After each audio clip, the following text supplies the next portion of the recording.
Okay, we've got our clerk back. Please file in and settle down. I'd like to get the meeting started again since it's after the hour to which we recessed. You all set? Looks like there's no line.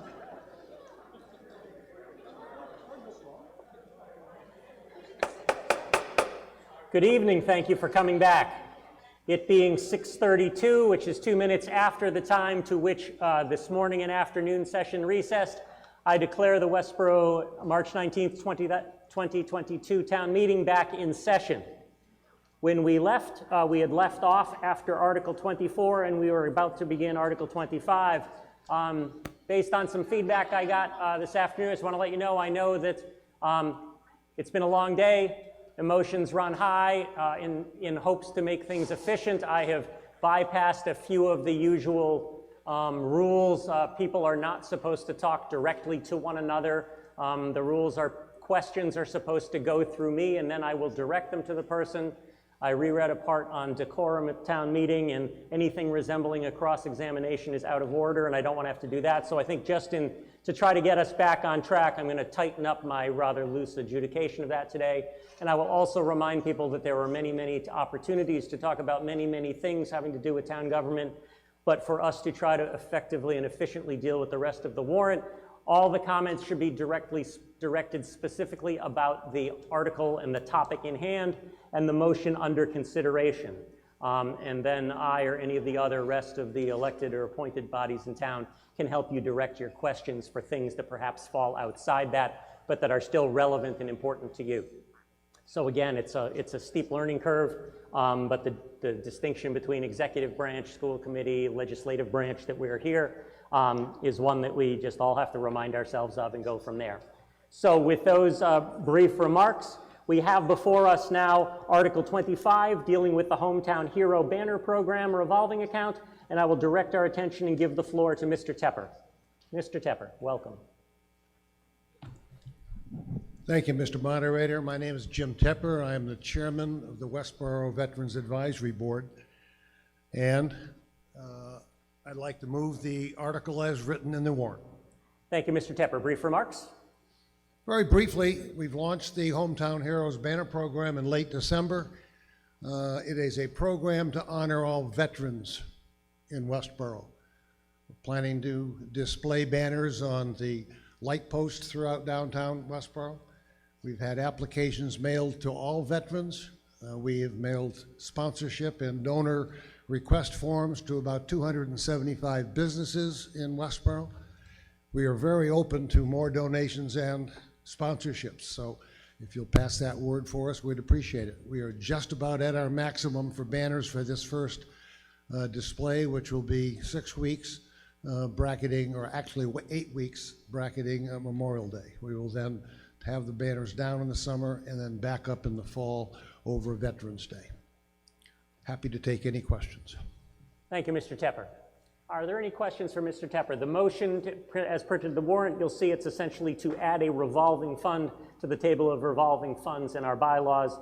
It doesn't necessarily fund it directly, it just allows there to be a revolving fund to accept funds and then to dispense of funds.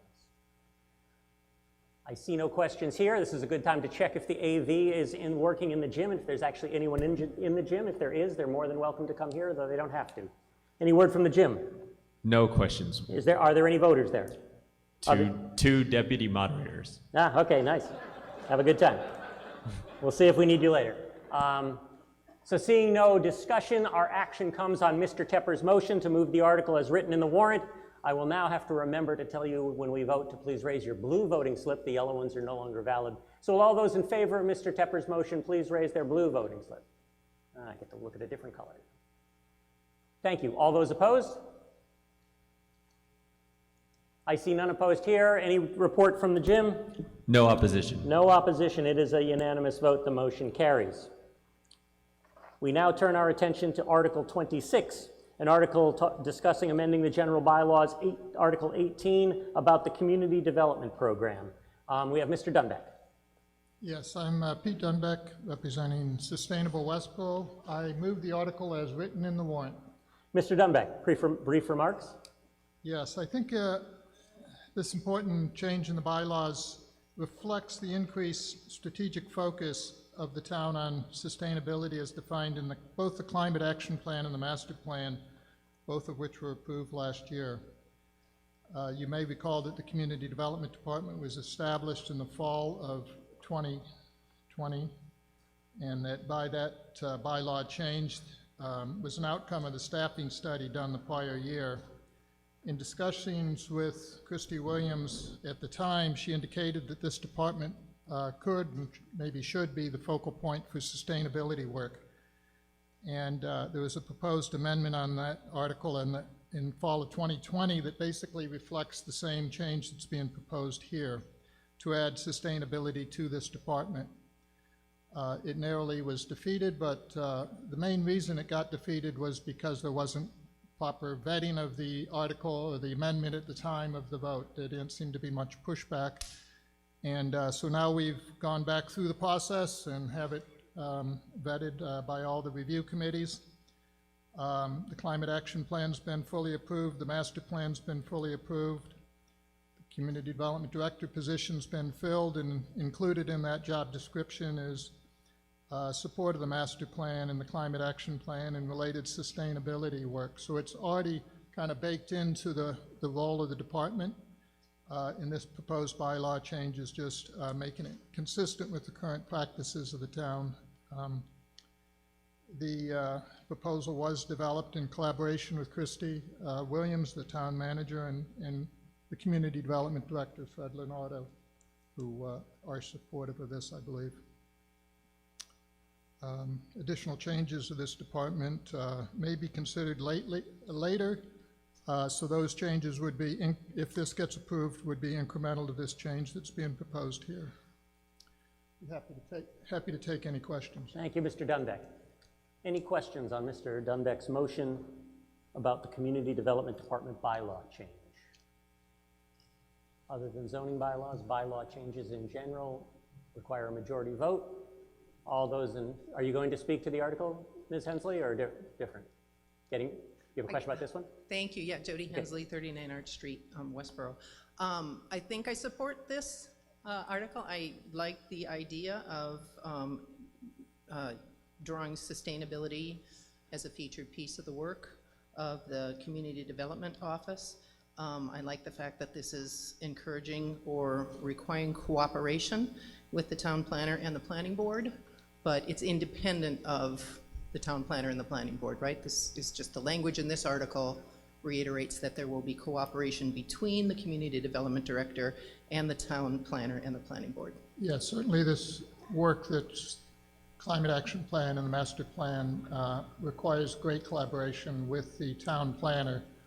And as you are aware, that later in the warrant, there's other articles concerning the town planner position within town government. So this is independent. If approved as stated, it would still be in collaboration with, consistent with the current language in the bylaw. And this is making no changes to bylaw with regard to reporting requirements of town Correct. staff.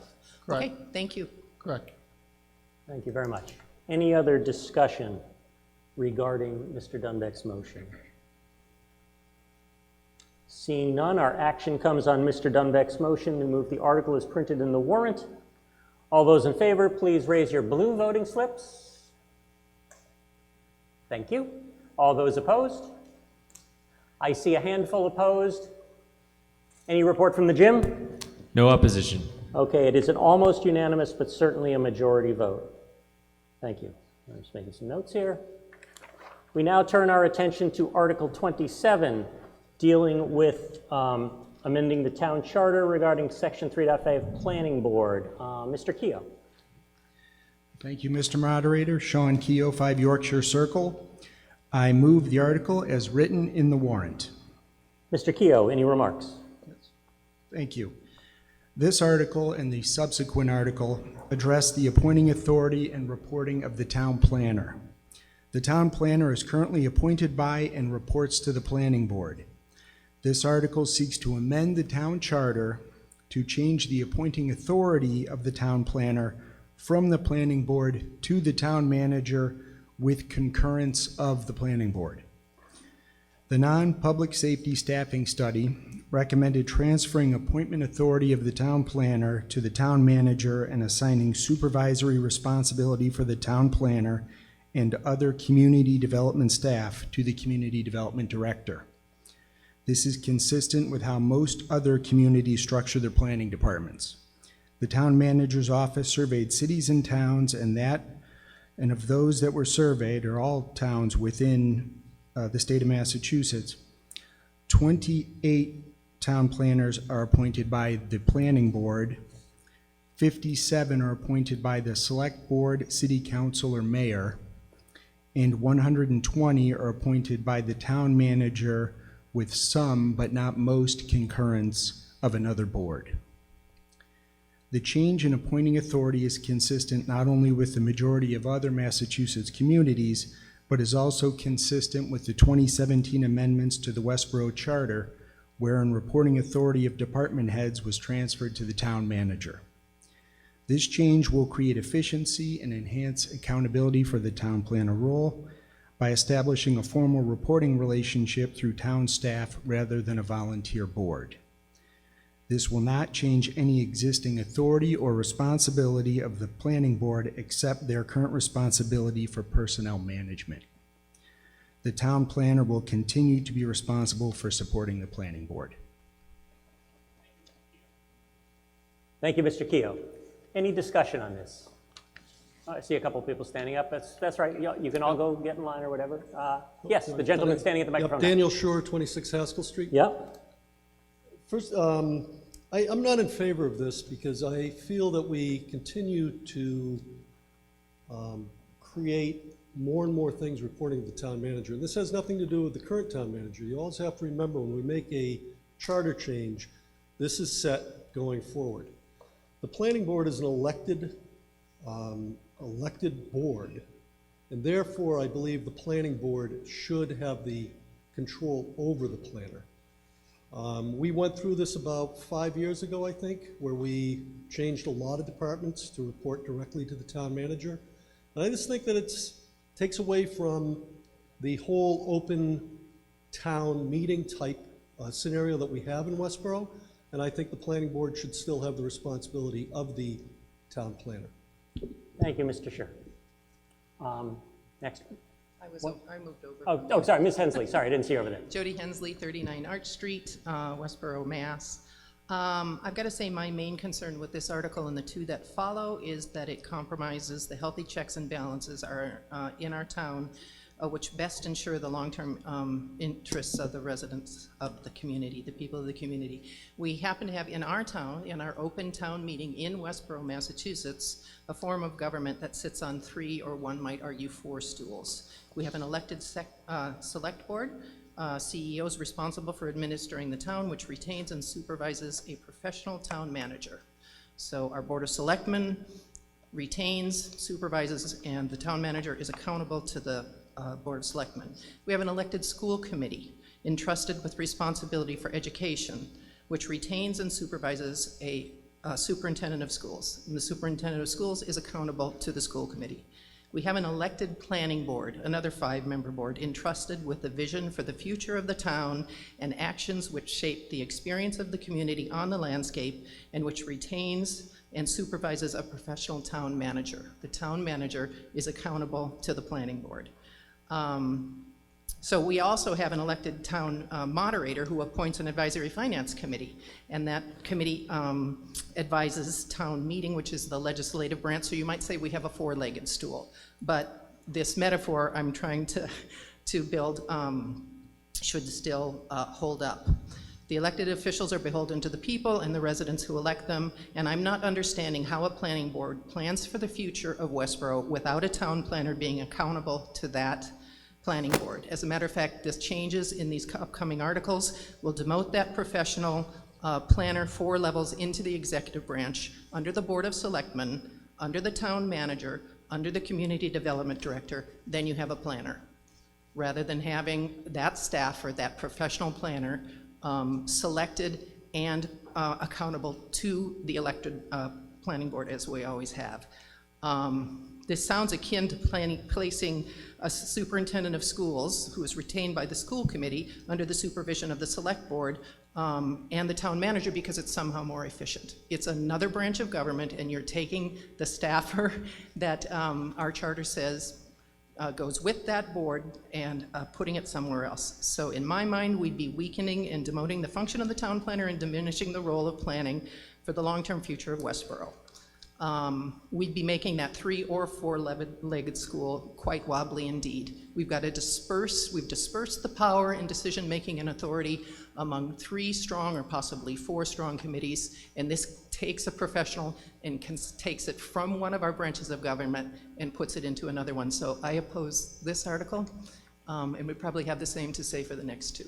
I like the idea of cooperation. A lot has been done among the branches of government in this town through coordination and cooperation very successfully. So I think the work can get done in that way. Thank you, Ms. Hensley. Yes. Lucille Kylo, Gilmore Farm Road. I agree with Jody Hensley. Totally. My concern when I first read the article was that we have elected officials and people who are not elected officials. If the Board of Selectmen are our elected officials and the Planning Board are our elected officials, to start moving them down a chain where everybody answers to one person who's not an elected official, I have a problem with that. That's the kind of government we have here. And I think also about liability that's involved with, and this may come up in other articles which I haven't gotten to, liability that involves certain other departments, like the police, like the fire department. And my sense of that is that the head of those departments, if you were in a city, the selectman would be the mayor, chief of police would be answering to the mayor. Chief of the fire department would be answering to the mayor. So when it comes to, especially where you're adding putting in a program, changing the program to have a community development department, it seems to me that you've got to have them answering not to the town manager, but to the planning board, who answers to the other elected officials, which are Board of Selectmen. That's my feeling. Thank you very much. We'll jump over to here. Ellen Google, 84 Fisher Street.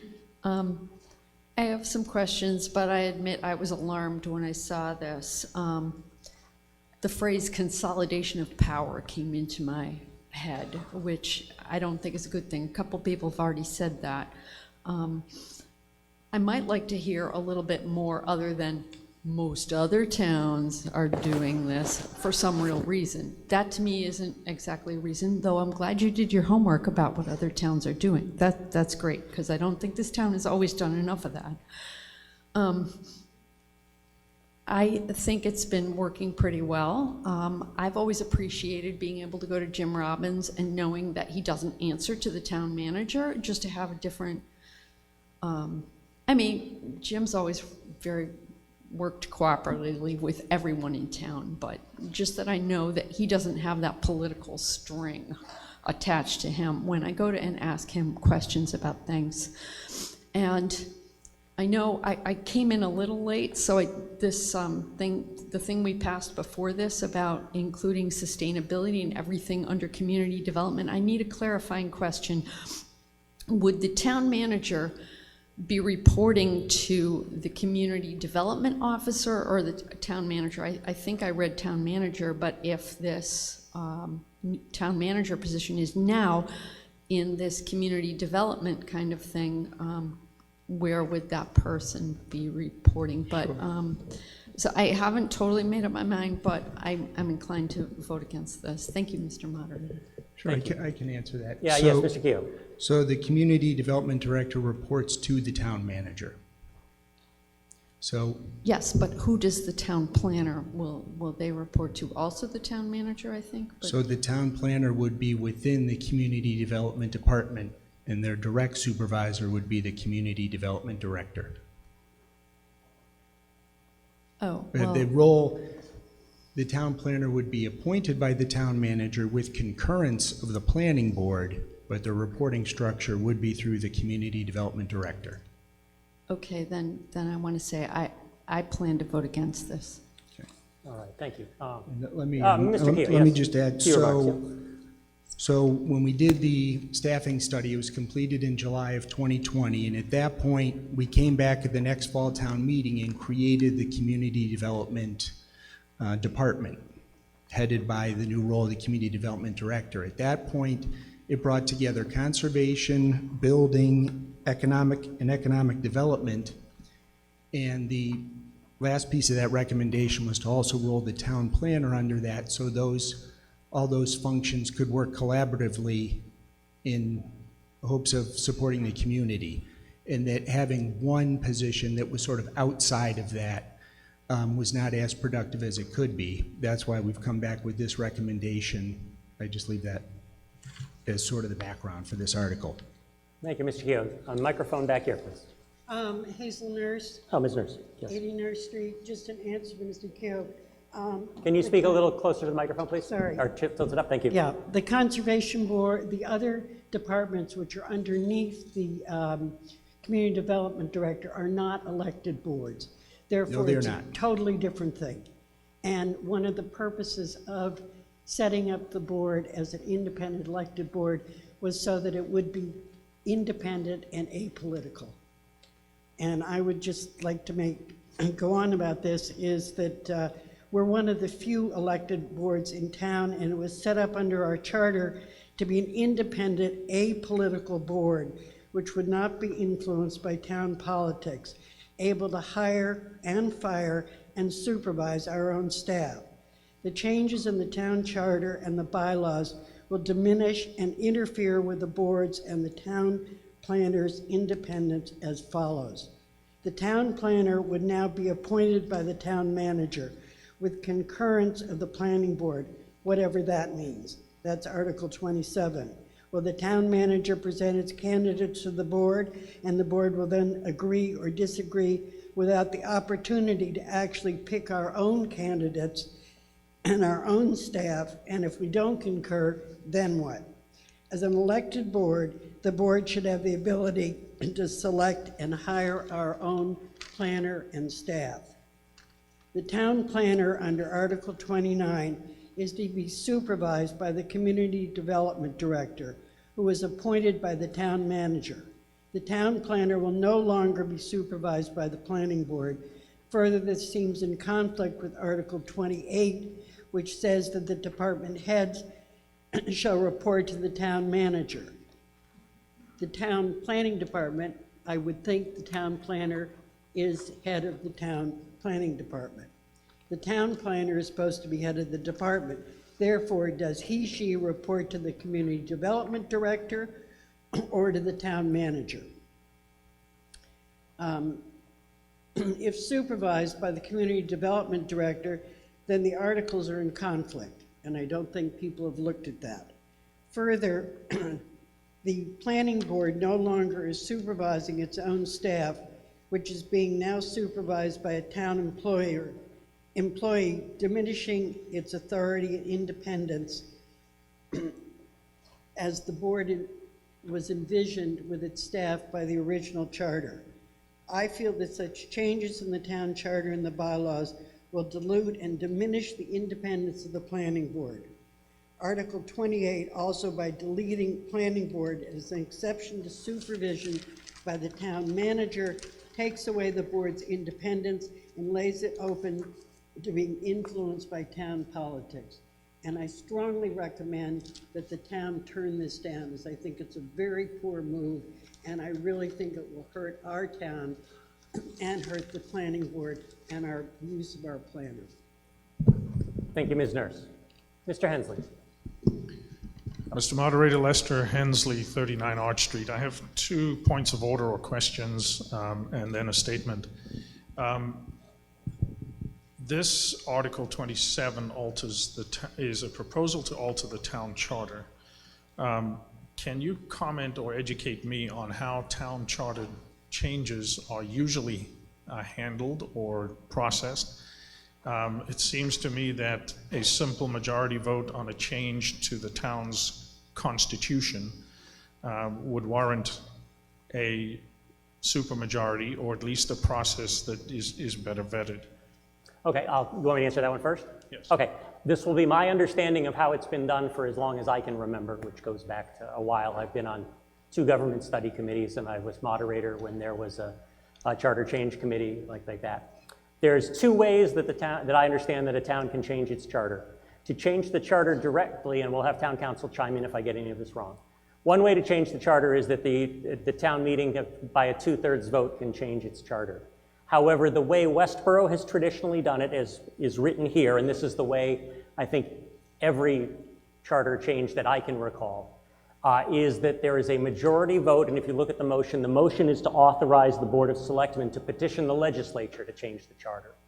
Our home rule charter, as I understand it, is essentially allowed because the State House, the state legislature, allows the town to petition for it to change. The select board is typically the body that makes that petition, and then the change doesn't take effect until the various committees in the State House have had hearings at which any of us, I'm sure, could go if we know about them, and we can stake our case for whether we believe it's in the best interest of Westborough or not. So that's my understanding of why this particular action is a majority vote, is because it doesn't actually change the charter. It authorizes the selectmen to petition the legislature to change our charter. But before you go on, let me just say, did I get that right? Oh, yes. I've been told I got it right. Thank you. Next question, Mr. Hensley. So perhaps a comment on that, and then my next question. So this particular reporting structure, or a variant of it, was previously proposed during the charter review process, which was a highly deliberative, highly open meeting process, we're guessing 5 years ago or so. It was the conclusion of that charter review committee's deliberations not to make changes like this and to preserve the autonomy of the planner reporting to the planning board. So that's just a comment. My second question relates to, I guess, the manner in which these changes are being proposed or adopted. In Article 26, we have just voted to alter the general bylaws, which happen to be the same general bylaws proposed to be further altered in, where are we? I've got to get my articles right. So 28 is a further town charter change. 29 is a further amendment to the same bylaws just previously amended, which would mean, in my thinking, that Article 18 of the general bylaws as presented in Article 29 is not accurate by virtue of that prior action of the town committee. How is that to be rationalized? You want to answer, and then I'll give you my take? Sure. Okay, well, thank you for pointing that out.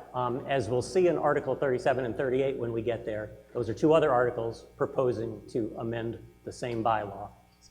My understanding of how I was planning on going with those, because these weren't right next to the other, I didn't see the juxtaposition. My belief is that the motion on Article 29, not that we're there yet, but since it matters in terms of how you're thinking about Article 28, my understanding is that the motion would ask that the changes in Article 29 be applied to the changes that had previously been approved in Article 27. Is that what? 26. It's Article 26, my apologies. So I will now let Christy try to explain it her way. Thank you, Ms. Williams. No, that's similar to how I would explain it. I guess I would just say that Article 26 was offered by Sustainable Westborough, and so, you know, they're mutually exclusive in that the town meeting has the ability to vote approve one or not approve one, and so if both were to be approved, then just both of those, that wording would be combined into the article. Okay, Yeah, thank you. You said after your questions you had a statement, Mr. Hensley? Yeah, Okay. so as to Article 27, 28, and 29, and I think that given that the proponent spoke to them all as a bunch, it's appropriate to think about them as together. In my time serving on the planning board, serving on the Economic Development Committee, I came to understand our mission to be to enhance the commercial tax contribution to the community. And to that end, to examine and address our zoning, our permitting process, our collaborative processes, to make that process efficient. As a CEO of a Westborough business, I experienced firsthand the inefficiency in that. I complained and was asked to come and help solve the problem.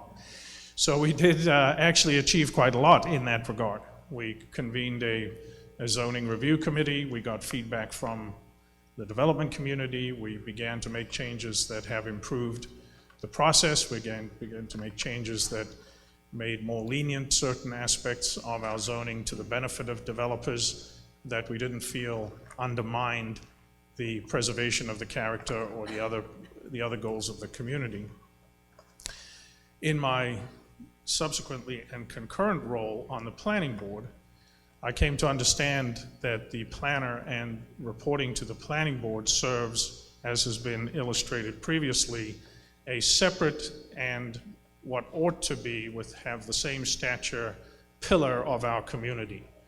And that is that the planner and planning is intended to think longer term. It's intended to protect the rights of the people and their primary asset, their homes. And it is by nature in tension with what happens on the Economic Development Committee. So the notion now of, I think there are two things at play here. One is a practical administrative issue that needs to be resolved. And that is that the planning board is charged with the evaluation and review of the town planner. And that function has been poorly executed by the planning board in recent tenure, including mine. I failed in my tenure to do a review of the planner, and that's a problem, and I think we should address that. I think we have within our community, particularly within the school department, tools that could be adopted and made to make that process more manageable and make the planning board accountable for executing that every year. But we should not be trying to solve that administrative problem with a charter change. Right? I think that's fundamentally flawed. And then further by, in subsequent articles, pushing as Mrs. Hensley explained, the planner down 4 levels into the executive branch rather than standing as its own pillar in the community seriously dilutes the checks and balances that are fundamental to our charter and to our community. The collaboration that can occur if the doors are opened appropriately and as we have done in such a great way in so many ways over the last 10 years, one can achieve that same level of collaboration in respect to the economic development agenda without having to make the reporting structure altered. One other point. When the staffing study recommended the creation of a community development department, that sounded good. That sounded good to me. Because I, in my mind, drew an underscore under community. But the manner in which the bylaws have been written to define the role of that committee is that the underscore sits under development. And I'm genuinely concerned that the agenda of the community development department is not ignoring, but is less stressing what falls under the term community. Is a community development department. It should take into consideration with equal weight the very clear mandate that the master plan process gave us, that the community is as concerned about the preservation of the character of the community and the preservation of open space and green space as they are about their tax bill. So we must be very careful that the way I read the general bylaw that defines the community development department should probably be revisited to stress this other aspect and not have the term development be so strongly associated with commercial development. We can achieve both through collaboration and cooperation as long as we're mindful that that is ultimately our goal. And the master plan has given us that goal. Thank you. So I would encourage we defeat these articles and rethink how we're going to go about doing that. Thank you, Mr. Hensley. Mr. Silverberg, did you want to make some remarks? Mark Silverberg, 7 Weld Street. I'm chair of the planning board, and I just wanted to report that the planning board voted 3-1 to support this article. So there's at least 3 people that might support it. So far, I may be the only one speaking for it, but I wanted to give you the reasoning why I support it. First of all, I think this brings necessary structure and cohesion to the department. Having the community development director supervise the 4 branches of this department and enables them to communicate better on projects that come before the town. I've seen cases where that communication hasn't been done well. I think in the near future, we're going to have a new town planner, and I think that this change will allow that town planner to assimilate to the job better. They'll have the support of an entire staff in learning a new town, a new position. Otherwise, I'll be responsible for training them, and as much time as I put into this, I'm not sure I'll have enough time to train a new town planner.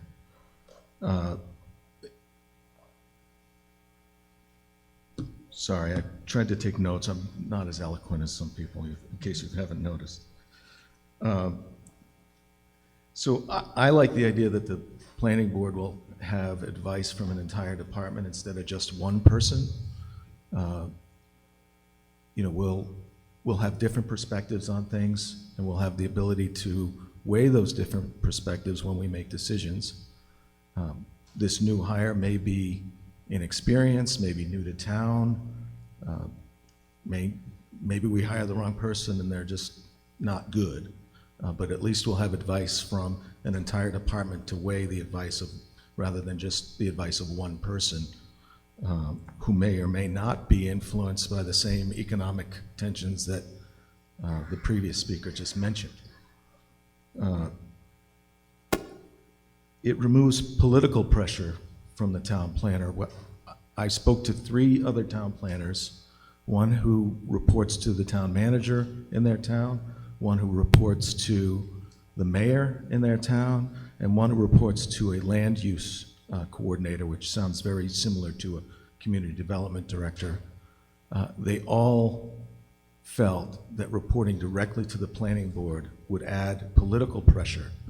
Now, we've always had a really good, I've been on the board, I think, 14 years, and we've always had a really good relationship with our town planner, but I'd like you to envision a situation where the planning board is maybe not in cooperation with the planner and putting a lot of pressure on that planner to bring forward zoning or policies that maybe the planner didn't agree with. And that could be a lot of pressure that would be alleviated if they actually reported up through the town manager and didn't have to worry about their job as much.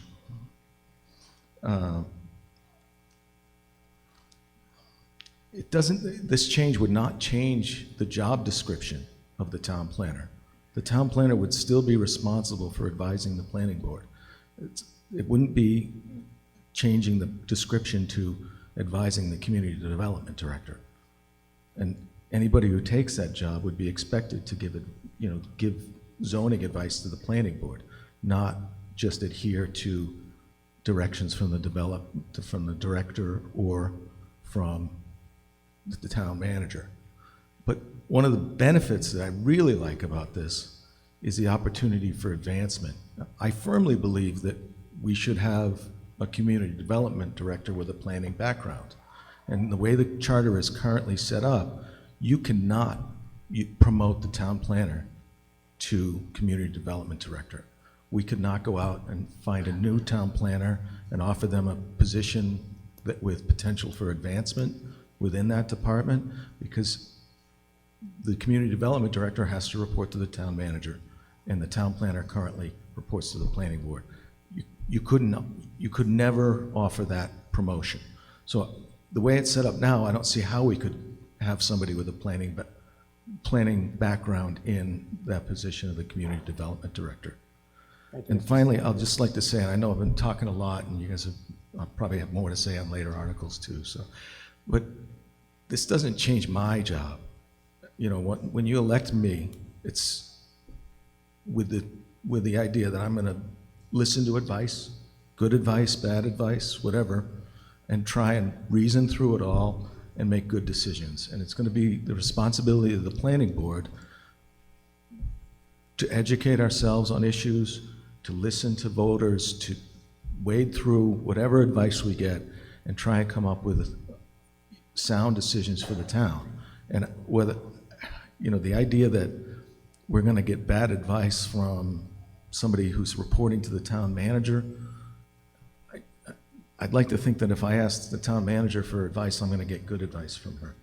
And same with the development director, same with the conservation director, same from the janitor. I'd like to think that everybody that works for this town is trying to do the best they can for the town. Thank you, Mr. Silverberg. All right, thank you. All right, thank you. Mr. Dunbeck. Yes, Pete Dunbeck, 8 Wayside Road. The question I have, it hasn't been stated clearly what the problem is that this change is solving. There's some speculation in some of the comments about what the problem is and whether this is better than the current. But could somebody describe, here's the problem and we're making the change to address this problem? And I'll just start with this and say that I think you're always trying to see if you can improve. How can you make things better? It doesn't necessarily mean there's a problem currently. We have a fantastic town planner. But if they could coordinate more closely with other departments, would that be better for the town? I think Mark also makes a good point. I mean, right now, Jim knows his job. He's been doing this job for a long time. You know, Jim isn't going to be here forever. And so we get in a new young town planner, and they are reporting to just 5 individuals on the planning board who meets with them every couple weeks. It's going to be tough for them to get up to speed if they are part of a broader reporting structure. You know, it's our belief that that would be better for that individual. Ms. Williams. I just wanted to clarify some points that were made and also answer Mr. Dunbeck's question. The way the charter change is proposed here is it's not a different process and it's not a different way that we write the article than other charter changes we've made in recent years. And so it's the same process. We changed the MIS director to IT director, and that was also done in the same way. We also made some changes to DPW with the facilities moving under DPW. That was a charter change recently that we also brought to town meeting, and then we petitioned the legislature. So this isn't new. Also, I think the points about the Charter Review Committee in 2017, we didn't have a community development department at the time.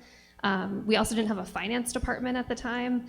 These are some strategic changes that we have made in the last 5 years, where we are creating sort of a senior leadership structure, and then department heads are reporting to the town manager through these senior positions. An example of that is when we created the finance department, we elevated the town accountant to finance director, and the chief assessor and the treasurer collector report to the town manager through the finance director. So there's not a conflict in these 3 articles.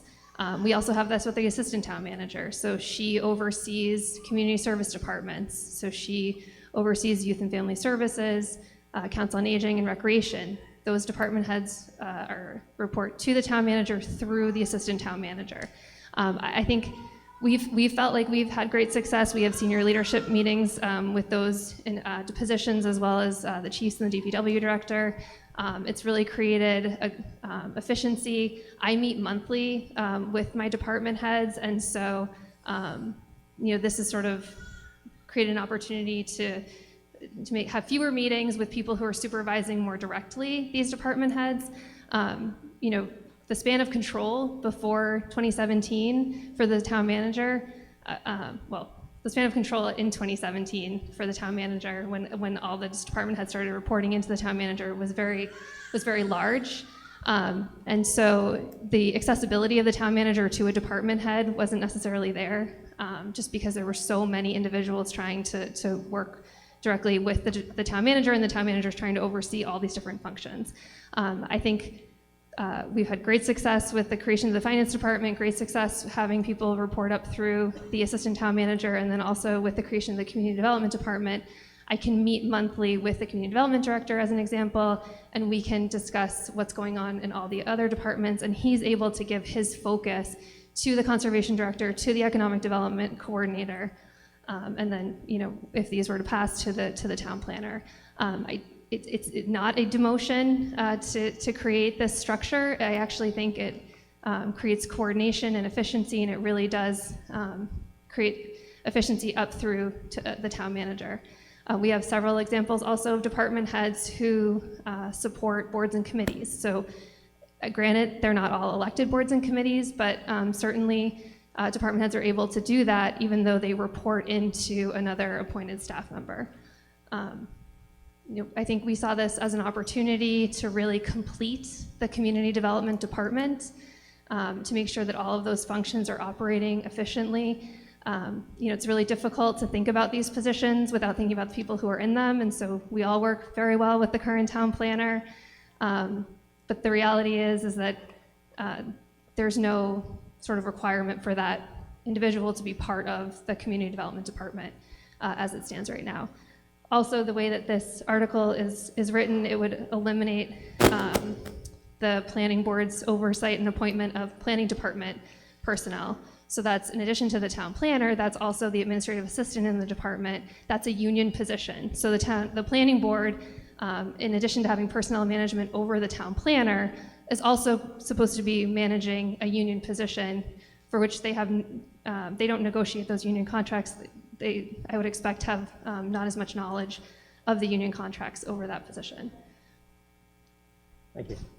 I know the gentleman over here has been waiting for a while. Sir, name, address, show me your voting slip, the usual routine. Thank you. Good evening, John Gelsich, 6 Baxter Street. I'm in the unique position of being a town planner in an adjacent town that is within a land use department. I believe that is a very effective form of having the planner being set up. One example I can tell you for why it's efficient is I work daily with the Conservation Commission agent, the building inspector, all of the administrative assistants that are within the land use department. And the decisions that the planning board passes has conditions that are enacted at certain stages of the development process. And if there's not the coordination with the building inspector to have certain things accomplished by the issuance of a building permit or a certificate of occupancy, then those things are overlooked. And then you get developments that are not done the way that the planning board established them to be done. Additionally, I think I fail to see how a planning board would lose independence by having the town planner move into a land use department. They're an elected board, and I can tell you that the planning board that I serve is very independent.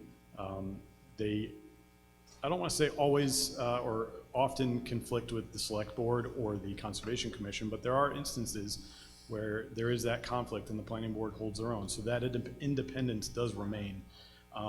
Personally, I think there's a practical comfort level in being in a land use department versus answering to a planning board. There's daily questions that I have to ask of my land use director, of the town manager, of other board representatives, the Conservation Commission or the building inspector, and having that ability to talk and discuss and have meetings with them almost at a moment's notice is invaluable. And having to go through a planning board to get to that point would be very inefficient and very ineffective. So I support this article, and I would suggest everyone else does as well. Thank you very much. Gentleman back here has also been waiting. Yes. Thank you. Robert Gilmore, 35 Water Street. 2 things that have come up concern and confuse me a little bit. One is I'm not certain why, and I'm sorry, this may be addressing something that the gentleman who spoke just before me addressed. Why it is that changing the reporting structure and the appointment structure necessarily leads to an enhancement of communication. That I'm just not getting that, because I'm hearing mostly about communication issues, and I don't know why that changing the appointment structure will necessarily improve that. The other thing I'm concerned about is we heard a gentleman previously speak about, well, we've heard several people speak about loss of independence. And it struck me especially that since we were just talking about the fact that, oh, and we're going to need a new planning manager soon. It's like, wow, okay, this seems like the worst time to be changing the appointments, or, well, depending on your perspective, either the best time or the worst time to change the appointment structure for this. Sure, if we're about to get a new planning manager, then maybe being appointed by the town supervisor is a good idea. But also, if there's concerns about independence, this is the absolute worst time to do it. Thank you. Anyone want to address the questions? Yes, Mr. Edinburgh. Alan Edinburgh, 8 Nash Street. I think it's important that we separate the role of the planning board versus the role of the town planner. The town planner is an administrative staff position. The planning board is the board that executes the policy, that sets the forward vision, that manages the master plan, that negotiates with developers, that has that responsibility. The check and balance of independence is at the planning board level versus other boards and committees in towns. The town planner advises and supports, but the town planner also has an operational role day-to-day in the operation of the town and the execution of projects and work that has to happen. And so when you think about, so if you're concerned about checks and balances, the checks and balances are still there. In fact, in the not too distant past, the checks and balances were altered where the select board no longer votes up or down on site plan reviews. That if the planning board is the site plan authority, then the select board now can provide comment and questions and concerns, but we no longer have an up and down vote. That independence actually was reinforced and enhanced with the planning board. Now, if something's in front of the ZBA and they're the authority to approve a plan, then our comments go to the zoning board of appeals. And we don't have a vote up or down there.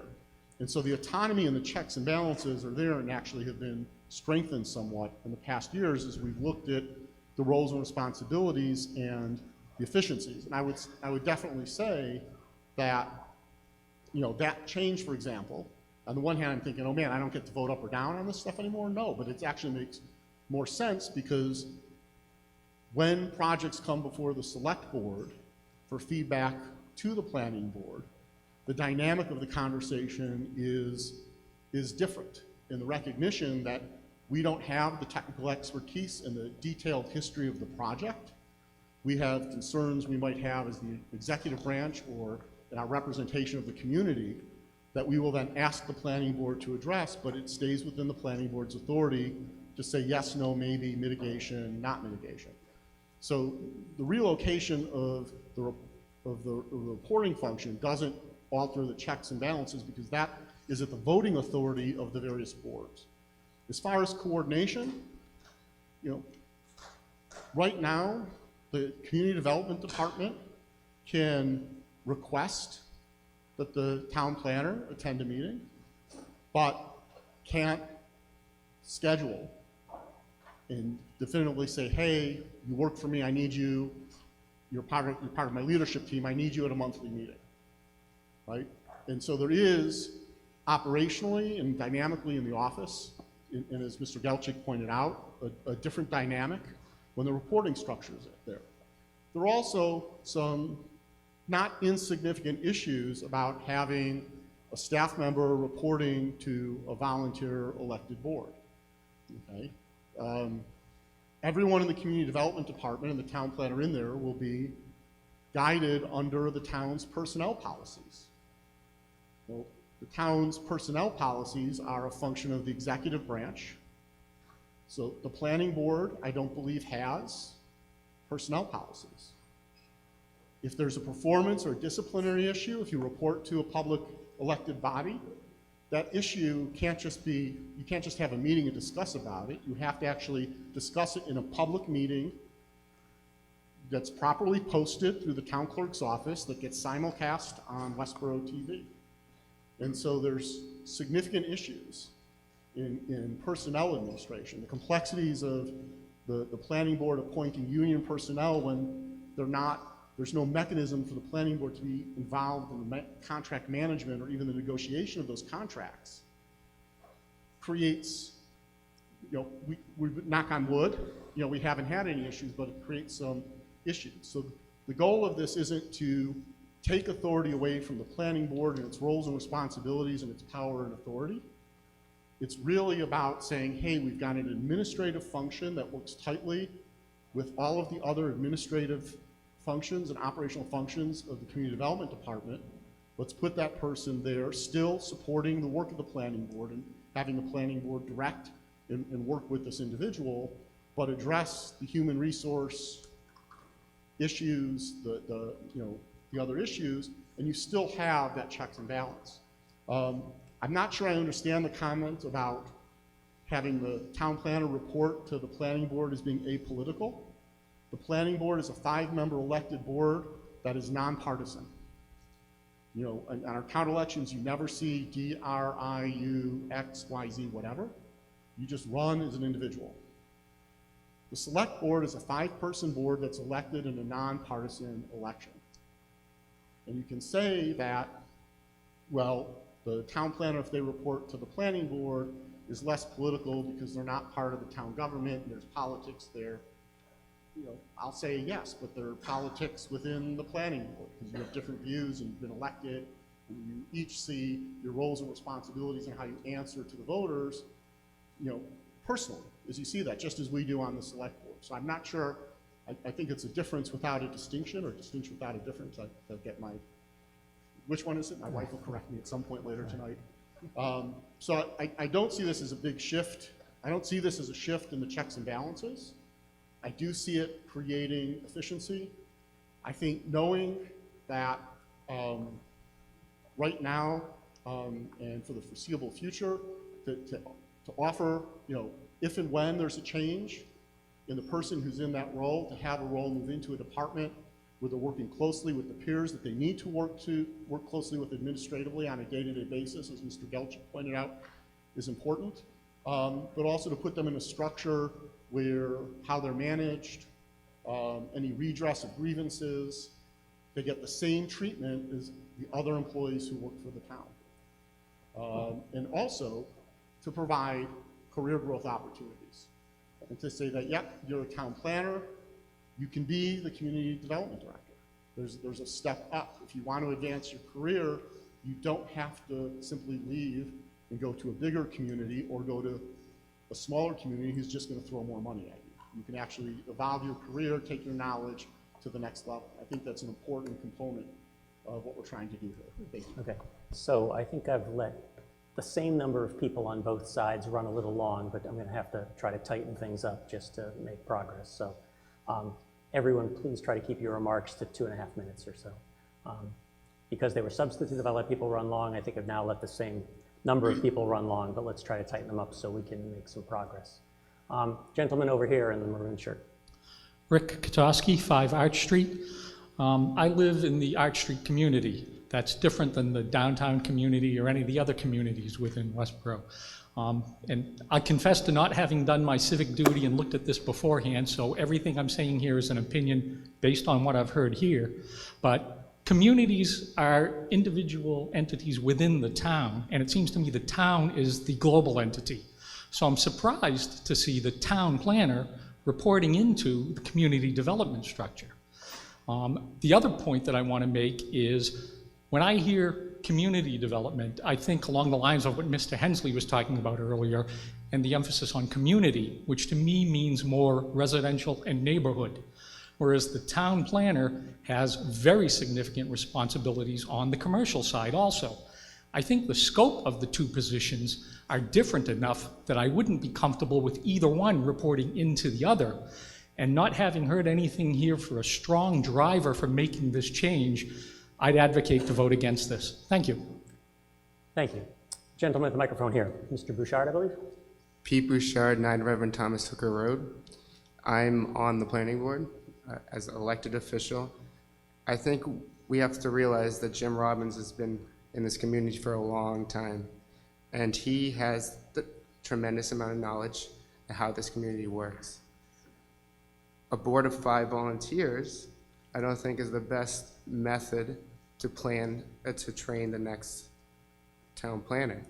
I'm on that board, and I don't think I'm here, you voted me to plan for the future. I just don't think it makes sense for me to be training the planner who's we're gonna have major hiccups. Right now, we have minor hiccups. We'd be having different issues. I think it really makes sense that we have the proper training for the next planner. And that's not gonna come from a board of 5 volunteers. And that's just how I feel. Thank you. Thank you very much. I'm just going to check in with the gym. Is there anyone from the gym who would like to speak on this issue? No, there isn't. Okay, thank you very much. I'll go to Mr. Walsh. Nathan Walsh, 3 Matthew Drive. When I first read this article, I had some of the same concerns that a few people mentioned in terms of consolidation of power.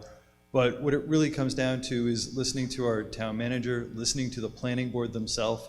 These are the people that you're worried are going to lose power and hand it off to other people. And if they're asking you to make this change, to make the town better, we should really be listening to the planning board, asking us to make the change so that it can actually go ahead. So thank you. I'm in support of this. Thank you, Mr. Walsh. Ms. Hensley's already spoken, so I'll let the person at the mic. Ben Gold, 19 Blake Street. I came in from the gym. Okay. So you're speaking as yourself, not as deputy moderator. Yes, that's correct? right. Okay, thank you. Yeah, that's why I came in here. Okay. So on Article 27 specifically, let's stay here for a second. So this one is just changing who appoints the town planner. Who could fire the town planner today? And does this in any way affect that? And, you know, in that structure, like who is sort of responsible for deciding whether the planner stays on a day-to-day basis? And how would this affect that? Thank you, Michelle. Mr. Silverberg. Mark Silverberg, 7 Wells Street. We've never fired a town planner, so I'm not going off experience, but right now the planning board would have the authority to hire and fire with no input from town management. If this changes, hiring and firing would be under the direction of the town manager with concurrence of the planning board. So the hiring of the next town planner would be done through an interview process, and then the candidates would be presented to the planning board, and we would have to vote to approve that candidate. And presumably, at least one of us would be involved in that interview process, which is typically how it works in other departments. Firing also, same thing. The town manager couldn't just fire the town planner without our concurrence. Thank you, Mr. Silverberg. I'll just ask, Ms. Williams, does anybody from the town's personnel staff need to add any additional information, or? Okay, no, okay, just want to make sure. Have you spoken already? Yeah, have you spoken yet? I did, but just one simple question. Okay, yep. It's a 2-syllable answer. Who is the community development director that the new town planner will report, or the town planner will report to?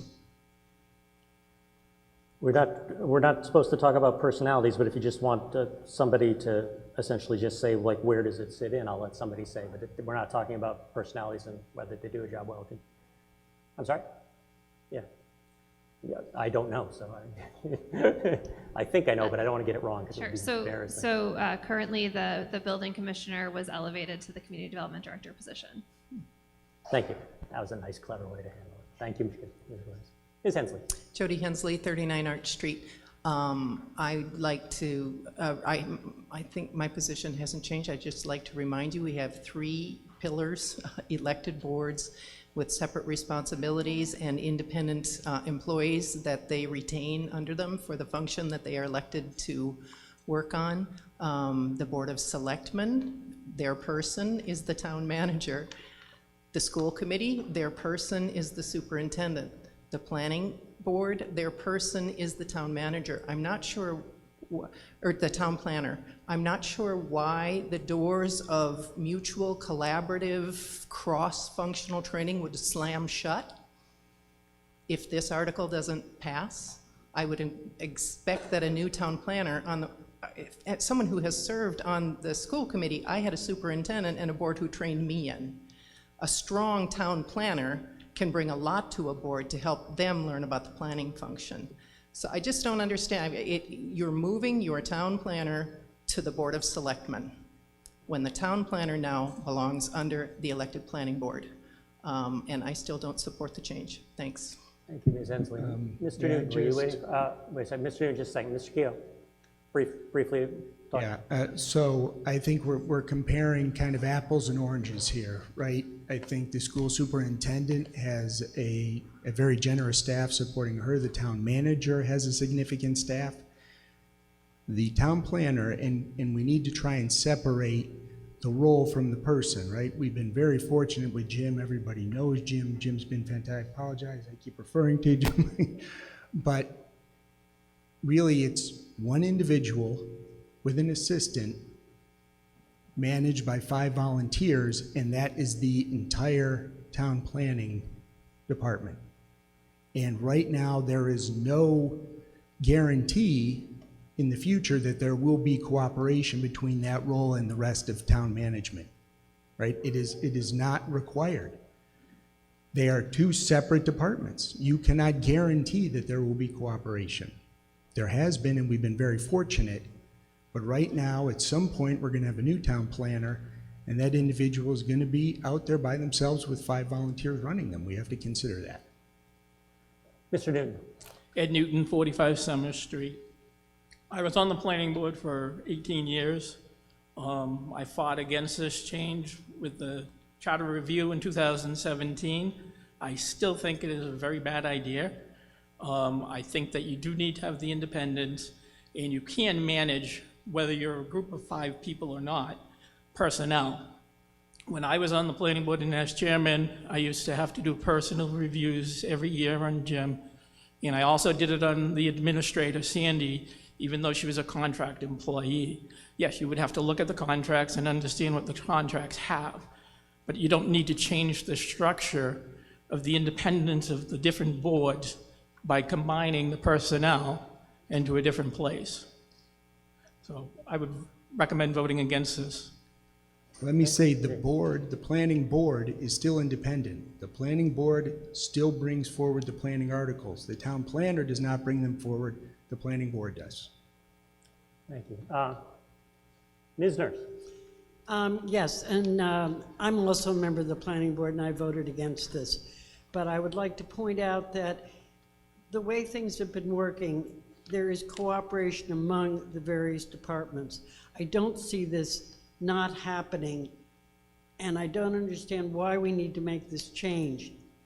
The town planner at the moment and the planning board always look to the building department, the conservation department, and the other departments in town, DPW, whenever we're looking at any particular items, for example, a site plan. So we already have this cooperation, and I don't understand why we need to make changes in this. And as far as training of staff, there's no reason why we as a town planning board cannot go to somebody like the town manager and ask them to help us train this, train a new planner, or go to the community development director, ask him to help, ask the other departments in town. I don't think this prevents that kind of thing from happening, but I don't think we need to make charter changes and bylaw changes at this time when we can cooperate. That's the key word, cooperation, and we have been cooperating, and I don't see any reason why we can't continue to. Thank you, Ms. Nurse. Mr. Johnson. Yes, I've recognized Mr. Johnson. I'll get you next, okay? Or do you have a point of order, or? I'd like to ask that you move the order. Okay, well, I had already acknowledged Mr. Johnson, so I'll come to you after that because I'd already acknowledged him, and you can't. Let me just check. I believe that motion cannot interrupt the speaker. Let me just check. In a debate, it may not interrupt the speaker. I'll come to you next, okay? Sorry, Mr. Johnson. Ian Johnson, 9 Burtis Adams Way. Just try to be quick. I just wanted to point of clarification from the prior speaker about management of the town planner. One thing we often remember as elected officials, we're subject to to open meeting law. So the school committee, us and the planning board, when we're reviewing our employees, we have to do it in open session. So I can't go and say, I'm the chair of the board, I'm gonna go with Ms. Williams, and no one knows what I talked to. We have to do it in an open meeting. That is the law. We need to follow that. So that's the process. And it's not easy, let me tell you. When you have difficulties with an employee, you just wanna, talk to them. If you need to talk pretty seriously, we have to do that in front of all of you, in front of Westborough TV.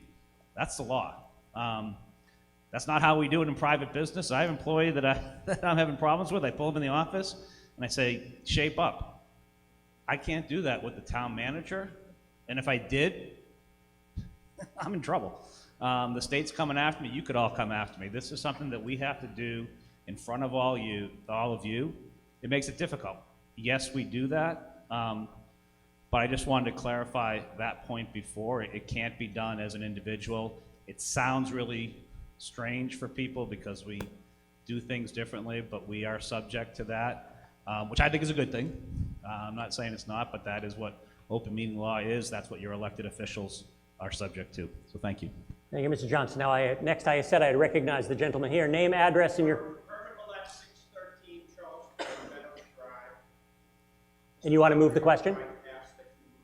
Okay, thank you. So we have a motion to terminate debate.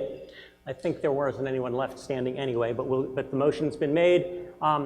This is a vote just to terminate debate. If this passes by a 2/3 vote, we will go to act on the main motion.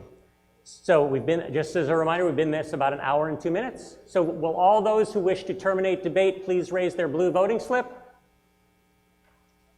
Thank you. All those opposed to terminating debate? I see a handful. Report from the gymnasium? No opposition. No opposition. More than a 2/3 vote, debate is terminated. That means we move to the main motion, which was made by Mr. Keogh. He moved the article as printed in the warrant with no amendments. So this action requires a majority vote. Will all those in favor of Mr. Keogh's motion please raise their blue voting slip? Thank you. All those opposed? I see the opposition significantly enough that I don't require a count here. What's the report from the gymnasium? 1 in opposition. 1 in opposition. In that case, the motion fails. It is defeated but by a more than majority vote. With that said, we turn our attention to Article 28. Talking about a similar topic, I'll let the Select Board discuss what they want what their intention is if they need a few moments.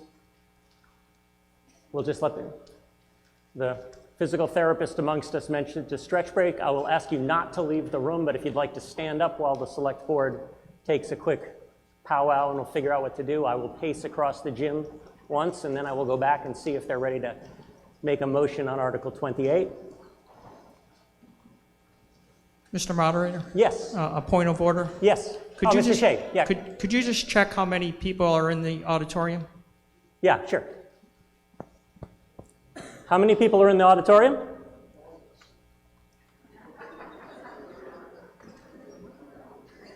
Hello, how many people are in the auditorium for that vote? Are you asking about the gym? Oh, sorry, yeah. You asked, Mr. Shea, you asked about the gym, right? Yeah, yes, how many voters are in the gym? Just your 2 deputy moderators. Okay, so there were 2 and there was well more than 2. Thank you for clarifying that, Mr. Shea. Appreciate it. Okay, quick stretch break.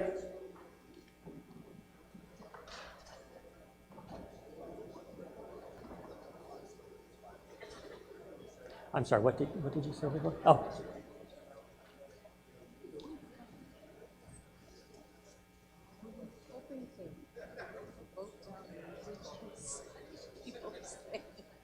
We just voted to vote this thing down. It's the first one. That's the first one to talk about it, too. Oh, first one, jeez.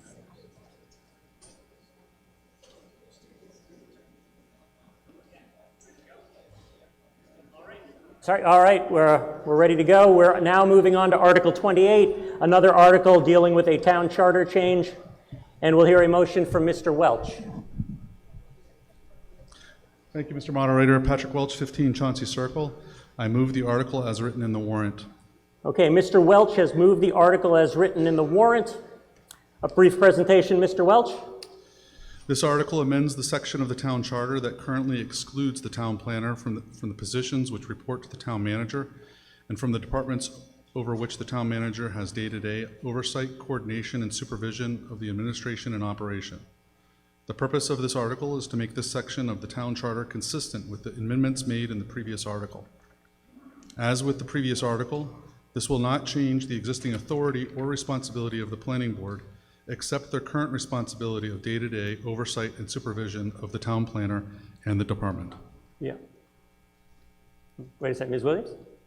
Hang on. Just a clarification, so the previous article failed, but this article, as Select Board Member Welch said, would obviously maintain the appointing authority of the planning board of the town planner. But similar to how the select board appoints the chief of police, the fire chief, and the director of public works and town council, by moving forward with this article, you would also include the town planner under the other department heads as someone who would report directly to the town manager for day-to-day oversight and coordination. So the planning board fully has retained the appointing authority per your vote on the last article, but this would, notwithstanding that appointing authority, would put the town planner under day-to-day oversight by the town manager. All right, just hang on. Were you done your presentation, Mr. Welch? I am. You are, okay. Ms. Hensley. Jody Hensley, 39 Arch Street.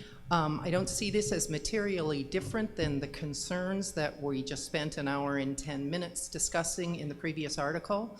Slightly different, but not materially different on the points of concern, so I would move that we pass over this article. Okay, Ms. Hensley has made a motion to pass over, the effect of which is to take no action. We don't jump to a vote on that yet, but that vote would be taken before the main motion. Again, we've just spent an hour hearing many of the same arguments. I don't mind if people want to reiterate them under the context of Article 28, but I will ask if anyone wants to speak on this article. Mr. Edinburgh, I'll let you go first. Alan Edinburgh, 8 Nash Street. So Article 27 was the appointing authority of the town planner. And as the article failed, the planning board has the authority to hire, fire, discipline, etc. the town planner, and provide the reviews, all of that. This article is material difference because this article is about the day-to-day activity and day-to-day supervision. And this would put the town planner in a position with other administrators in the town and would provide day-to-day supervision. The planning board is not meeting publicly every day. It's not responsible for day-to-day administrative operations. And so this provides that structure for this role within town government. Thank you, Mr. Edinburgh. I'll wait for Mr. Hensley to get to the microphone. Mr. Hensley? Lester Hensley, 39 Arch Street. I'm not sure I see that is the case in this article as asserted by Mr. Edinburgh. There's nothing, so what this says, and I have a question also about the language, and it might be the semantics. And I also don't like very long run-on sentences with exceptions, but that's what we have. So, notwithstanding the manner of their appointment or who their respective appointing authority may be, the chief of police, the fire chief, the director of the Department of Public Works, the town council, and other department heads, except for the library director, and now to be struck, the town planner, shall report to the town manager, who shall be responsible for day-to-day and operation of each town department other than the public library or the planning board. There's a difference between the planning board and the planning department. So in my mind, if that had said planning department, it might have made sense. I have two questions. One, does this now mean by striking the planning board that the planning board reports to the town manager by the passage of this article? And the way it's written is it suggests that after passage of this article, the planner reports to the town manager, but then in the subsequent article, we're going to make the town planner report to the community development director. Which one is it? Thank you, Mr. Hensley. Ms. Williams. The town, or the planning board would not report to the town manager.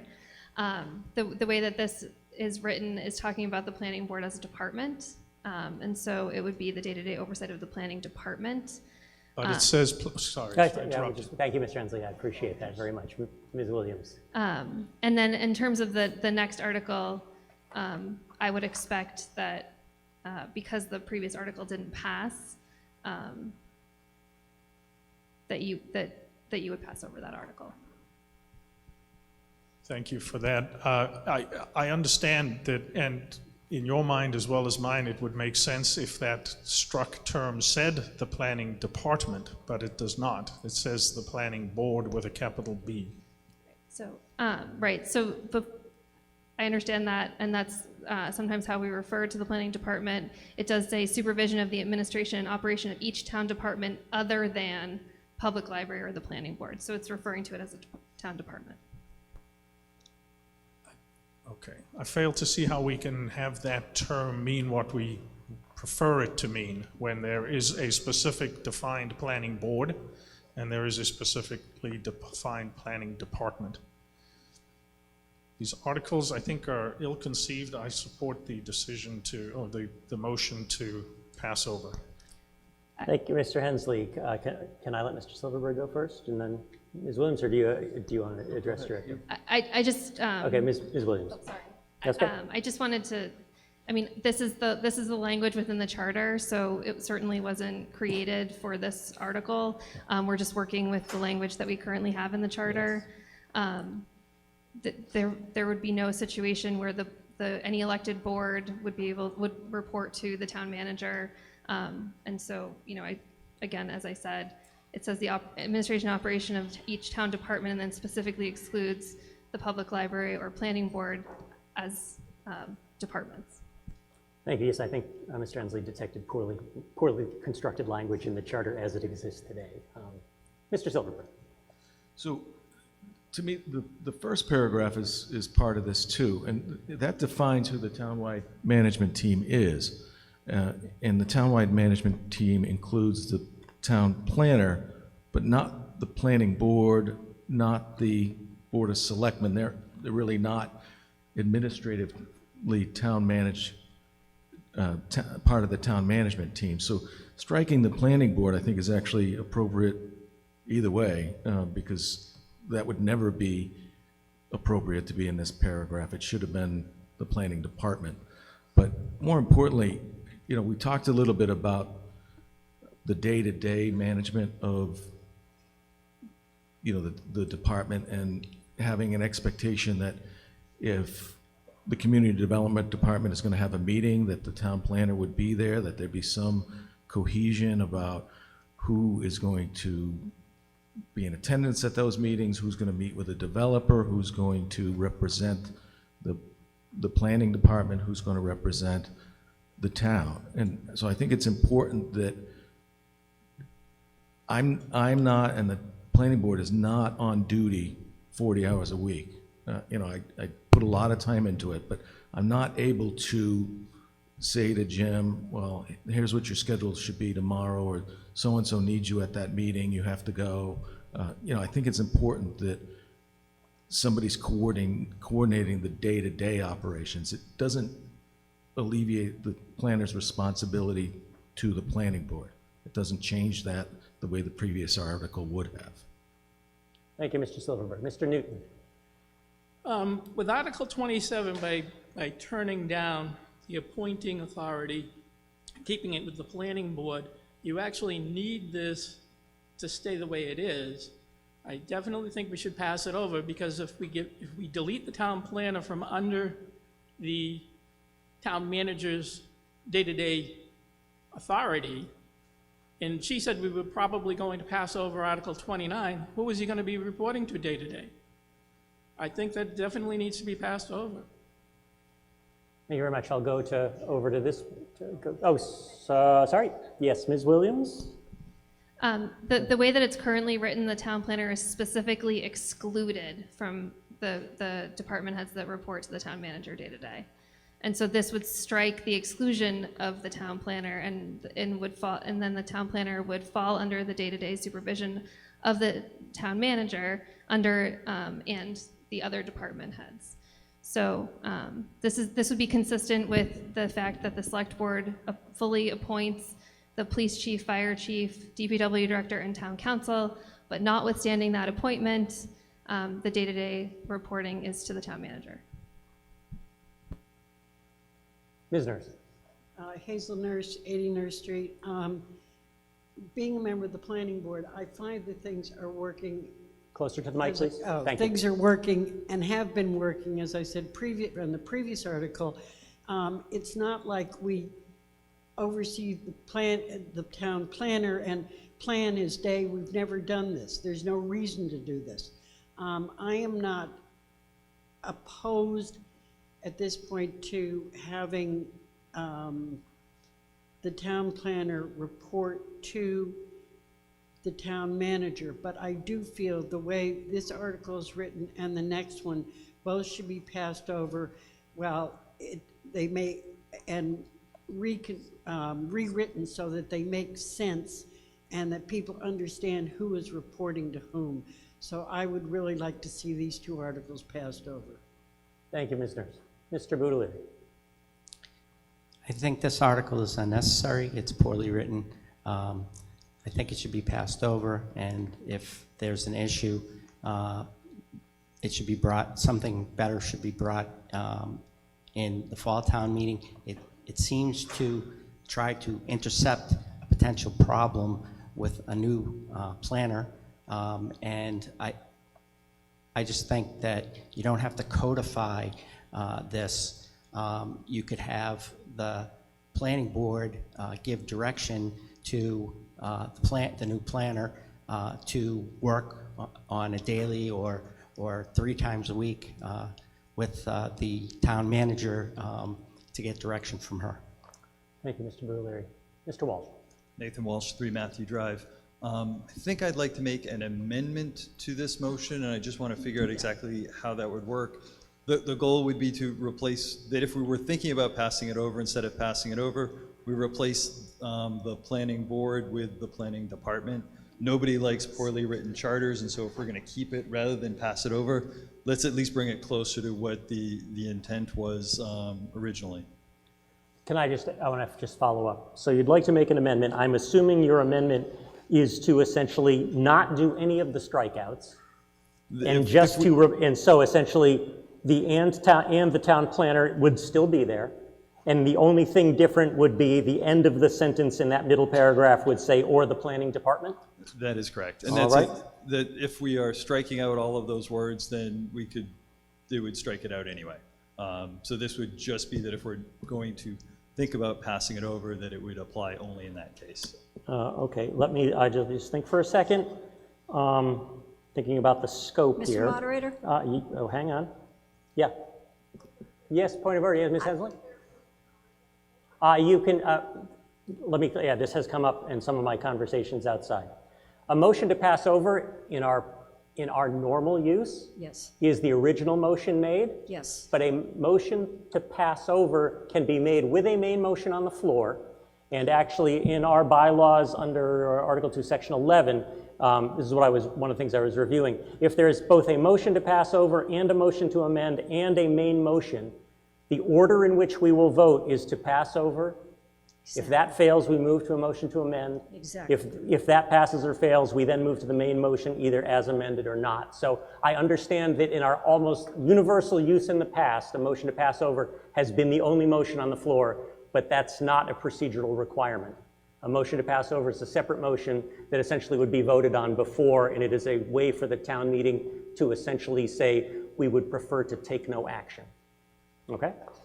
Mr. Moderator? Yeah, okay, if I just checking. Okay. Does that answer your question? Well, okay. okay. So I haven't read Robert's rules in probably 30 years. We don't use Robert's rules, that's okay. 30 years, okay. We used to follow the rules of Robert's Rules here. Not If my someone- recollection, if but okay. If someone made a motion Yep, to pass over, yep. someone else would second that motion, We which don't I do would be seconds. doing if no one, okay? And then you have to take that first before you go any further. No, That's my understanding. Okay, well, as I just said, let me reiterate again. There are multiple motions that could be made. I understand that in our common use, when someone has an article, when the town meeting has an article before it, and the proponent for some reason wants to not act on it, once it's on the warrant, the town has to do something. And so our tradition has been to make a motion to pass over, and that's been the only motion on the floor. However, that's not the only way to make a motion to pass over. There are a series of motions that I just said, and in our own town bylaw, the recommended but not required ordering is if there's a motion to pass over, that would come before any action on a motion to amend. So if the motion to pass over carries, the town meeting has decided to take no action and we're done. If the motion to pass over fails, we then would act on a motion to amend. If that motion passes, we then discuss and act on the main motion with the amendment. If it fails, we act on the main motion without the amendment. That's the way it technically works. Ms. Hensley, and then we'll go over to the other one. Yeah, Ms. Hensley. Can Go. I move the question? Can I what? Can I move the question and debate and move the Let me question? just check. Let's see. I had recognized you. We have heard both sides. I think there is a significant amount of people who would essentially state the same thing. Since the meeting gets a choice, I will allow you to move the question, because there has been adequate debate given the overlap with 27, and you didn't make any other statements. So Ms. Hensley has moved the question, which is to terminate debate. When we terminate debate, if it carries, we then go and act on the motions before us. We have a motion to pass over, we have a motion to amend, we have a main motion, and I'll walk us through that. This motion is essentially to terminate debate on this article and then take ourselves through the process. Mr. George, do you have a point of order? Yes, I do. Okay, what's your point of order? And then Point of order is, this doesn't make any sense without an org chart. You can't talk about this without in words. That's not a point of order. but- That's an argument against, so we're going to take a vote. We have a vote to terminate debate, then I will come to you if debate is not terminated. All righty then. Well, this is a vote to terminate debate, not on any of the three motions we've got stacked up. Will all those in favor of terminating debate please display their blue voting slip? And I got to get out of the projector so I don't go blind. Thank you. Will all those who do not wish to terminate debate raise it? There are a few, I would say between 5 and 10, but less than 2/3. Report from the gym. No opposition. And still just a few voters? Still just your moderators. Okay. In that case, it is a 2/3 vote. Debate is terminated. Okay. So now, as I said, in our precedence of motions as recommended to me in our town bylaw, section 11, I believe, article 2, let me just check to get it right.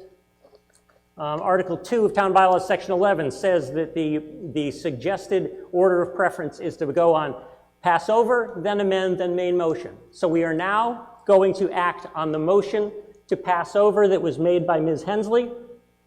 What this means is if a majority vote is in favor, the town meeting has decided to take no further action on this, and we will move to Article 29. If it fails, we'll continue down the process. All those in favor of Ms. Hensley's motion to pass over, please display your voting slips. Thank you. All those opposed? I see probably about 10 or 15, but many more in favor of passing over. Report from the gym. No opposition. No opposition. The motion to pass over carries. The town meeting has decided to take no action on Article 28. We now turn our attention to Article 29. Mr. Edinburgh. Alan Edinburgh, 8 Nash Street. I move to pass over Article 29. Mr. Edinburgh has moved to pass over Article 29. See, this is the normal case we were used to, and it's why I had to explain why it's a little abnormal from our use. So in this case, because the article is on the warrant, the town meeting has to do something. The motion to pass over is essentially to take no action. Mr. Edinburgh, any explanation, or you think it's self-explanatory, or just a few seconds? Very briefly, given the votes on the prior two articles, I don't believe this article is relevant and could not be enacted if passed. Thank you, Mr. Edinburgh. Any discussion on Mr. Edinburgh's motion to pass over? Seeing none, our action comes on Mr. Edinburgh's motion to pass over. Will all those in favor please raise their blue voting slips? Thank you. All those opposed? I don't see any. Report from the Jim? No opposition. No opposition. I believe that is a unanimous vote. The article is passed over. The town meeting has decided to take no action. We now move our attention to Article 30, establishing dimensional zoning regulations for a building in the M1 district. Back to Mr. Payant. Mr. Payant. I move the article as written in the warrant. Thank you, Mr. Payant. This and the following article are almost identical. The only difference is the location that we're speaking about. Both of these articles refer to the approval you already gave to the chlorine booster stations that we need to construct. And your approval of this article and the following article allow us to comply with zoning regulations and move forward with the project. Thank you, Mr. Payant. Mr. Silverberg, report from the Planning Board. Mark Silverberg, 7 Wells Street. The Planning Board held a public hearing on February 15th, 2022. The board voted 4-0 to support Article 30 as written in the town meeting warrant. The hearing was properly advertised in the Worcester Telegram and Gazette on January 28th and February 4th, 2022. Thank you, Mr. Silverberg. Any further discussion, debate, deliberations, questions? It is establishing a dimensional zoning. I see no discussion. Our action comes on Mr. Payant's motion. Because it is a zoning article, it requires a 2/3 vote. All those in favor of Mr. Payant's motion, please raise your blue voting slip. Thank you. All those opposed? I see a small number in opposition, so it is not unanimous, but way more than 2/3. Report from the Jim? No opposition. No opposition. It is almost unanimous, certainly more than a 2/3 vote. I declare a 2/3 vote. The motion carries. Mr. Payant, we now move to Article 31. I move the article as written in the warrant. Same explanation. Thank you, Mr. Payant. Mr. Silverberg, do you have a report from the zoning, from the Planning Board on this article? Oh, sorry, this time it's going to be Mr. Bouchard. Peter Bouchard, 9 Reverend Thomas Hooker Road. The Planning Board held a public meeting on February 15, 2022. The board voted 4-0 to support Article 31 as written in the town meeting warrant. The hearing was properly advertised in the Worcester Telegram and Gazette on January 28, 2022 and February 4th, 2022. Thank you very much. Any discussion? Seeing none, your action comes on Mr. Payant's motion. All those in favor, please raise the blue voting slips. Thank you. All those opposed? I see at least one in opposition. It's not unanimous, but clearly 2/3. Report from the Jim? No opposition. No opposition in the Jim, so it is clearly more. It's an almost unanimous, but certainly clearly a 2/3 vote. The motion carries with a 2/3 vote. We now turn our attention to Article 32, amending zoning bylaws for M and M1 uses. Mr. Silverberg. John? Oh, sorry, Ms. Nurse, sorry. I was looking at my list here. Sorry. Ms. Nurse. Hazel Nurse, 80 Nurse Street, for the Planning Board. I move the article as written in the warrant. Thank you, Ms. Nurse. Report from the Planning Board? The Planning Board held a public hearing on February 8th, 2022, and continued to February 15th, 2022. The board voted 4-0 to support Article 32 as written in the town meeting warrant. The hearing was properly advertised in the Worcester Telegram and Gazette on January 24th, 2022, and January 31st, 2022. The purpose of this amendment is to allow outdoor recreational use in cemeteries in M and M1 districts, which are town, state, or municipal-owned districts. Thank you, Ms. Nurse. Presentation, discussion. Is there a presentation? Okay. Do the voters want a presentation on this, or do they think they understand what was written? I guess there's no need for a presentation. In that case, if there's no discussion, we will go to a vote on Ms. Nurse's motion. All those in favor, were you voting, or did you have a question? You have a question? Okay, can you go to the microphone just so the other room can hear, please? And the usual name, address, blah, blah, blah. I see your voting slip, so that part's good. Carrie Maxian, 260 East Main Street. Can you show me what you're talking about? Because Okay. I don't understand. Tell you what, if it's going to be brief, why don't we let Just quick. Mr. Robbins do a quick presentation. It'll give me a good chance to go to the bathroom. So here we go. It'll be a race. Thank you, Mr. Gold. I have that effect on people. Run to the restroom. Yeah, zoning usually does that to people. Okay, so this article is intended, let's see, I've got the, okay. Thank you.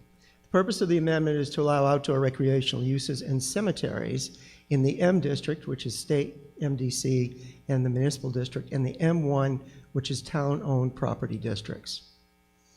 So why is this needed? Currently, there are public recreational uses that are on town-owned property in M1 districts. Those are considered non-conforming uses under our current zoning. Right now, our zoning table says that outdoor recreation, unless they're associated with an educational use, like here at the high school or at one of the other schools in town, are not allowed on other municipal properties. Same goes for cemeteries. So point 2 says there are cemetery uses currently existing on municipal land, and under present zoning, they are considered non-conforming uses. So we're proposing to make them conforming uses by amending the table. So if you see the table up on the screen, you'll notice that the 4th line down says cemetery. Under the column for M and M1, there's an N in each cell that's been stricken, replaced with a yes, which means allowed by right. The same for outdoor recreational uses, which is 2 lines down. Other than the above, operated by governmental agencies, so that would be the town. So recreational fields that are not associated with educational use. That's my presentation.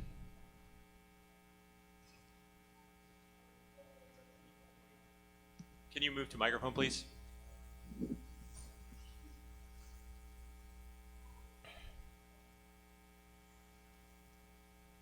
Janet Anderson, 7 Chauncey Street. I'm just curious, what is recreation? I'm not being facetious, but what are we allowed to do in cemeteries now?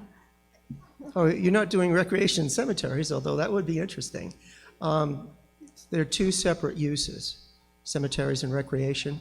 So you know that currently we own property on North Street, the town does, and they recently were in the process of building roads and plots for a new cemetery. Currently, that would not be allowed under our existing use. It would have had to have been ruled a non-conforming use. We're trying to make everything consistent so there's less confusion in the future. So we're changing that to from a no to a yes by right.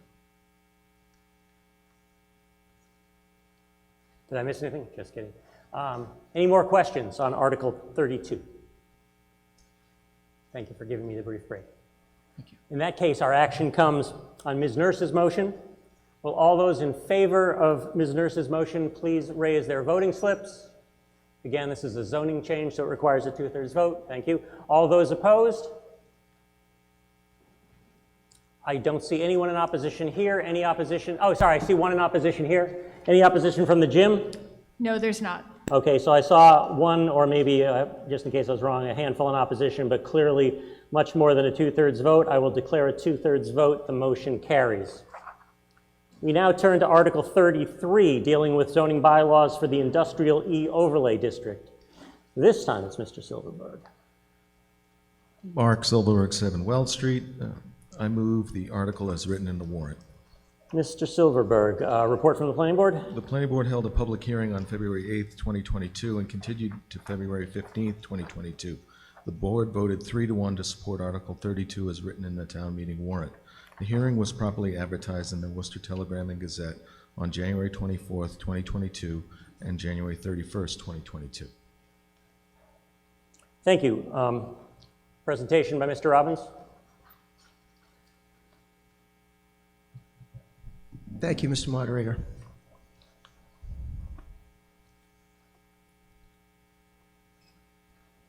Thank you. So this article is about allowing increased density on the west side of town in the area that is currently zoned general industrial, or what we call industrial B. We plan to overlay certain parcels, which I will show you on a map after I explain the article, with an overlay district that allows the intensity for height to increase from 4 to 5 stories, or open space coverage to increase from the current requirement of 60% open space to 50% open space. So coverage would increase 10%. The the Industrial E Overlay District properties on the west side of town along Otis Street, Secaucus Drive, Valenti Drive, and Smithville Parkway as an overlay to the current General Industrial IB District. This area is currently a series of industrial and commercial uses encompassed by the General Industrial District. The purpose of this amendment is to create more opportunities for commercial uses in the long term, such as professional office, research and development uses, and technology uses. It allows increased land use intensity through increased dimensional standards, more permissive than are provided by the current underlying IB district. So what is proposed? A new zoning overlay called Industrial E. The uses would be allowed by right, that means by site plan approval. They'll be the same uses as the current Industrial B. We're not proposing to change any of the permitted uses, only the dimensional requirements. Allowing up to 5 stories by right, currently 4 stories are allowed by right, and requiring a minimum of 50% open space, currently 60 is required. Site plan review by the planning board would continue to be required. The current general industrial IB district remains in place. The new industrial overlay would allow additional privileges. Though uses in the new IE overlay would be allowed to increase coverage and increase building height privileges, provisions are made to protect the environment and the surrounding neighborhood. So the IE project design must maximize opportunities for walking and bicycling, incorporate best practices in energy efficiency, environmental protection, stormwater management, LEED, which is Leadership in Energy and Environmental Design criteria, that's the building design, and low-impact development techniques. Retain existing mature vegetation wherever possible, provide for winding sidewalks and creative siding of structures, and assure the landscape materials used as buffers are native, non-invasive, hardy for New England weather conditions, and disease-resistant. Additionally, provide for electric vehicle charging stations serving on-site parking. Assure that the project site design provides for photovoltaic, which is solar energy generation, or other on-site renewable energy generation. If the property is in the IE district within 300 feet of a residential use, the development shall screen its residential butters from light and sound coming from the new development. So this is our current zoning map. Here's the west side of town. In the purple, that's the general industrial or industrial B district. You'll see it's slightly changed here. I'm going to show you those properties. So we're talking about the properties along Otis Street that are crosshatched. You'll note the underlying color is purple. Only the properties that are overlaid with the crosshatch are those that would be affected by the new Industrial E district. So Otis Street to the intersection with Smith Parkway, only one parcel on Smith Parkway. The 2 parcels on Secaucus Drive. Whoops, I'm sorry. Secaucus Drive is right there. And the 3 parcels up on the top of Boston Hill off of Valenti Drive. So not all of the Industrial B, because we want to be careful of the areas where there's town wells. You'll see the green area in the center that kind of looks like a lollipop or a balloon. That's your town's water treatment plant. That's why we have the environmental requirements to protect our natural resources. And also on the other side of the railroad tracks, oops, I'm sorry. Down here, there's a residential neighborhood. So we're not proposing the overlay on this parcel or these parcels here or these parcels here, which are already occupied by residential uses.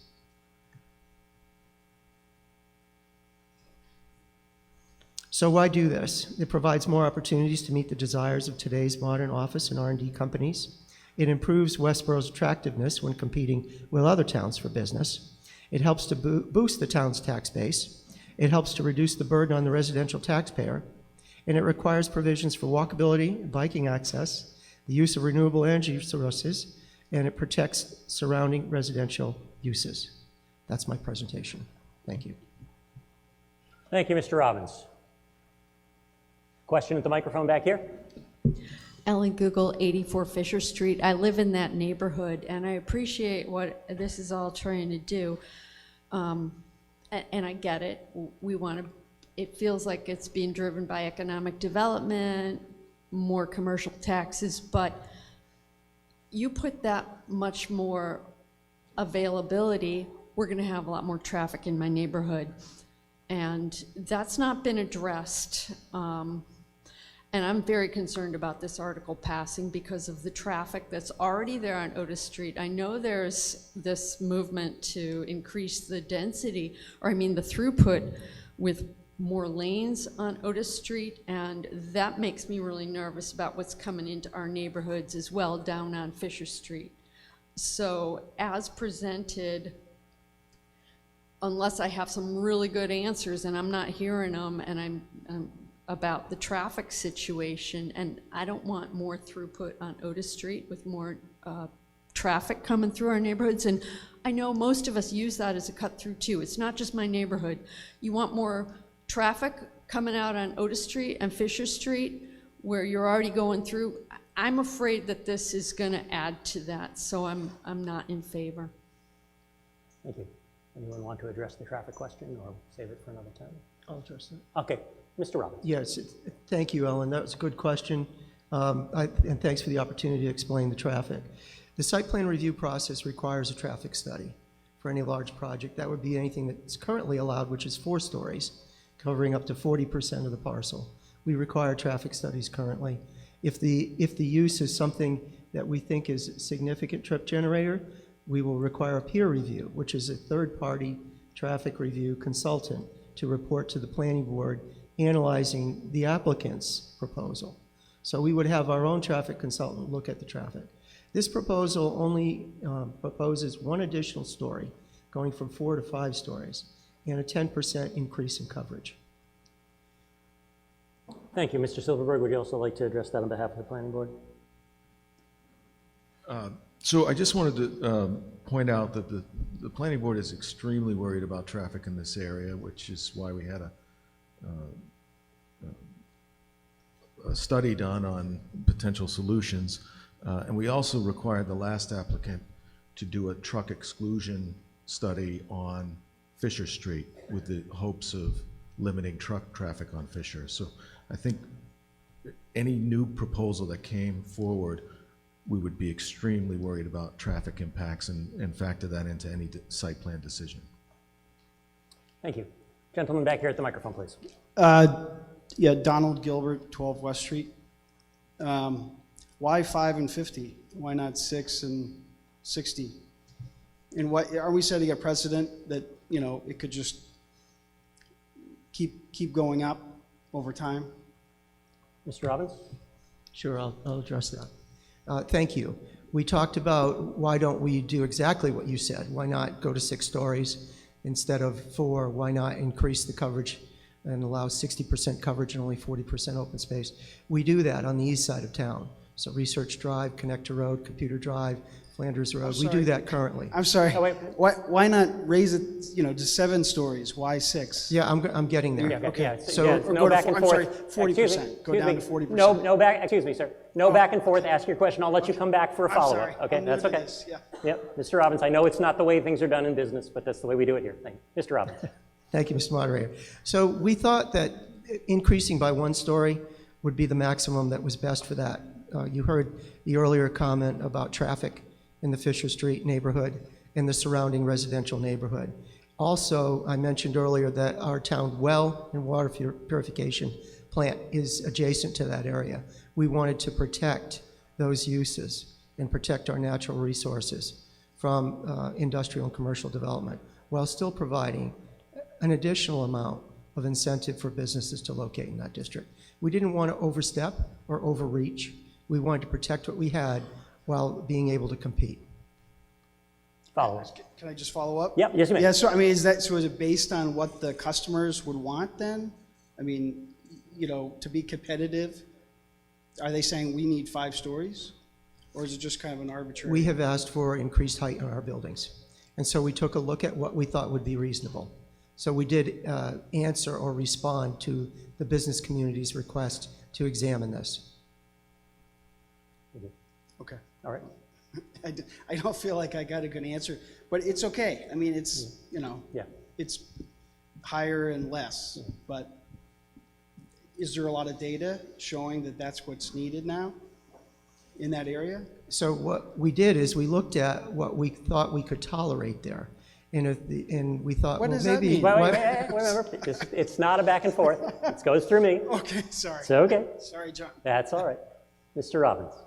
So we looked at what we do on other parts of the town, on the east part of town, which I explained to you earlier, where the heights are allowed higher. So you can do 6 stories there and much more coverage. But we didn't think that was appropriate on this side of town. And the reason for that is the data on the surrounding other uses, the residential neighborhoods, very close, our town water treatment plant and our town wells for our drinking water. We want to support infiltration to improve and maintain our water supply. So that's why we didn't go any higher. Thank you. Mr. Hensley.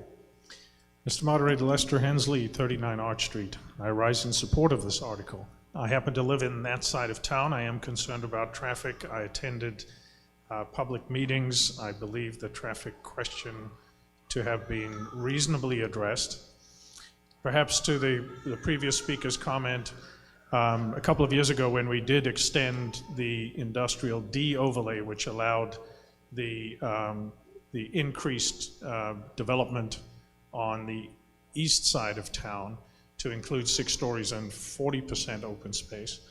This town meeting defeated the extension of that industrial D article to this parcel, these parcels on this side of town, for many of the concerns that have been addressed. The developers would prefer that we allowed them to develop 100% of the sites. Westborough happens to have some very strong ratios of preservation of open space. And while I believe that, as proven by the redevelopment of the Astra site by Atlantic Management on behalf of Amazon, the current development of the adjacent site on behalf of Amazon, the current development of the subsequently adjacent site by Cold Harbor Brewery, have proved that Westborough will continue to remain a popular place to develop despite the open space requirements, that this is a reasonable concession to developers, that if properly managed and offset by the incorporation of the low impact and sustainability provisions that are a party to this overlay zoning, ought to provide the opportunity to increase the value of these parcels. And I would encourage our town assessor to jump on that. And additionally, to perhaps develop, without significant impact, more valuable commercial development.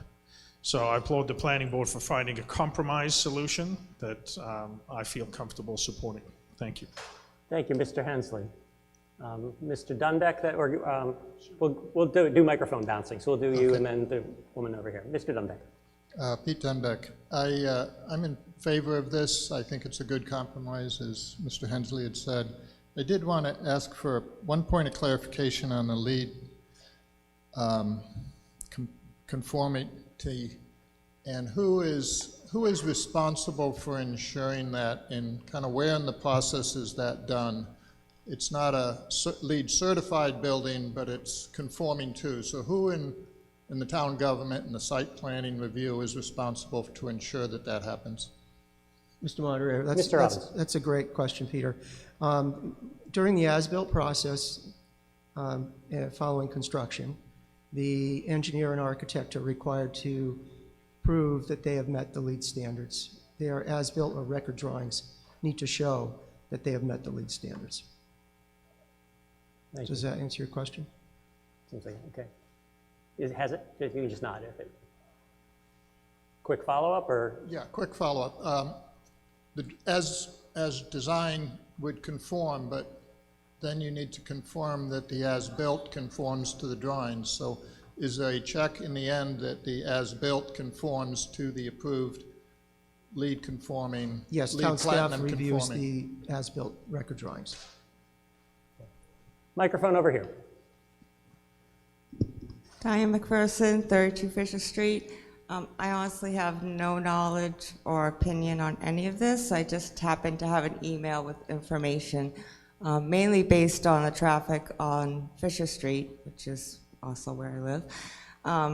But I have an email from a neighbor who had tried to get a request for a heavy commercial vehicle exclusion.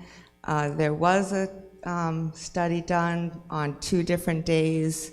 He's been taking pictures for a year. I mean, I see the trucks and the cars zooming by.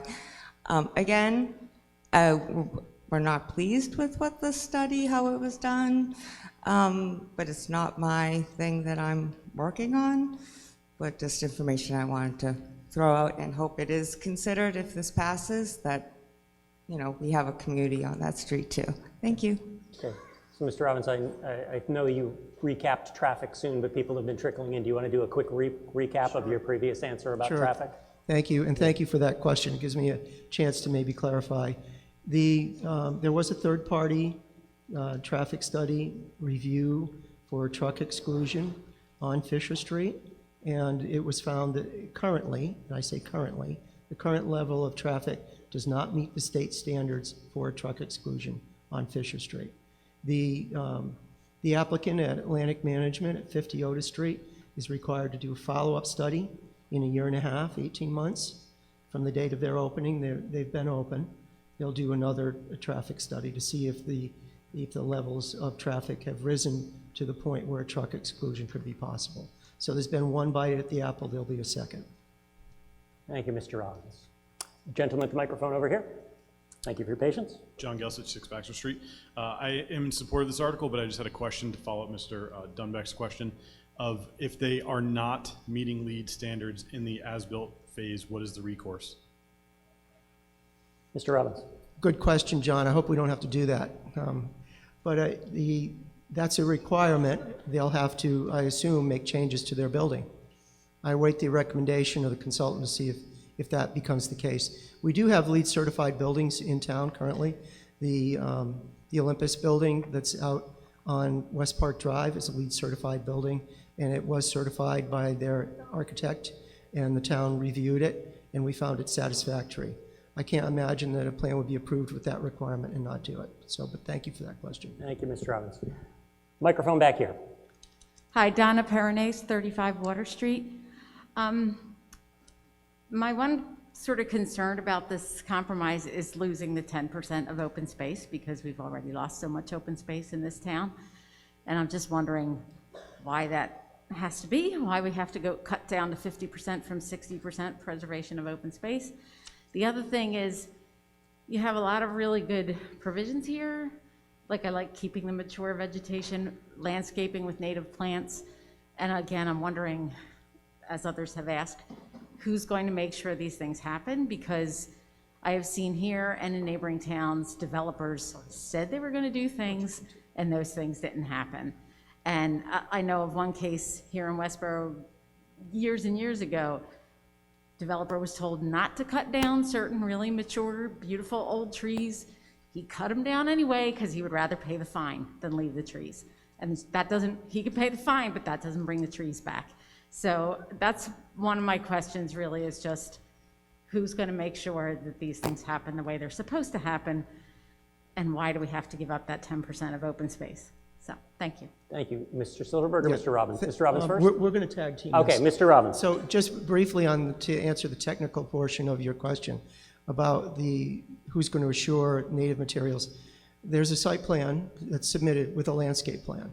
We see an existing conditions plan that tells me what types of trees I have there now, where the tree line is. Then there's a grading plan that shows what they plan to move and what they plan to remove and where the new grading will be. And then they have a plan for how they will replant. And we do have inspections during construction. And before an occupancy permit is granted, they must show, and town will confirm this, that all the plantings that were proposed to be planted have in fact been done so, and that they haven't cut in areas they were not to cut. Now, Mr. Silverberg. Mark Silverberg, 7 Weld Street. I'm also chair of the Open Space Committee, and I think you know that I'm a strong supporter of open space in this town, and I didn't make this decision to support this change lightly, but one of the considerations that we haven't mentioned is that there's existing buildings and existing businesses on many of these sites, and if they're considering expansion, it's really hard to put an extra story on. So you need that open space, some reduction sometimes to put an addition on, or else you have to move. And we really don't need businesses moving out of town. So that was one of the reasons that I supported the open space reductions. Again, just to make sure that existing landowners in that area and existing businesses had some opportunities that the building height would not afford them. Thank you, Mr. Silverberg. Any questions from the gymnasium? No questions here. All right, I see no one at the microphones. I will assume that maybe we're ready for the vote. We have before us Mr. Silverberg's motion moves the article as printed in the warrant. All those in favor, please raise your blue voting slips. Give me a moment to see. Thank you. All those opposed, this requires a 2/3 vote. I see a small number, probably around 10 or so in opposition, but certainly not anywhere close to the 1/3. Report from the gym. No opposition, and we've gained a voter. Okay, nice. So it's clearly a 2/3 vote. The motion carries as a 2/3 vote. The motion is adopted. We now move to Article 34. Just a few notes here. I will mention, to remind you, earlier in the day, there are 2 non-voter speakers who've been approved to sit on the floor and speak at this article if requested. I'm not sure if they're here, but I'm sure we'll hear from them if the time comes.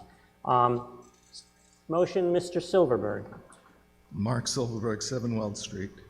I move the article as presented this evening, as printed in the warrant, with the addition of the following new subsection sentence under section 3342. No existing off-premises, non-digital, or non-electronic billboards or existing billboards that convert to digital format shall be allowed to increase in size or height. Mr. Silverberg, report from the Planning Board. The Planning Board held a public hearing on February 8th, 2022, and continued to February 15th, 2022. The Board voted 3-1 to support Article 34 as presented this evening. The hearing was properly advertised in the Worcester Telegram and Gazette on January 24th, 2022 and January 31st, 2022. I just wanted to explain the change from the warrant. This language came up during our public hearing. The original language did not include this. The draft warrant did not include this. We had requested this change to make sure that any existing billboards on Route 9, if they took advantage of the change to digital, could not put up a bigger billboard. And so for some reason that did not make it into the final warrant, but it was discussed and voted on by the Planning Board. Thank you, Mr. Silverberg. While we wait for Mr. Robbins to get ready for the presentation, let me just explain. I've talked about this a few times, but it's important. So as I mentioned before, one of the key constructs of the warrant is that the warrant is a warning to the voters about what they expect the town meeting to act upon. And so that sets the scope of the warrant. So because some people may choose not to be here because there's aspects in that scope that they may not care about, I have to review all changes to the warrant and from whether they're in scope or not. I examined this change after it was brought to my attention, and since this actually narrows the use, it says people can't expand things, it actually is within the outer bounds, or what other moderators call the 4 corners. And so this addition is within scope because if anything, it's doing something less than what the scope of the actual printed article says. So that's why I'm allowing that to be made as part of the motion, even though it's not in the warrant. Mr. Robbins. Thank you, Mr. Moderator. While developing this bylaw, some of you may remember that this was in front of the voters last fall town meeting, and the Planning Board asked that it be referred back to them for further study. We did that. We looked at other bylaws in other communities to see what they have done. And because of that, we were able to rewrite what we think is a very good bylaw that will represent the desires of the town and protect the town at the same time.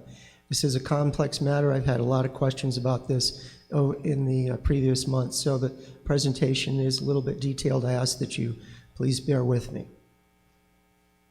So the purpose of this bylaw, of this amendment rather to our bylaw, is to make provisions for off-premises signs, including digital billboards along interstate highways that pass within the town of Westborough, while regulating their location, size, and intensity. To responsibly address the changing technology of digital displays and the town's desire to regulate this technology. To allow new sign technologies in a designated area through a special permit process. To regulate the quality, scale, and impact of off-premises commercial billboards with the purpose to maintain both a competitive business market and an aesthetically attractive residential community. To encourage the siting of commercial billboards and electronic digital billboards in locations that will not cause driver distraction. To provide public announcements in emergency situations for the safety and welfare of the general public. To preserve the residential character of the town and protect the environmental, historic, and open space resources of the community by designating defined areas for locations that minimize potential adverse impacts to the town. So the details, the locations and regulations. The allowance of off-premises signs, including digital billboards along I-495 and the Mass Turnpike, allowed only by special permit from the Board of Appeals and a development agreement with the Select Board. And so what's applicable? Off-premises digital billboards may be allowed on commercial or industrial property, specifically including the exclusive industrial IA, the general industrial IB, the mixed-use industrial IC, the industrial D overlay, the highway business BA property, and any such property that directly abuts Interstate 90, the Mass Pike, or Interstate 495. Any installation of an off-premises billboard shall require a special permit from the Board of Appeals and an off-premises billboard development agreement with the Westborough Select Board. An off-premises digital billboard shall mean an off-premises sign utilizing digital message technology capable of changing the static message or copy on the sign electronically. A digital billboard may be internally or externally illuminated. A digital billboard shall not have animation, movement, or the appearance or optical illusion of movement of any part of the sign structure. Each static message shall not include flashing or variable light intensity. Existing off-premises non-digital or non-electronic billboards in other districts wishing to convert to digital format shall comply with these requirements. The special permit criteria. So this is what the Board of Appeals would look at if a sign proposal comes to them. Nuisance or hazard or congestion shall not be created. Any proposed sign location shall not be within 500 feet, within a 500-foot radius, rather, of any residentially zoned property or other property used for residential purposes, excluding hotels or motels. Any proposed sign location shall not adversely interfere with the use of adjacent properties, including, but not limited to, increasing noise or vibration, casting a shadow on, or causing a flicker on adjacent properties. Any proposed billboard sign shall not be permitted within 1,250 feet of another permitted off-premises digital billboard sign on the same side of the traveled way, and shall not be permitted within 1,250 feet of another permitted off-premises digital billboard on the opposite side of the traveled way, regardless of which direction the sign is intended to face. Off-premises billboards shall be in harmony with the surrounding area and not do significant damage to the visual environment. The special permit granting authority may consider, among other factors, the physical, environmental, cultural, historical, or architectural characteristics of the location in the area, proximity of the proposed billboard to schools or places of worship or open space, architectural characteristics of the location area, and the structure, height, and size of the sign and the number of signs on the premises, and in the area where the billboard is to be located. No flashing lights shall be allowed.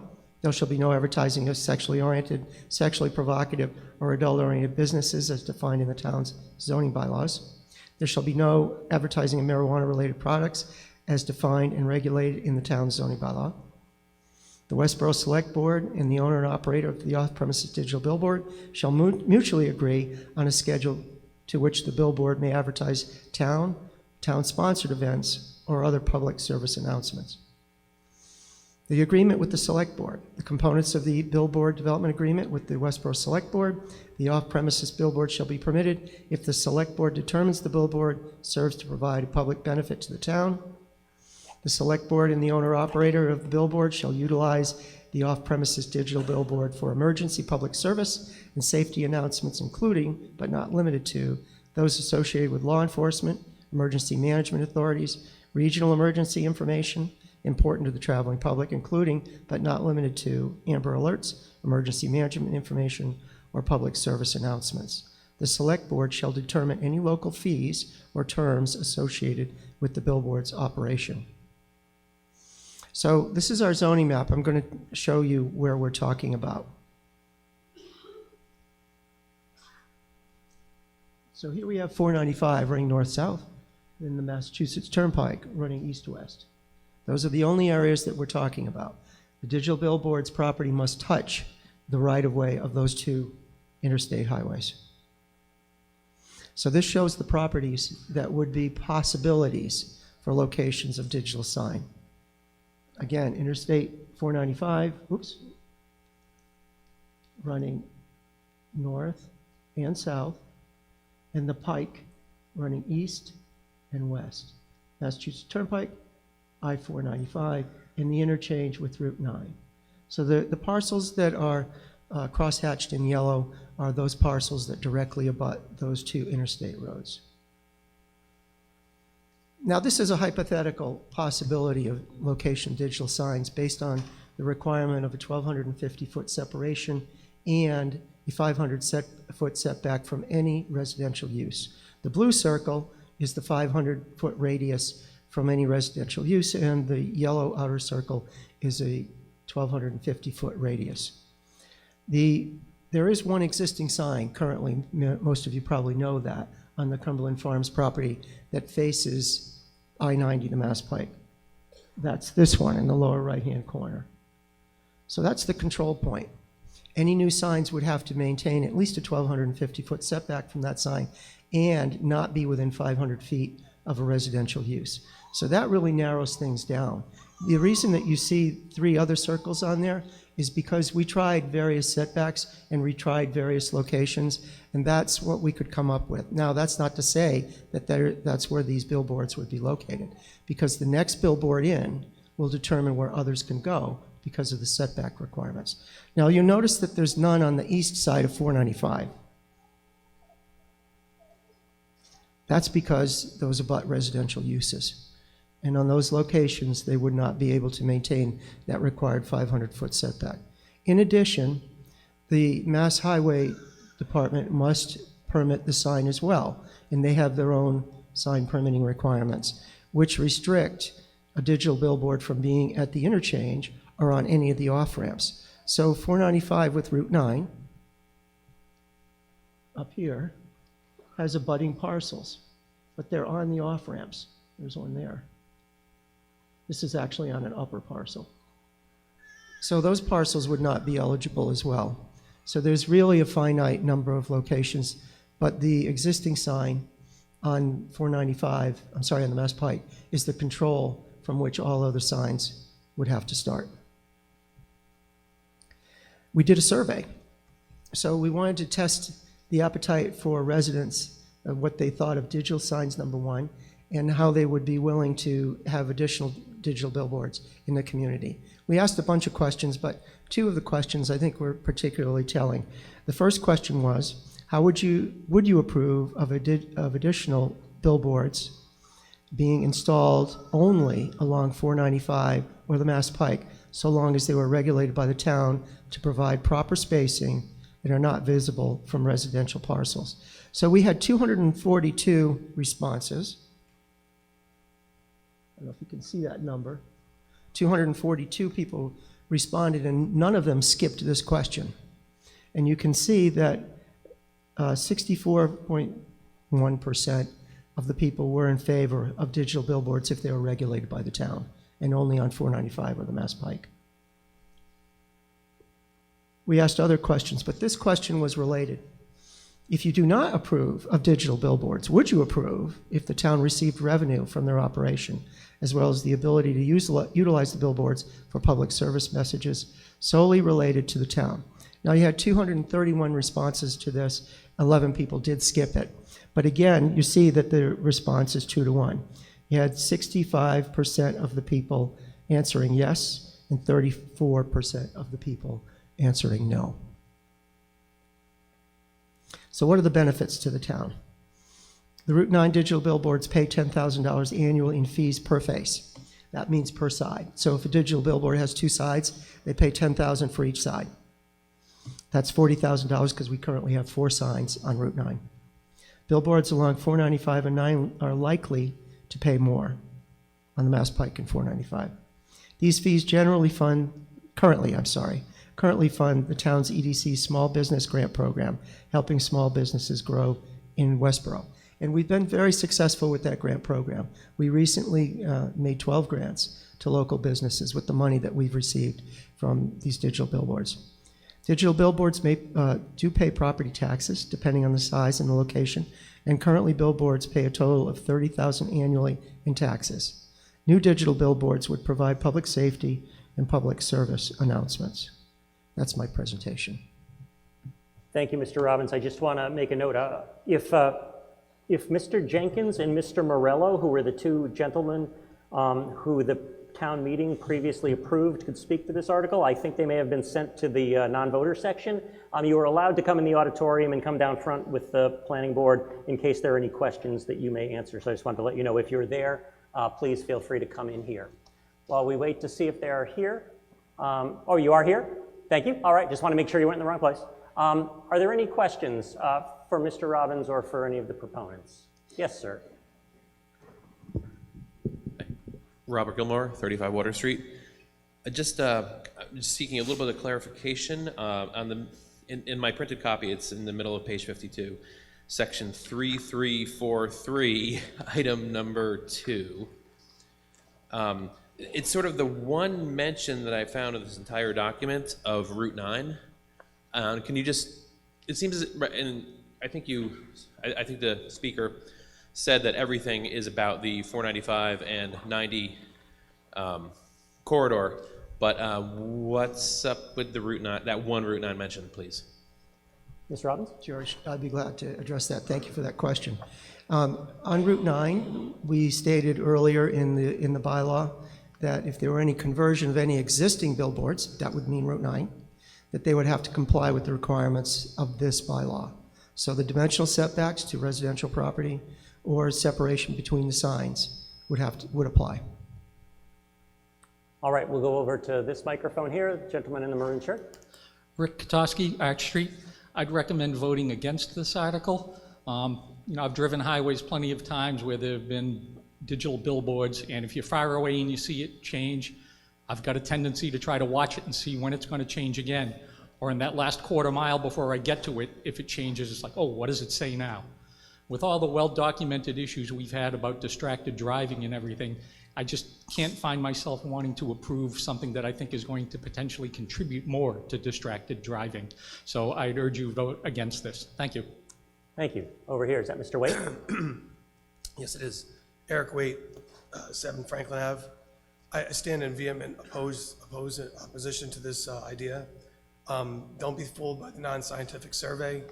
It wasn't a random sampling, and we got those numbers. We have a town budget in the tens and tens of millions of dollars, and a couple pennies coming our way for a severe blight issue, distracted drivers. Yes, the individual images that we'll see, these ads that will yet again assault our vision, might not have moving images, but they'll change, as it says right here on page 53, 10 times or every 10 seconds or up to every 10 seconds. It'd be one thing if there are hundreds of people that came forward and said, you know what we need more billboards. I don't know if anyone's ever in their life said that, or even a few dozen. Looking into what went into this, I can imagine that there are going to be a small number of people that will make a great deal of money. Not even so much the folks that will rent the land for the billboard, but the advertisers. And because it is a lot of money to advertise on these, you tend to have bigger businesses advertising, unlike small mom and pop. So I really think this is a bad idea. We're gonna regret it. I want you to think about driving down one of these highways with your children in the future and saying, I went to town meeting and I made that happen. It's not something that's gonna, even by definition, you know, we talk about the aesthetics of it. You know, it's 680 square feet. It's interesting in this presentation here, we don't have any visuals of what it would look like. I've been looking at that screen trying to figure out how many square feet that sign is. With 680 square feet is 10 by 68 feet. It might be something approaching that curtain. And then some of these will have the pedestals that hold them 75 feet high, so they're high enough so the drivers can see them. I mean, they are there so the drivers will look at them. That's what they're there to do. 75 feet is about as tall as this room we're in. So I really want you to close your eyes and think, will this add anything that is of real value? So lastly, John Maynard Keynes says, we destroy the beauty of our countryside because the unappropriated splendors of nature have no economic value. We are capable of shutting off the sun and the stars because they do not pay a dividend. So let's also think about the light pollution and the CO2. Please vote against this. Thank you. Thank you. Mr. Walsh. I wanted to comment a little bit about the how fast things change, as was mentioned with the distracted driving. Having these billboards change once an hour makes it so that they can still bring in multiple people and multiple, you know, clients, but every 10 seconds seems very fast. Obviously, like, everyone would be against animations and that sort of thing that are changing multiple times within a second. But I think that the way it's written here, it's just, it lends too much to causing distracted driving. Thank you. Over to the microphone here, please. Donna Peronace, 35 Water Street. I second the idea of no more digital billboards in our town at all. A single digital billboard uses as much electricity in a 24-hour period as 15 homes. If we talk about sustainability in this town, we talk about, you know, protecting our environment, digital billboards don't do that. Light pollution is increasing 6% a year around the world, around the country at least. And I know you're talking about citing these in places that would not impact neighborhoods, but it's along our highways where we have these like greenswards, right? That light pollution is a problem for our wildlife, particularly our birds. I don't want it in our town. I don't want to support it. So that's what I'm saying, and I hope no one else will support it either. I don't think we need more digital billboards. Thank you. Thank you. Ms. Hensley. Jody Hensley, 39 Arch Street. I am sort of a dark sky fan as well, but I'm interested in this concept of regulating digital advertising. And I appreciate under special permit criteria, point 8, where it says there shall be no advertising of marijuana-related products as defined and regulated in sections 57 and 58 of this bylaw.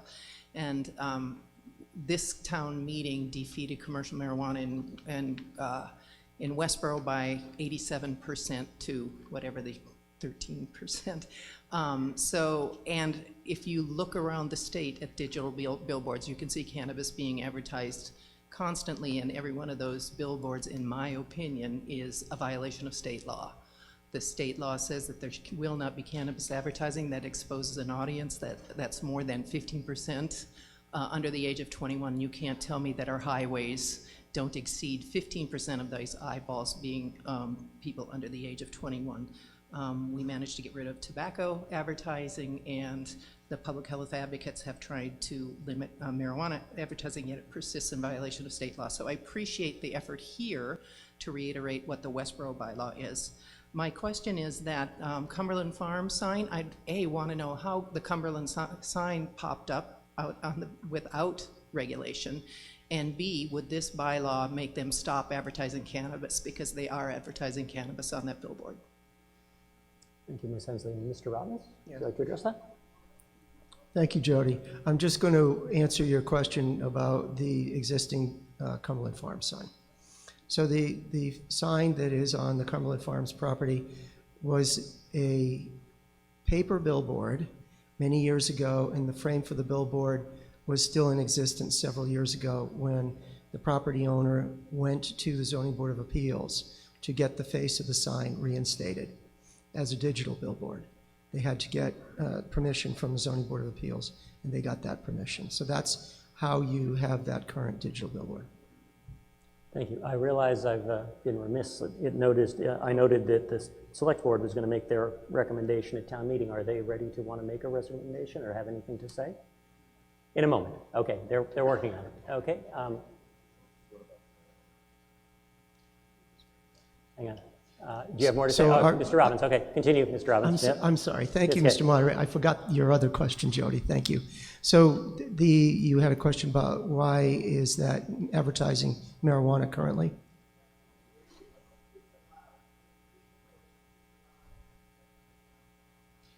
So I can tell you that the new signs would not be allowed to advertise cannabis.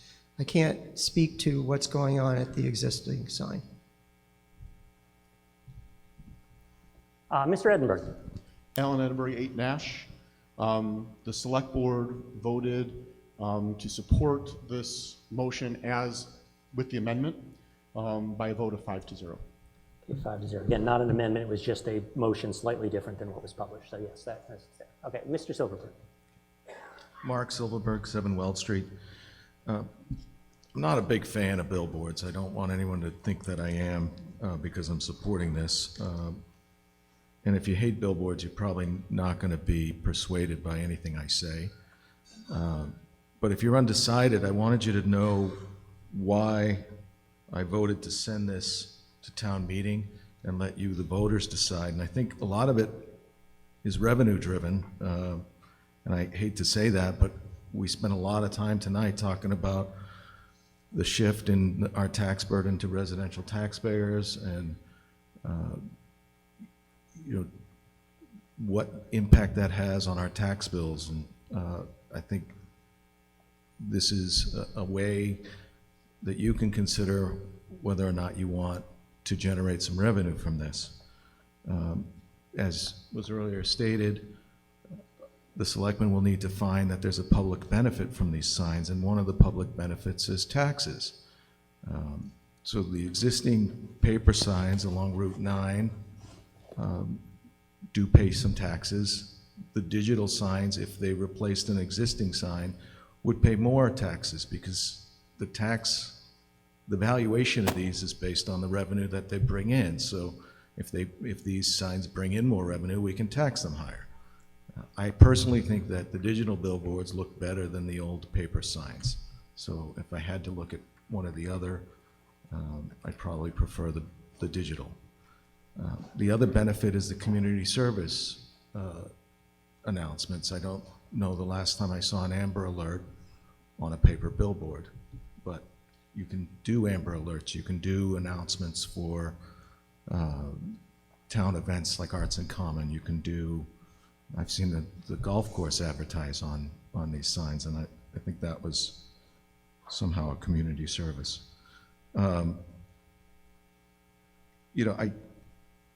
We saw that graphic earlier where there were 4 signs along 495 and 90. There would be no new signs anywhere else. There would only be existing signs that wanted to convert, and those existing signs do not currently have a development agreement with the town, but the new signs would. So we would generate some revenue towards the EDC small business program, which I think is a valuable program and needs more funding.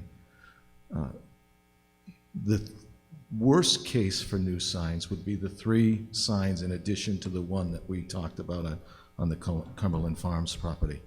That graphic that you saw doesn't consider topography, doesn't consider wetlands, and it doesn't really show you that if the next sign goes up in the middle, it could eliminate 2 of those circles. So it's possible we might only get 1 additional sign. I know some of you will vote against this because 1 is too many, but I just wanted to explain why I voted for it. I think it's good to regulate these signs. It's good to get some additional revenues out of it. It's good to get the community service, and to possibly get, I'm sorry, the last thing is that sign on Route 90 is the most valuable and generates the most tax revenue. And so, again, I hate to sound like it's all about the revenues, but I'm not at all bothered by that sign on Route 90. I don't even think of it. I don't drive down there and say, geez, I wish that wasn't there. To be honest, I go by there, 4 out of 5 days a week, and I barely even notice it anymore. Mr. Hensley. Mr. Moderator, Lester Hensley, 39 Arch Street. I rise to re-echo the comments of a previous speaker. After 2 years of facilitating the master planning process and the input of hundreds of residents, not once did I hear what the town is lacking is more digital bombardment of commercial messaging. We've got it in our pockets, we've got it on our televisions, we've got it on the existing digital billboards. I too have used the term blight. I did fill out the survey that went out. I used that term in that. I just don't believe that it adds anything to the character of the community.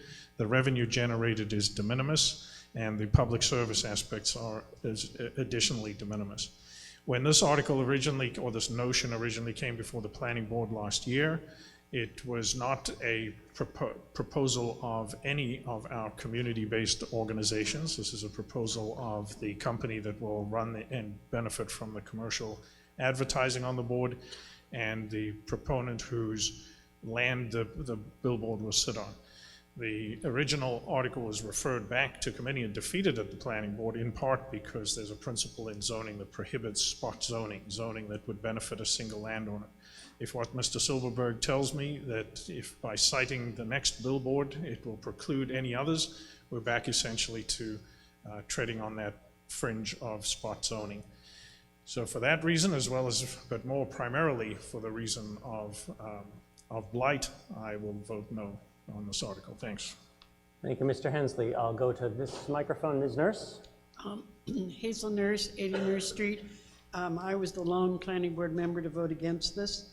And I'd like to point out that under the special permit criteria for this, the proponent is to demonstrate that the proposed billboard is in harmony with or suitable for the surrounding area and would not do significant damage to the physical environment. Further, among the factors to look at are the scenic beauty of the area, the physical, environmental, cultural, historical, and architectural characteristics of the location and area. I think as you drive up 495 towards the town of Westborough, it's green all the way up.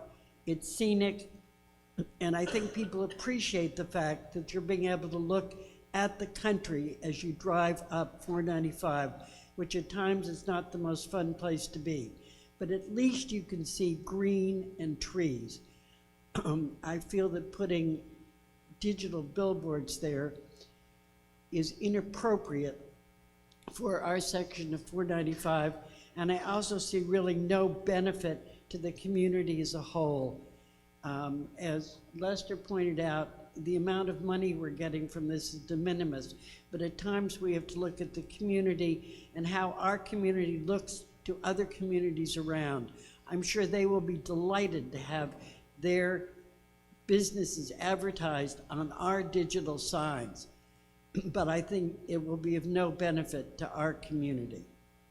Thank you, Ms. Nurse. Gentleman over here at this microphone. Hi, Donald Gilbert, 12 West Street. We only get 2 minutes? Because two and a half minutes, to be honest. Mr. Silverberg just seems to talk a lot. It wasn't too bad. I'll give you a little bit. Just go ahead. Role as resident or as, for the town. I don't know. Just keep it short and try to keep it close. Okay, well, I just would say that my one question is, who put this forward? Who put this idea forward? I know that, Mr. Silverberg said he put it forward. Where did the idea originally come from? I'd like to know. And then just a comment, and I guess I'm urging you to turn this down. I used to live in Boston for 10 years and spent most of my time the past 15 in Boston or Portland, Maine.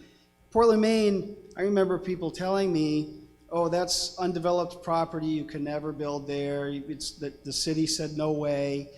And lo and behold, for 15 years, every little bit of kind of in-between land, you know, something that you see from the highway, it's kind of nice, has been developed. They're turning it into a little Boston, and then we know what's happened to Boston, okay? There's no green space. There's no harbor space anymore, actually, for dockage and stuff like that. Anyway, so I would just urge you to turn this down of all things, and thank you.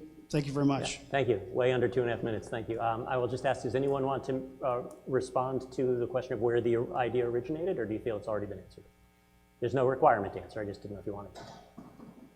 Okay. Mr. Silverberg? Mark Silverberg, 7 Wells Street. This was not my idea, so let's get that straight. This was brought forward by a landowner. The original concept was not at all well written, which is why we asked to refer it back to the zoning subcommittee. They developed this after looking at other towns, and then brought it back to planning board for a public hearing. You know, again, I feel like it's up to you guys to decide. I wanted to get it before you because of the budget issues that we talked about earlier.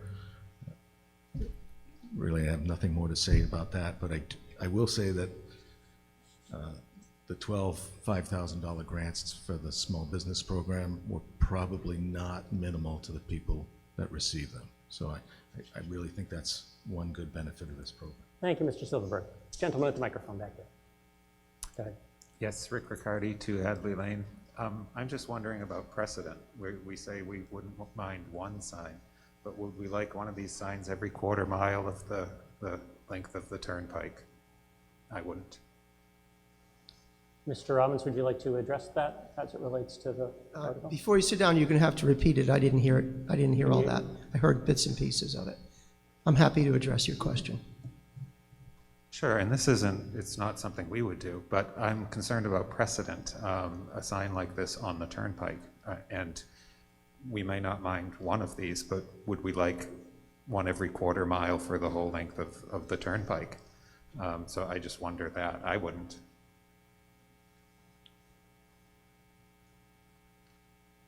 I was just trying to get the slides to answer your question. Thank you. Can you advance me one? So this is what you were referring to, I assume.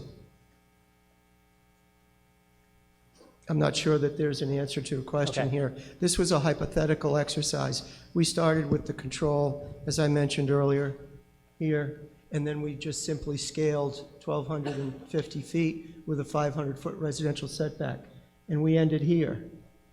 And then we did the same and went north, observing the residential setback. That's why there's none on the east side. Thank you. All right, over to this microphone. It's that microphone's turn. Mr. Shea? Tom Shea, Cross Street. I'd like to make a motion to end debate. Okay, Mr. Shea has made a motion to end debate. I will note that we've been at this for over half an hour. There's been significant discussion both ways, so I will allow the motion to exist, to be put forward. If you're new here, I'll just explain quickly. This is not an action on the main motion. This is simply an action to whether we want to continue to hear speakers or whether we want to go straight to acting on the question. A vote in favor of Mr. Shea's motion is that we stop debate and go straight to a vote on the main motion before us. It takes a 2/3 vote. Will all those in favor of terminating debate please raise their voting slips? Thank you. All those opposed to terminating debate? I see probably about 10, but that is not approaching the 1/3 that would be necessary. Report from the gym? No opposition. No opposition. That is more than a 2/3 vote. Debate is terminated. What that means is that we go to the action on Mr. Silverberg's main motion. This is a zoning bylaw change, so it requires a 2/3 vote to approve. We know that the motion was up on the board. It has this extra sentence that was added. And so our action comes now on the main motion. A motion in favor is a motion to approve. This is a zoning bylaw change. A vote against is a vote to not allow this to be a zoning bylaw change. All those in favor of Mr. Silverberg's motion, please raise their voting slip. Okay, hang on. Thank you. All those opposed? That is more than a 2/3 vote in this room. Report from the gym? No opposition. No opposition, therefore it is more than a 2/3, it is more than a 2/3 vote to defeat, so it certainly wasn't a 2/3 to carry, so the motion is defeated. It lacked a 2/3 majority. All right, thank you. We now turn our attention to Article 35, so let me just get my notes pulled up here. Before we do that, I know people have been trickling in, and I just want to ask a question while we set things up. There is no right or wrong answer. How many people came to the town meeting when we talked about the lights at the high school? Okay, a number of you, but not everyone. As you know, in today's day and age, there are topics that are very emotional. There's topics we feel very deeply about. And one of the things that we do at town meeting is essentially we try to stay civil, we don't attack people, we don't cast aspersions, we essentially talk about ideas that are put before us, and we do it civilly, and if you've been watching town meeting today, you know that the comments go through me, and it's not a cross-examination, it's not a back and forth. I know this is a topic that people care very much about, but I'm going to ask, as I did back when we voted about the lights, another deeply controversial topic, for us to keep it classy, follow the process, and walk away as neighbors knowing that we had our chance to be heard and we had our chance to vote no matter how the outcome comes. So I'm just going to ask everybody to try to keep it together. Don't think back on what you've seen on YouTube or TikTok about these explosive meetings in front of boards. This is a legislative session and we conduct ourselves differently here. And that's the way we do things, and that's how we've done it since 1717.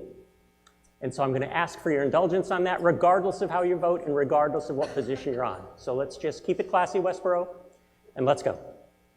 A motion from Ms. Edinburgh. I move that the town vote in support of this article as a resolution that the town of Westborough will recognize and refer to the second Monday in October as Indigenous Peoples' Day. Thank you all for coming. Ms. Edinburgh. Just another brief point. As is our custom, as you've noticed, the presentations go longer than the 2.5 minutes to speak. And because I allow proponents to make a 10-minute presentation, I also allow, if I get advance notice to essentially opponents, to go by the same rules and make a 10-minute presentation. I had been approached by people from both sides, obviously Ms. Edinburgh, and then we'll hear from someone. So the order we're going to do this is we're going to hear a presentation from Ms. Edinburgh, and then we're going to hear a presentation from people who are in disagreement with Ms. Edinburgh. Then I'm going to go to the various committees with recommendations and find out what they have to say, and then we will open the floor up to debate. With that, yes, Mr. Walsh. Point of order? Yeah, go ahead. Yep.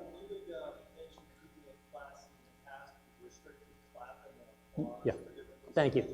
Okay, thank you. Actually, somebody mentioned that to me. I know earlier today there were a few places where you had applause. I know that it's a nice way that people are used to in various events to do that. Our tradition in Westborough is that our superpower is our vote. It's okay to feel the way you feel, but we do try to not do anything that could intimidate or do things. And so we do not allow applause, and my apologies for letting it happen a few times earlier today when I was busy with my notes. So contain your enthusiasm for your side. There's certainly no booing or hissing, no applause. And if you have something to say for or against the article, we have microphones here. And the beauty of open town meeting is every voter can decide whether they want to sit here and just vote or whether they want to get in line and speak when we get to them in line. So thank you for that reminder, Mr. Walsh. Did I hear a point from Mr. Beretti? Yes. When this petition was brought to the Advisory Finance Committee, it was clear that this was a non-binding resolution. Okay. I look at the motion that was made and the words non-binding have been removed. Is that correct? Tell you what, one of the things we're going to get to, I'm going to let do the presentations. There have been questions about what does it mean to be binding or non-binding, what do those words mean? When I go to the committees, I'm going to ask the town council. I believe she has said she's willing to weigh in on that. Is that true? You'll weigh in on what that means. So I understand there's questions there. we've heard the motion, we're gonna hear the presentations as part of the going from committees, and if you wanna wait till you hear that answer before you report for the Finance Committee, that's fine. Is that okay? All right, now I saw one more point. Mr. O'Donnell, you have a point of order?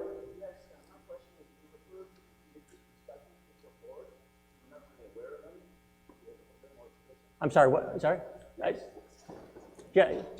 No, I heard you, I just want to make sure I understood the question. Yeah. Oh, I don't mean in Westborough. I mean the things we see on the news and on YouTube. Yeah, sorry. Yes, in Westborough, we've done a very good job. I'm talking about if you watch the news, if you see the YouTube craziness, that's not what we do here, and it's certainly not what we're going to do here at town meeting. I just don't want people to learn thinking that that's now accepted behavior, because it isn't. I don't think that. Okay. I know, I just want to make sure. We're all exposed to things that we never used to be exposed to. Okay. Point of order? Yeah, who is that? So, yeah, Mr. Shea, go ahead. Mr. Moderator, I want to do this at the right time, but I want to enter in a motion at the correct time for a secret ballot, secret vote on, or a private vote on this article. Okay, so Mr. Shea, you want to just know the process? If this is the right time, I'd like to make that Okay, motion. I'll tell you, I will take under advisement that you would like to make a motion for a secret ballot. But before we actually act on that, because it's not really in the order and we have had no debate, remind me that the time comes, and you as a group here, remind me that even if we terminate debate, because Mr. Shea has brought this point of order, that would be an action different than terminating debate, and I will allow you to decide whether to bring that point forward, and I'll explain what we do at that point. Okay? All right. Why don't, just tell you what, Ms. Edinburgh, why don't you read the motion again, and then we'll start your presentation. Thank you for your patience, everyone. I move that the town vote in support of this article as a resolution that the town of Westborough will recognize and refer to the second Monday in October as Indigenous Peoples' Day. Ms. Edinburgh.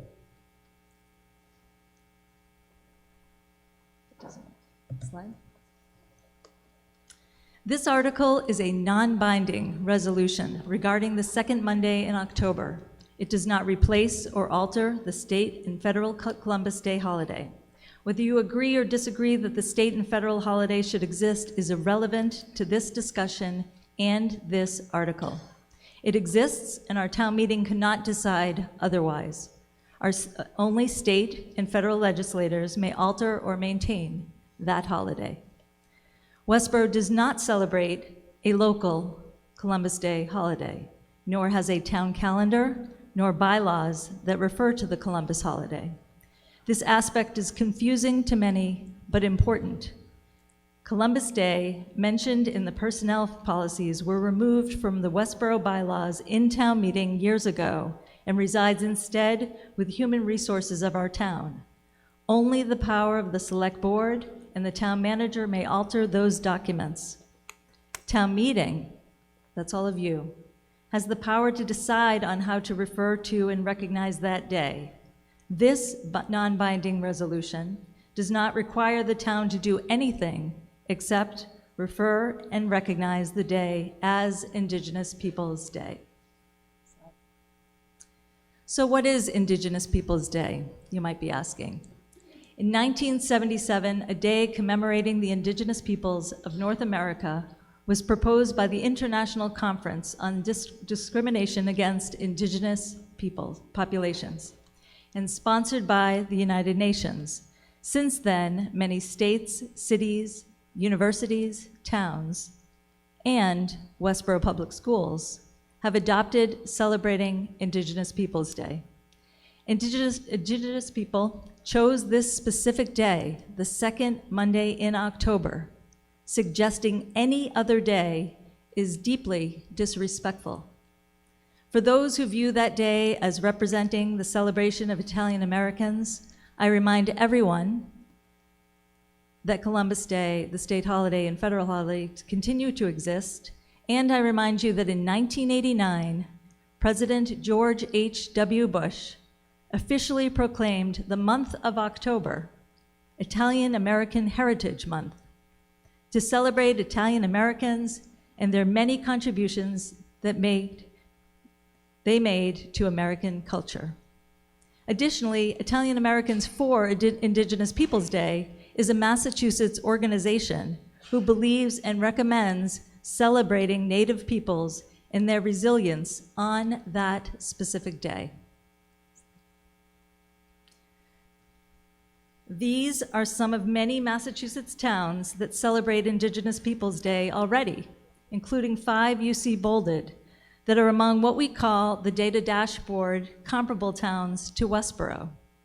It is time our town joins this growing list. You may be asking, why celebrate Indigenous Peoples Day in Westborough? Westborough is on Nipmuc tribal land, existing long before Westborough. These Indigenous people contributed to the established road system we see today. According to Westborough resident Chris Allen, in her book On the Beaten Path, Westborough features 2 rivers, 2 lakes, and cedar swamp, and prior to European settlers, Indigenous people arrived by canoe through waterways and by foot, creating well-worn paths. These trails were established by the Nipmuc people as crossroads that still define our town. One trail ran along what is now Milk Street into Northborough and continued north towards Vermont and Canada. Today's South Street was the Narragansett Trail, leading south to Mendon and Providence. Several other paths continue to exist, including the trail that became Old Connecticut Path. It split in various directions through present-day Westborough, at Belknap Street, crossing over Warren Street, winding up Mount Pleasant, rising up Eli Whitney to West Main Street before continuing to Grafton. Fay Mountain, the highest point in eastern Massachusetts, was a landmark to travelers. These paths established by the Nipmuc tribe define how we travel through Westborough today. Many built their homes along these routes. Some of you have your homes along these routes. Westborough continues to be a crossroads for commerce, manufacturing, and trade long after most Nipmuc people disappeared from their homes here. Recognizing Native peoples, their role in Westborough allows us to highlight their value then and now as their legacy lives within the streets of our town, despite fewer living here today. It honors the perseverance of the Nipmuc people, despite suffering at the hands of European colonists who overtook inhabited lands and committed genocide of the Indigenous people. In Westborough, Indigenous people have been acknowledged in a few different ways that you might not even know.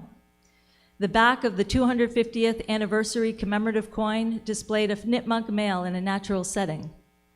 The Department of Youth Services facility located at 288 Lyman Street in our town was designated and is known as the Zara Cisco Borough Princess White Flower Facility in honor of Zara, the chief of the Nipmuc tribe.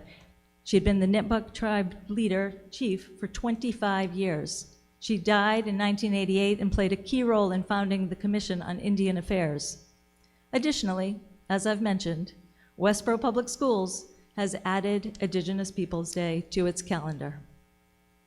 As we sit in town meeting, a long-held tradition of Westborough for the past 305 years, it is an appropriate time to recognize and acknowledge those who sacrificed their lives and land that we treasure today. Westborough would not be what it is today had they not existed.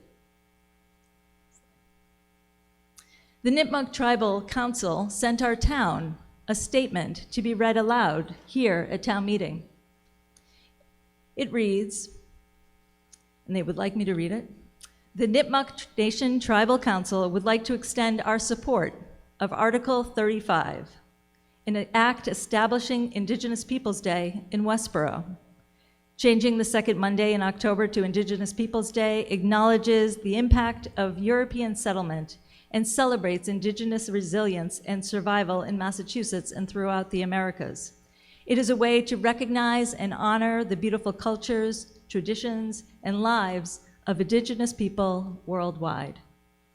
By passing this article, you will join a growing number of communities and states celebrating the first peoples of this land. Indigenous Peoples Day at its core aims to celebrate and honor the past, present, and futures of Native peoples throughout the United States and acknowledges the legacy of colonialism, which has devastated Indigenous communities historically and continues to negatively impact them today. More importantly, however, Indigenous Peoples Day moves beyond the narrative of oppression and honors the histories, cultures, contributions, and resilience of contemporary Native peoples. Acknowledging Indigenous Peoples Day is a significant step forward to advance reconciliation and renew relationships with the Indigenous peoples of Massachusetts based on recognition of rights, respect, cooperation, and partners. It is time to come to terms with the negative and lasting impacts of policies and practices that have traumatized individuals and fragmented and eroded families and entire communities and nations. Honoring Columbus, a man that never stepped foot on American soil and was determined to enslave and exterminate Indigenous peoples, instead of honoring the original peoples of this land, is a slap in the face and a continued act of colonialism. Indigenous nations within the U.S. have been passionately advocating for the replacement of Columbus Day with Indigenous Peoples Day since the 1970s. Supporting Indigenous Peoples Day in Westborough will let the Native communities of Massachusetts know that our non-Native allies are hearing our voices. You have the power to make space to learn the truth, not only of Columbus's misdeeds, but of the past and cultures of the people who inhabited the Americas and are still here today. Akwene, which means peace, and it's signed by Nipmuc Nation Tribal Council. No, sorry. I recently spoke with members of the Nipmuc Tribal Council, Candia Flynn and Love Richardson.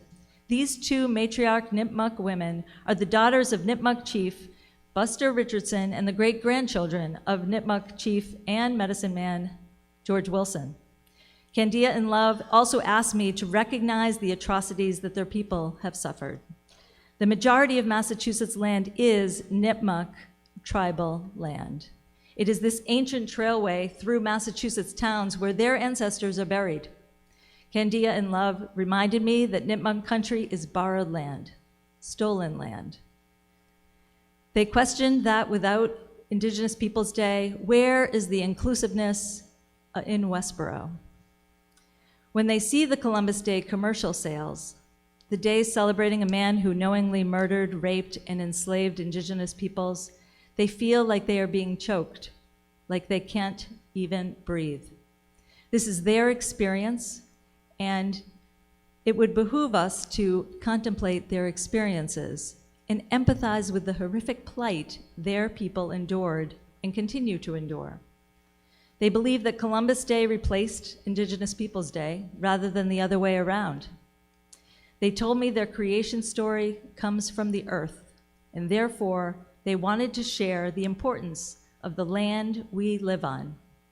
We are treading on lands in which their ancestors' bones rest.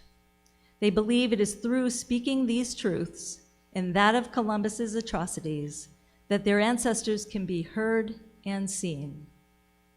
They reminded me of Columbus's diary and excerpts that are readily available.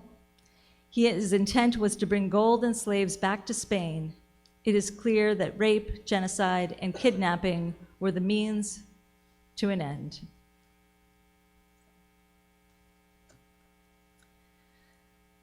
The fabric of our community is rich in its cultural diversity today.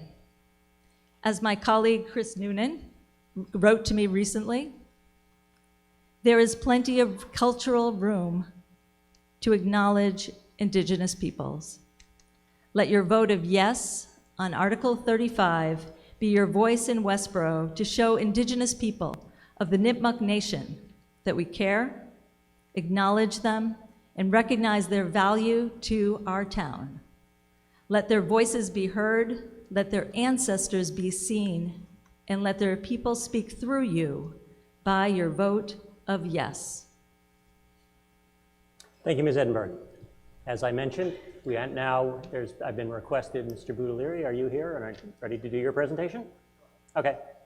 I've been approached by a few voters who wanted to give a presentation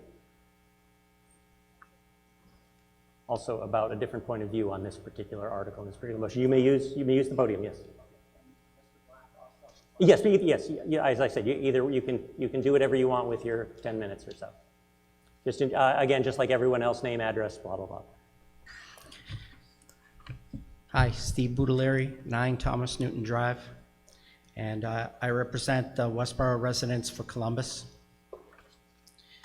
We do not support this article. It is similar to the proposal that the Diversity and Inclusion Committee presented to the Select Board last year, and since that proposal was voted down after more than 300 Westborough residents signed a petition in opposition to it, I question why we are once again here defending Columbus Day. The sponsor of this article has said that this is not about Columbus Day. It is about the belief that Westborough can celebrate both Columbus Day and Indigenous Peoples Day side by side. Statements that she made to the Select Board and to the Finance Committee when she presented to them.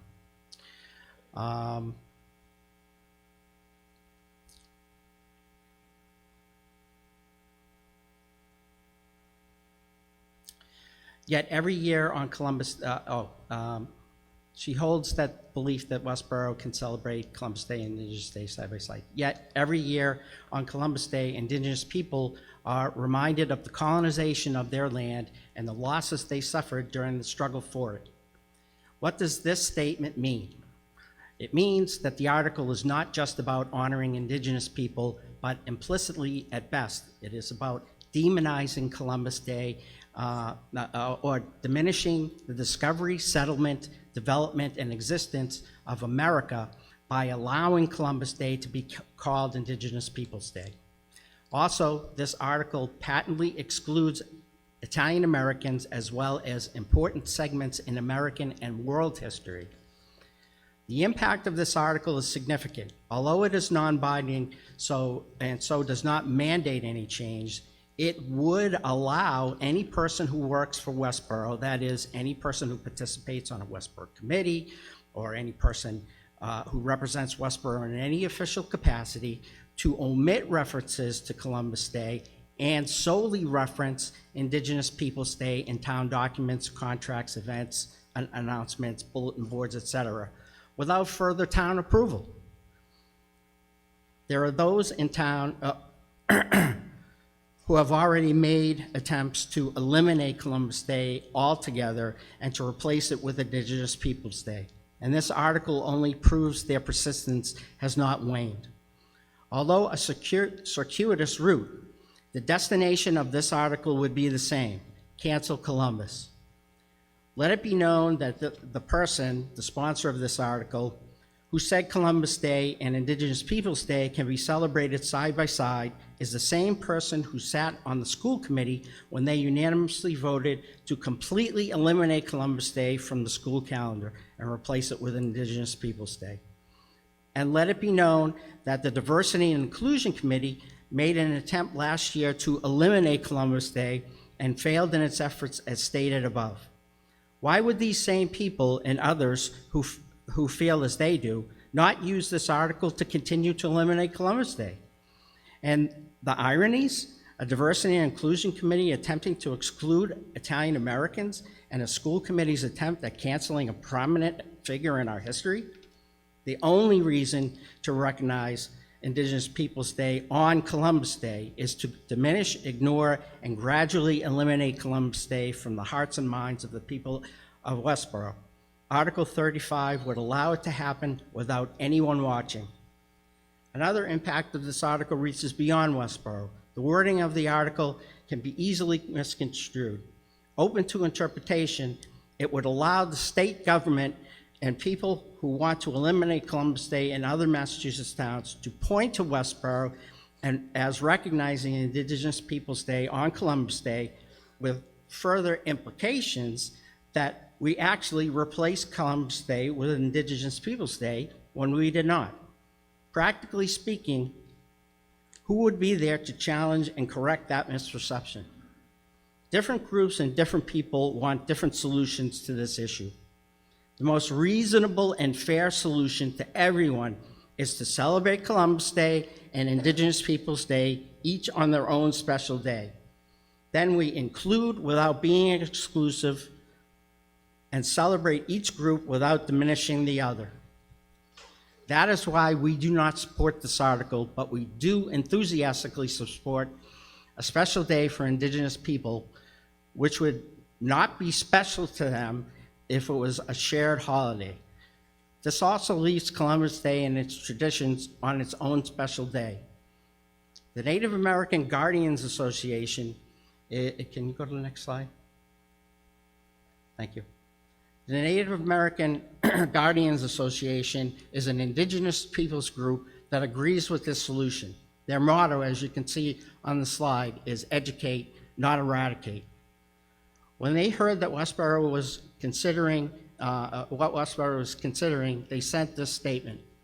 To the people of Westborough, we hear that you are considering recognizing Indigenous Peoples Day on the same day as Columbus Day. On behalf of our national organization, we do not support such a proposal. We do support the proposal of the Italian American Defense League to maintain the current Columbus Day holiday and designate another day to celebrate the Indigenous Peoples Day. We believe that all races and historic figures should be recognized for their contributions to our nation, each on their own day, and hope you decide to support this as well. Sincerely, Tony Henson, Cherokee and President. Say, Mr. Black, Mr. Black? Mr. Black. Name, address, et cetera, et cetera. Hello, my name is Joe Black. I live at 11 Old North Street. I represent the Westborough Knights of Columbus Council 85, which has performed charitable acts for our community for over 125 years. I stand here in opposition of Article 35, which seeks to rename the second Monday in October as Indigenous Peoples Day. The Knights continue to fully support establishing an Indigenous Peoples Day, but not as a substitution for recognizing Christopher Columbus. Both can be observed in the spirit of tolerance, inclusion, understanding, and appreciation of historical facts. The Knights of Columbus is a world-renowned charitable organization founded in 1882. The Knights were formed to support working-class and immigrant families whose wage earner passed away and to provide spiritual support. We have a history of standing tall in the face of bigotry and racism long before the current fashion. Our organization chose Christopher Columbus as our patron and is named in his memory because in the late 19th century, he symbolized enterprise and liberty for immigrants to a then unwelcoming America. Article 35. The article is ill-conceived for a number of reasons. First, under the pretext of inclusion, the proposed article is intended to change the holiday. Any other day of the year could have been chosen. The second Monday in October is celebrated as Christopher Columbus Day nationally in the Commonwealth of Massachusetts and here in Westborough. That's the reason the proponents chose the same day. By choosing the second Monday in October, the article perpetuates a false narrative and undermines Christopher Columbus's contributions to exploration and our Western culture in general. Two, assuming the motion is voted on favorably, the town meeting cannot compel the select board or town managers to take any specific action. And as we know, the select board has previously rejected a diversity and inclusion committee recommendation to replace Columbus Day with Indigenous Peoples Day. Third, it's so vague, overly broad, and ambiguous as to be meaningless. Its impact is unclear on its face. If it were passed, there is no action required by the town. There's nothing to change and nothing to do. No laws or charters are immediately impacted. So what's its real purpose? 4, the term non-binding is a red herring because nothing prevents a change at a future town meeting using a positive Article 35 vote as leverage to officially change the bylaws and charter at some future unidentified time. 5, positive Article 35 vote could be misinterpreted by the state legislature as an indicator of our town's desire to replace Columbus Day. And 6, finally, the article is unnecessary. Currently, an act establishing an Indigenous Peoples' Day is now before the Massachusetts legislature, where it will be fully vetted there. Next slide. Thanks. So we believe recognizing Indigenous Peoples' Day on a separate date will enable deserved and exclusive focus on Indigenous peoples. There are 3 existing options. First, August 9th is recognized as International Day of World's Indigenous People. The date already has worldwide recognition. On December 23rd, 1994, the United Nations General Assembly decided in a resolution that the International Day of World's Indigenous People shall be observed on August 9th every year. On this day, people from around the world are encouraged to spread the UN's message on protection and promotion of the rights of Indigenous peoples. 2, the day after Thanksgiving has been declared Native American Heritage Day. In 2009, President Obama signed the Native American Heritage Day resolution. That resolution was unanimously supported in both the House of Representatives and the Senate. Finally, the entire month of November is recognized as National American Indian Heritage Month. In 1990, President George H.W. Bush approved a joint resolution designating November 1990 National American Indian Heritage Month. So in conclusion, we respectfully request the town meeting, you voters, deny the motion as drafted and vote no. Thank you for your time. Mr. Black, thank you. I think that there's, yes, Mr. Boudelieri. I'd like to move that, hang on. Yeah. I'd like to move to amend the main motion, replacing the second Monday in October with August 9th.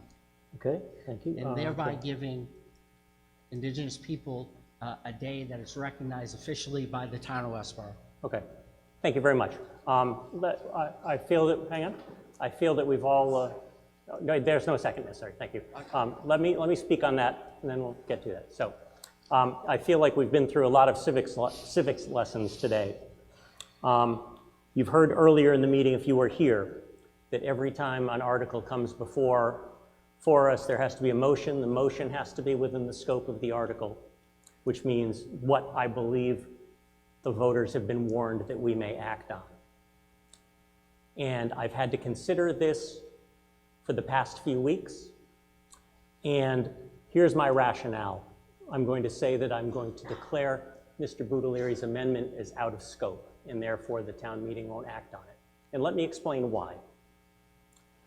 First of all, I think it's quite clear that the town's been warned that there was going to be discussion of an Indigenous Peoples' Day. So I would have ruled out of order anything having to do with changing the name of the designation. I believe the article has 2 key components that the voters have been warned about. There's a name for a designation, and there's a day for a designation. And so I think it would be clear that if somebody wanted to come and change the name of the designation, the voters wouldn't adequately have been warned that that may be taken, and there may be people who would have come to this meeting if they had known that's what we were going to act on. So that draws us to the question of, what about changing the date?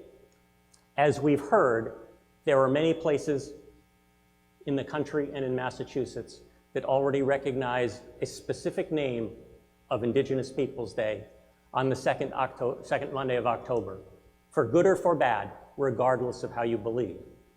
And so I've come to the conclusion that the voters have been warned that we were going to act on a particular name and on a particular day. And so changing either one can make the case that the voters haven't been adequately been warned. So let me give you an example. Let's say that we had another citizens petition to essentially say that the town with the exact same wording would recognize the second Monday in October as Columbus Day. It's certainly possible. There's nothing in this article that's exclusive about that. And I believe that if the voters had been warned for that kind of article, then the voters would have thought we were going to talk about Columbus Day on the second day of October, which is also a date associated with a name. And I think if somebody made a similar motion to amend to say we want to have the town of Westborough acknowledge Columbus Day and changed it to either the date that Columbus left for America or an approximated date of his birth, I think there would be some voters who would say, oh, I didn't think you were going to vote on that. And so just because my job here in terms of ruling on scope is to make sure that the voters have been warned, and so part of my job is to protect voters who aren't here, who may have decided not to come because of their expected belief of what we would act on.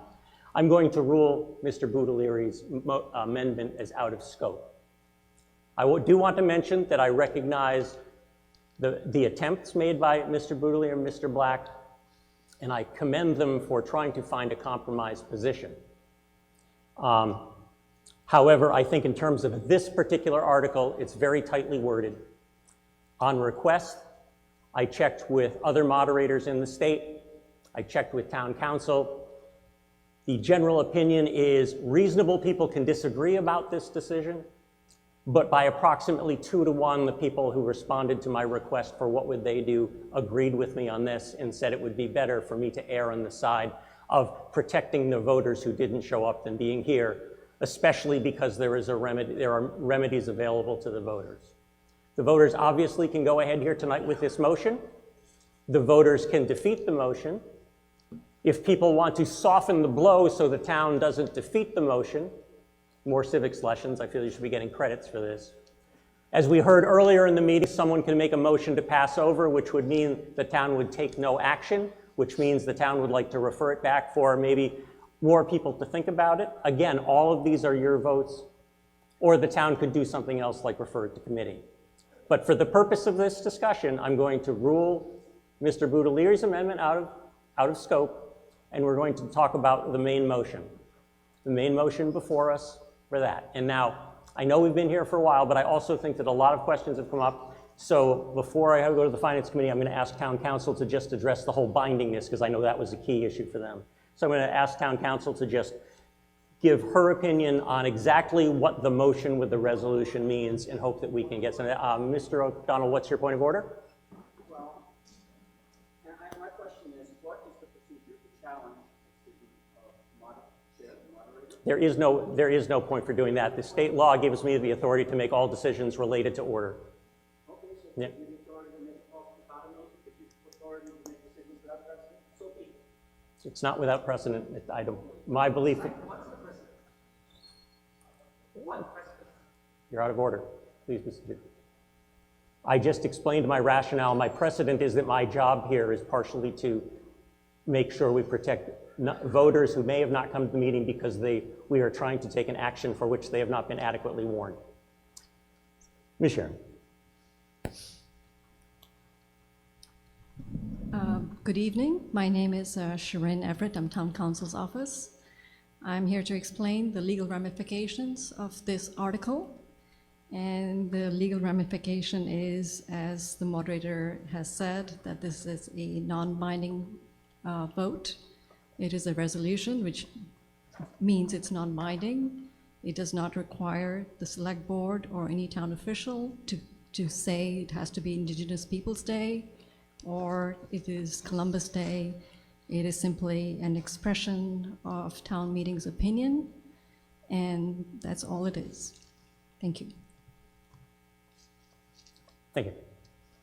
All right, at this point, I will go to, let's see, I've got some notes here. At this point, I will go to, is the Finance Committee going to discuss what they want to say? You want to discuss, a few minutes to discuss? Okay, in that case, I believe there was someone from the Inclusion and Diversity Committee that was going to make a statement, because again, these are the committees that were involved. So I'm going to, as I said before we started, I'm going to go to the town committees that want to have a say, and then we're going to go to open deliberation. Ms. Presley. Thank you. I'm Kara Presley. I am the Director of Westborough Youth and Family Services, but I am here tonight speaking to you in my capacity as the chairperson of the town's Diversity and Inclusion Committee. And I will begin by acknowledging that this town meeting is being held on a site that is part of the unceded homelands of the Nipmuc people. The Diversity and Inclusion Committee aims to honor Indigenous communities in our conversations today and in the future.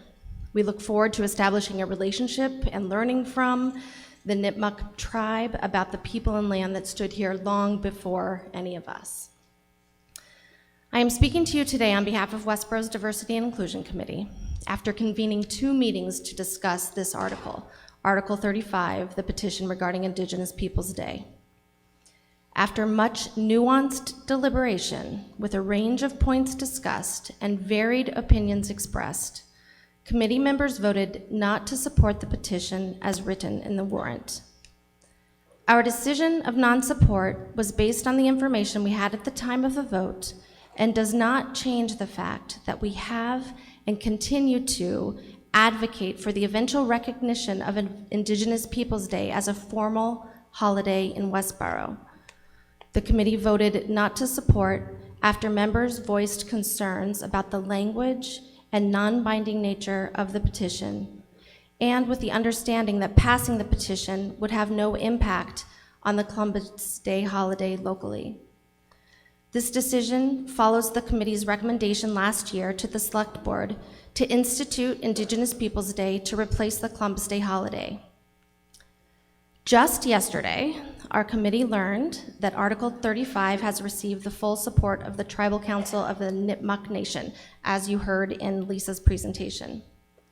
Our committee has not been able to meet to discuss this, and therefore we cannot speculate as to how this new information may or may not impact the committee's perspective on the petition that is before you. What we can say at this time is that the Diversity and Inclusion Committee commits to a continued conversation in pursuit of the establishment of Indigenous Peoples Day, with the intent to engage the larger community and honor the history and needs of Indigenous people in the process. All right. Thank you, Ms. Presley. Finance Committee ready to make any statement yet, or you want me to ask the Select Board? Still discussing? Does the Select Board have anything they want to say other than the recommendation that's in their booklet? Anything extra to say? No? Okay. Advisory Finance Committee, Mr. Brady, do you have anything you'd like to say? No? Okay. All right. In that case, we'll do the, yes, gentleman back here, name, address. Thank you, Mr. Moderator. My name is Herman Millette, and I'm currently living at 613 Charlestown Meadows Drive. By the way, in the section of town you've just rezoned, okay? So I'll look forward to seeing what that does to the town. I am asking you tonight to vote to oppose Article 35.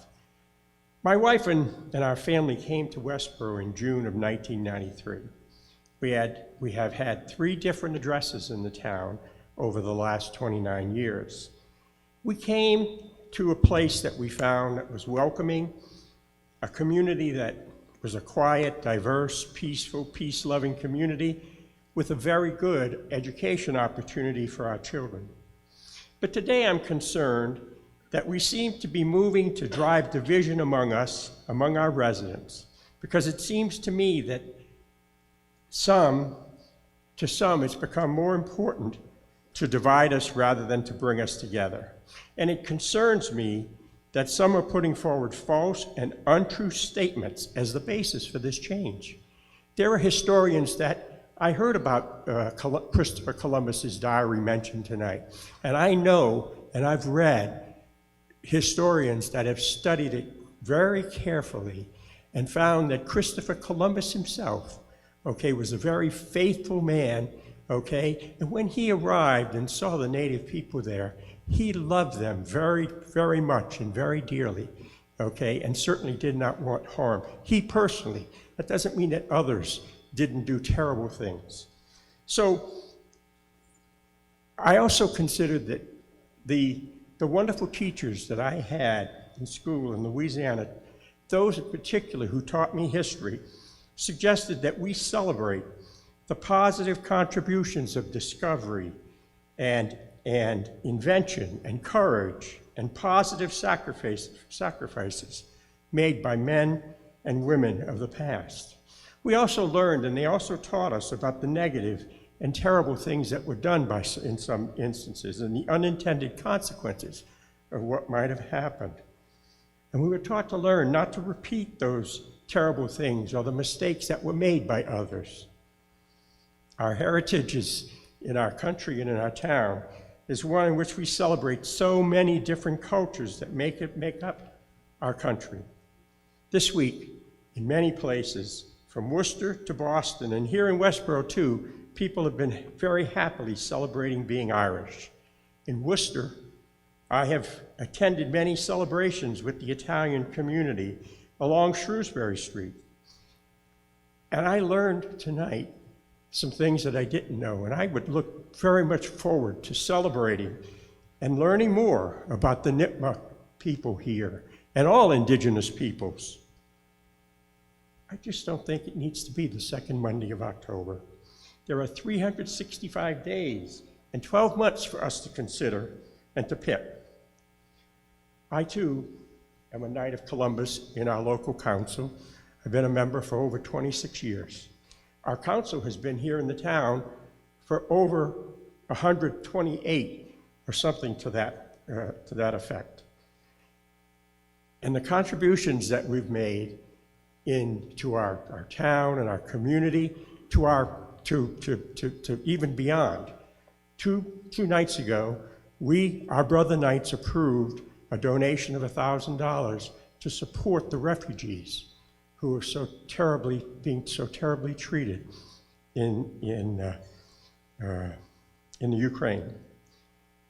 So the suggestion and the implication that the patron and the namesake of our organization is someone who so terribly was suggested raped and harmed other people, which isn't true. I haven't seen any evidence of that.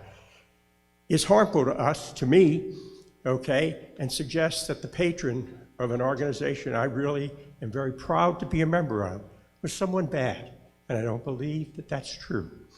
And I think we should teach our children the truth and be honest. So therefore, I suggest we really should find a way to celebrate Indigenous People Day, but not do it by a process of subtraction, but one of addition, and make it a positive move for our town, not a negative. Please oppose Article 35. All right. We'll go over to the other microphone. Again, there's a lot of people who want to speak, I believe. I let this gentleman run long. I'll let one of the people from the positive side run long, but I'm going to ask everyone else. Lots of people want to speak. If we want to hear them all, we have to do it briefly. Try to make your points 2 to 2.5 minutes. I'm going to have to enforce that. All right. I'll recognize the microphone over here. Yes, you at the microphone. Yep. My name is Alex Baranovsky. I am 11 years old, and I live at 27 Old Coach Road. Okay, just a moment. I just want to remind people, this person is one of the 2 non-voters, because obviously too young to vote, that we allowed to speak on the article, so that's why they're allowed to speak.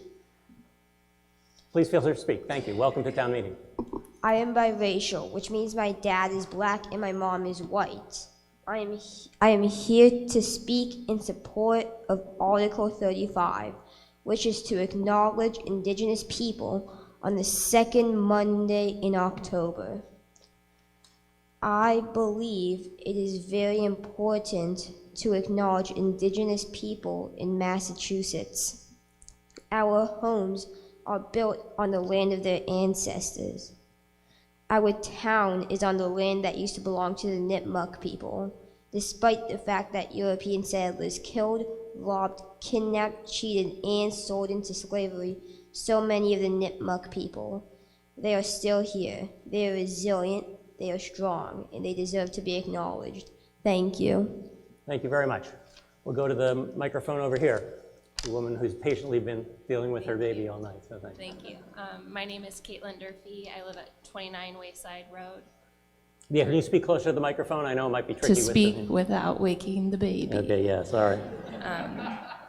Yes, my name is Caitlin Durfee. I live at 29 Wayside Road, and I'm not as eloquent as the rest of y'all, and I haven't written anything out, but I have been waiting here for 2 hours with the baby because I think this is very important. I would vote against this to keep it simple and way under 2 minutes. There's no reason it needs to be the second Monday or whatever, October 2nd, is that it? They don't need to share a day. I believe it's an example of cancel culture, and I don't believe that that should be growing in Westborough. I think we should all be thinking for ourselves. Please be a critical thinker. If you support this, vote for it. If in your heart you're thinking against it, please vote against it. We all need to have an active role in our town, and I don't think that implying that Columbus Day is perpetuating evil is truthful at all, and I want a town full of truth for my family. So thank you. Thank you, and thank you for your patience, and thank you for being here. No applause, please. I was just going to check. Is there anyone who wants to speak about this in the gymnasium? No, there's not. Okay. In that case, we'll hop back to this microphone. Ms. Baranovsky. Good evening. My name is Dr. Alla Baranovsky. I live at 27 Old Coach Road. I am the founder and current chair of We Care, which is Westborough Committee for Anti-Racism and Education. I'm here to speak in support of Article 35, which is to acknowledge Indigenous people on the second Monday in October. I am fully aware that there's little that I can say that will change hearts and minds. If you are in this room currently, you probably know which way you're going to vote without this discussion. However, our literal children are watching, and I believe it's important to take a stand on the right side of history. That's what I'm doing.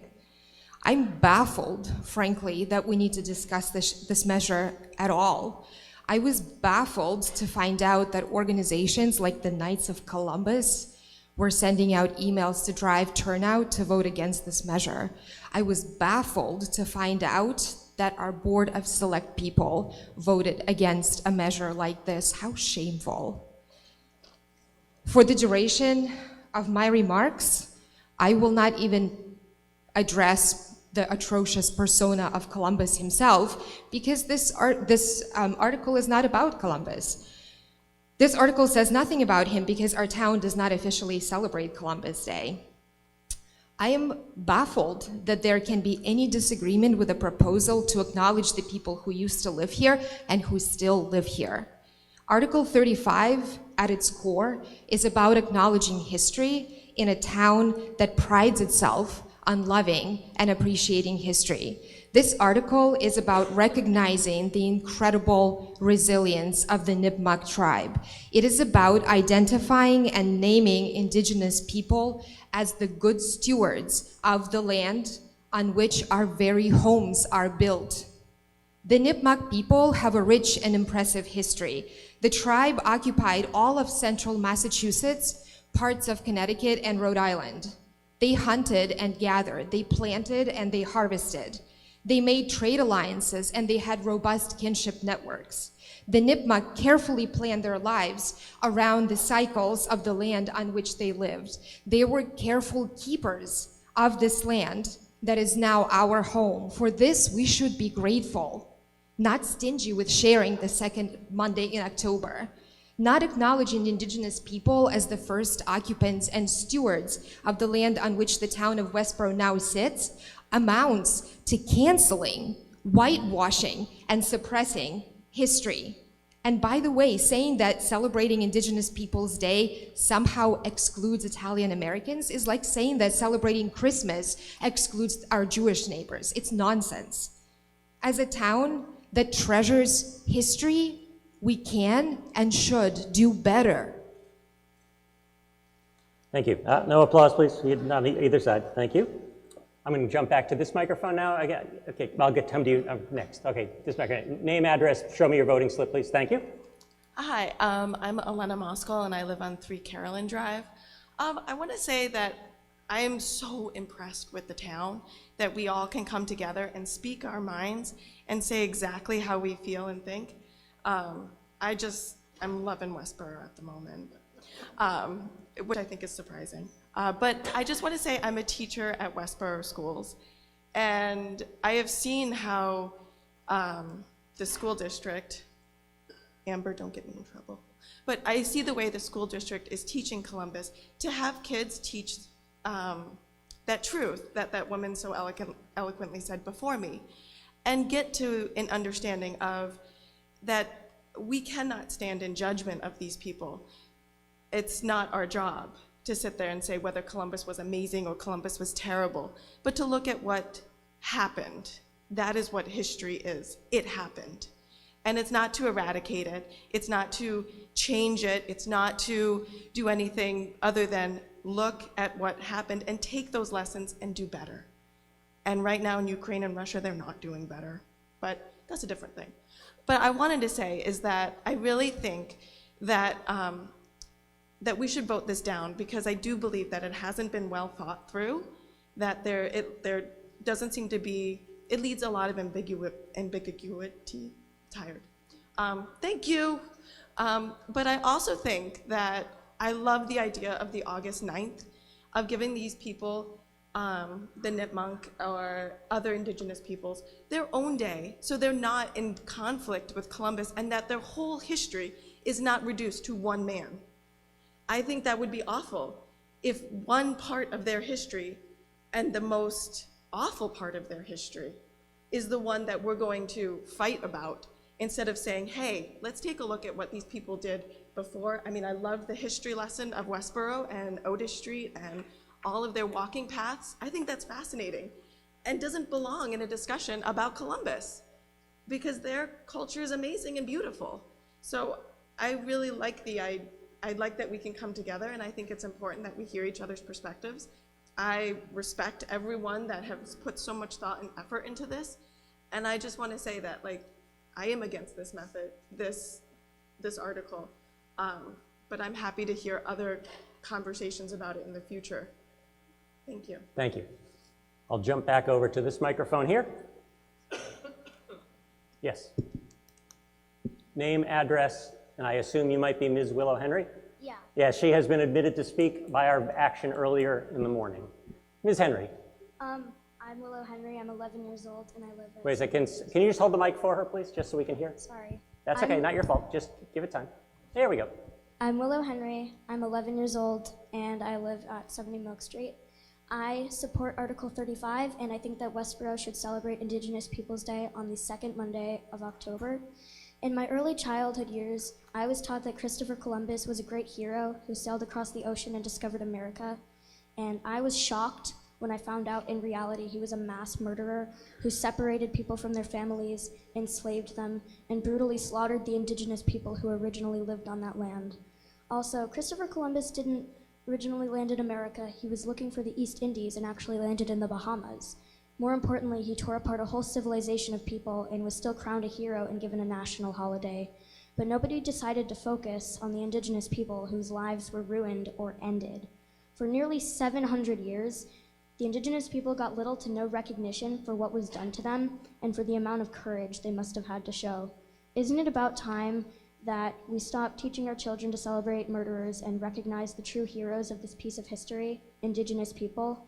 Isn't it about time that we honor all those lost lives? Thank you. Thank you very much. I'm going to hop back over to this microphone. Yes. Name, address, voting slip, et cetera, et cetera. Yeah. Donna Perinace, 35 Water Street. I've spoken a couple times tonight, and I've always introduced myself as Perinace, but the actual pronunciation of my name is Paronace. I am a second-generation Italian-American, fully Italian, both sides of my family, and I am incredibly proud of my Italian heritage.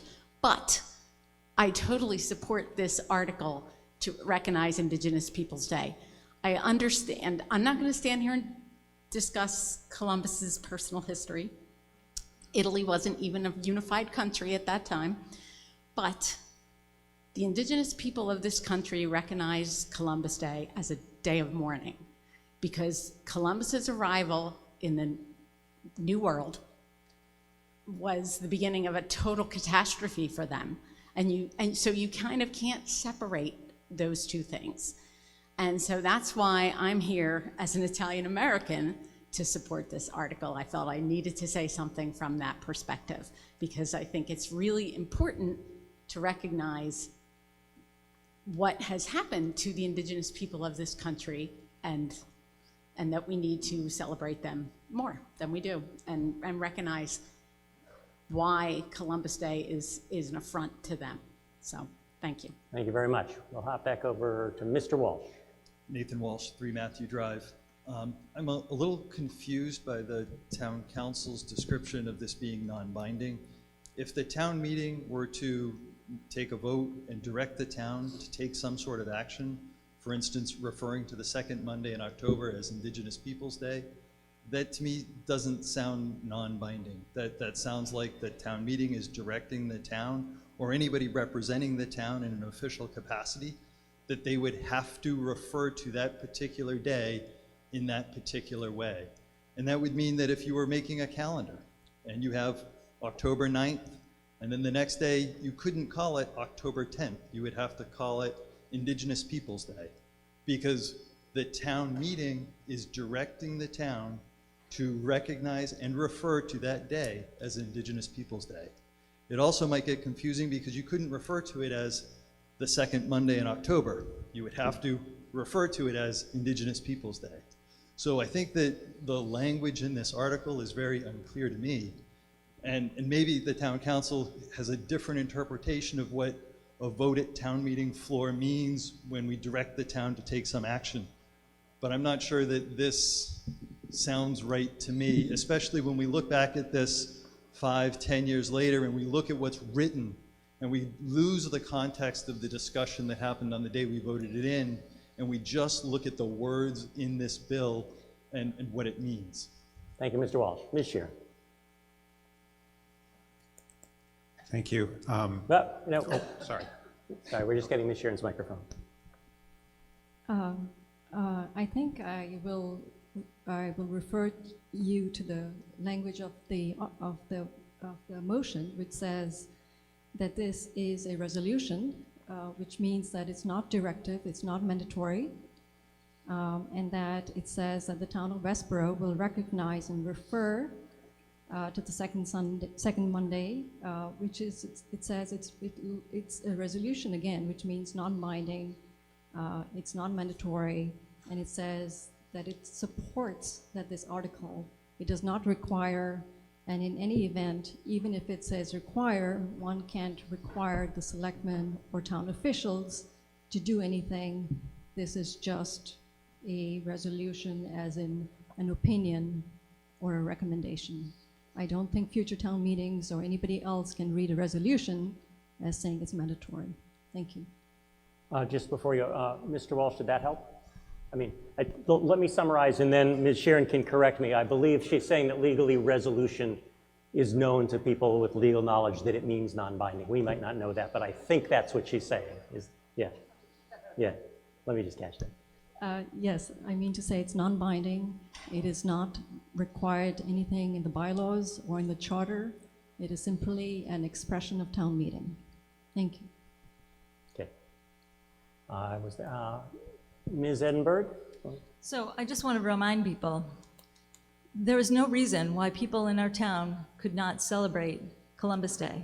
It remains a holiday on the second Monday of October. It is a state holiday and a federal holiday. It doesn't go away from this article.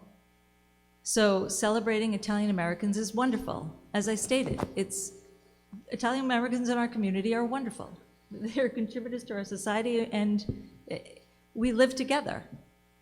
That's why I don't see a problem with adding Indigenous Peoples' Day, because if we're open to living together in peace and making sure that we're open to other cultures and the fabric of our community is that diversity, what is the threat of adding Indigenous Peoples' Day?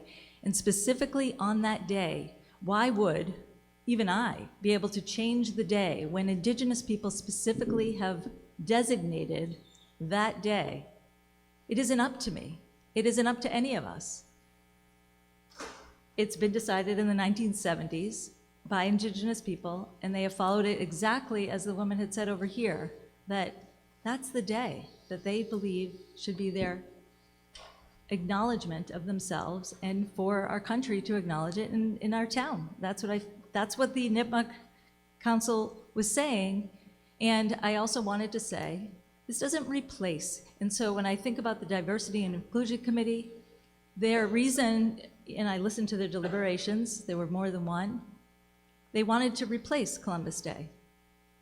And I believed that there had to be some middle ground in our town so that we could come together.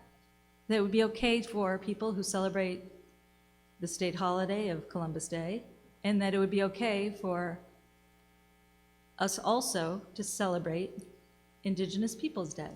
It would give you that peace. And so it's not about you versus them. It's not about divisiveness.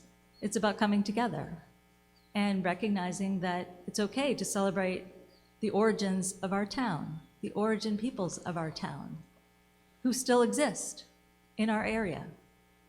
Nipmuc Nation is right around the corner. It's not like they have disappeared. There are 600 members, and I hope that you don't see this as a divisive measure. I think that it's adding.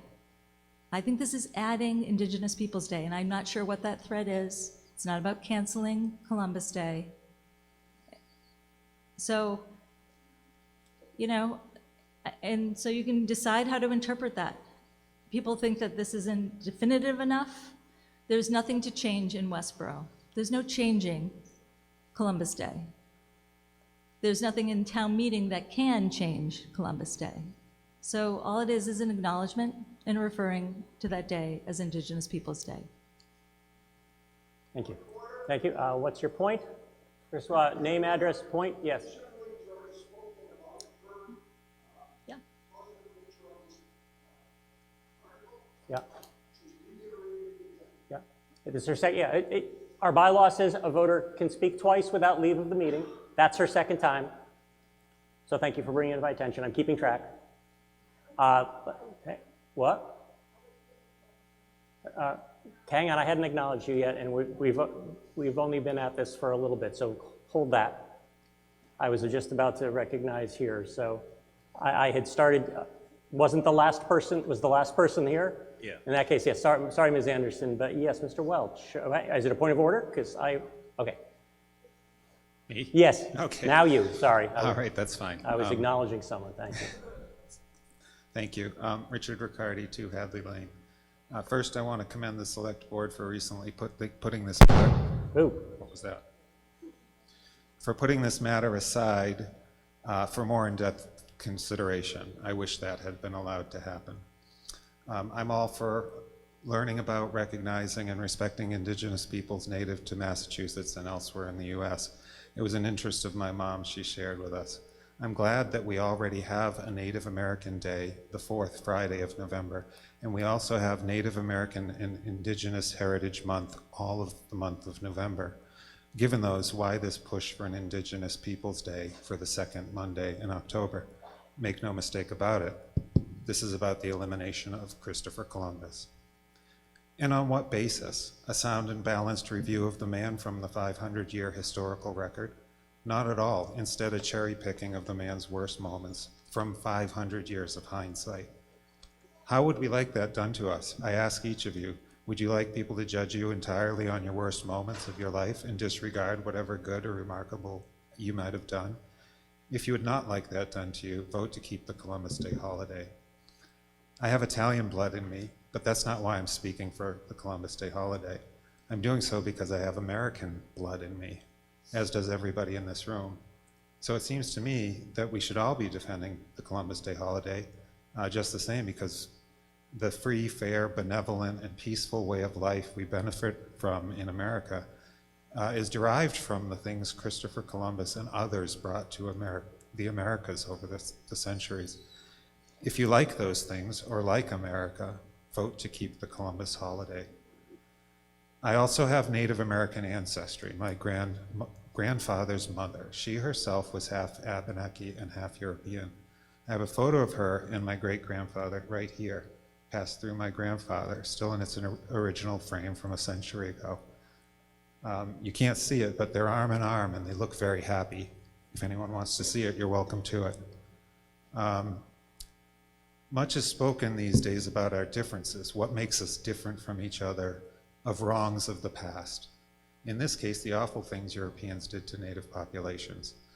Little is spoken in these conversations of awful things native populations did to each other or to Europeans, admittedly in defensive posture. But was it all awful, or is there a chance that many natives and Europeans mixed quite well, got along fairly, maybe even liked each other? I think so, because I'm here by that mixing. I've wondered if a main reason we no longer recognize Native American ancestry around us is intermarriage, then maybe relations between Native and European populations weren't so bad after all. They weren't all bad after all. So if you see things in black and white with emphasis on the worst of our American story, vote to remove the Columbus Day holiday. If you acknowledge the subtleties and complexities of human relationship and human history, then vote to keep the Columbus Day holiday. There's something wrong, too, with us judging the people of the past through the lens of the present. Heaven help us if the people of a century or half millennia from now do that to us, for they may think of us as self-absorbed and barbaric both. Hang on, yeah. Excuse me, point of order. Yes, what's your point? Okay, yeah, can you wrap up soon, please? Sure. Yeah, I was just about at the end. Yeah, that's what I thought. Thank you. We could cite many examples from the 20th and 21st centuries, including ones involving mistreatment and mass killing on scales unimaginable to peoples of Columbus era. Maybe we'd be better off not relitigating, condemning people of the past and focus on improving ourselves in our time instead. It seems to me that those opposed to Christopher Columbus, please wrap up quickly. This is it. Okay, thank you. Yep. Are more likely opposed to that Europeans reached this continent at all. Given where we are now, 530 years later, if you think that's not a useful or hopeful consideration, vote to retain the Columbus Day holiday. Thank you for your time. Yeah. Mr. Welch, I had seen you. I'm going to circle around and then going to come back to the middle part. Yeah. Again, can we please redouble our efforts? I'm going to start using my stopwatch a little more aggressively now. So. I certainly hope to stay under the time. Thank you, Mr. Moderator. Mr. Welch. Patrick Welch, 15 Chauncey Circle. I speak today on this topic as an individual resident of our community. I want to thank the petitioners and others that have come before the various town boards over the past year and a half to discuss their concerns on this topic, as well as the boards themselves that have worked hard on this subject over that span. It has been inspiring to see the passion people have on this topic as it rolled through our open democratic process. I would also like to thank the Indigenous community and their leaders. I have great respect and recognition for their contributions to humanity and their struggles throughout history. Over the past 8 months, I've asked for reasons as to why I would vote for one cultural celebration over another, and I still to this day have not heard an appropriate answer. I will always strive for unity and inclusivity on topics of equity and diversity in Westborough. This is why I am concerned by the precedents and the reasoning of the article as written. The petitioners have on several occasions made it publicly clear, including tonight, that their intent is to remove all celebrations and education of Columbus Day, even though it is a day of great pride and celebration by many within Westborough. And this is why they did not choose any of the other 364 days in a year, or added Indigenous Peoples Day to Columbus Day. Petitioners simply want to only observe Indigenous Peoples Day, and as such, the petition was recently voted down by our town's Diversity and Inclusion Committee as being poorly written and too ambiguous. Let me repeat. Our town's Diversity and Inclusion Committee voted this down.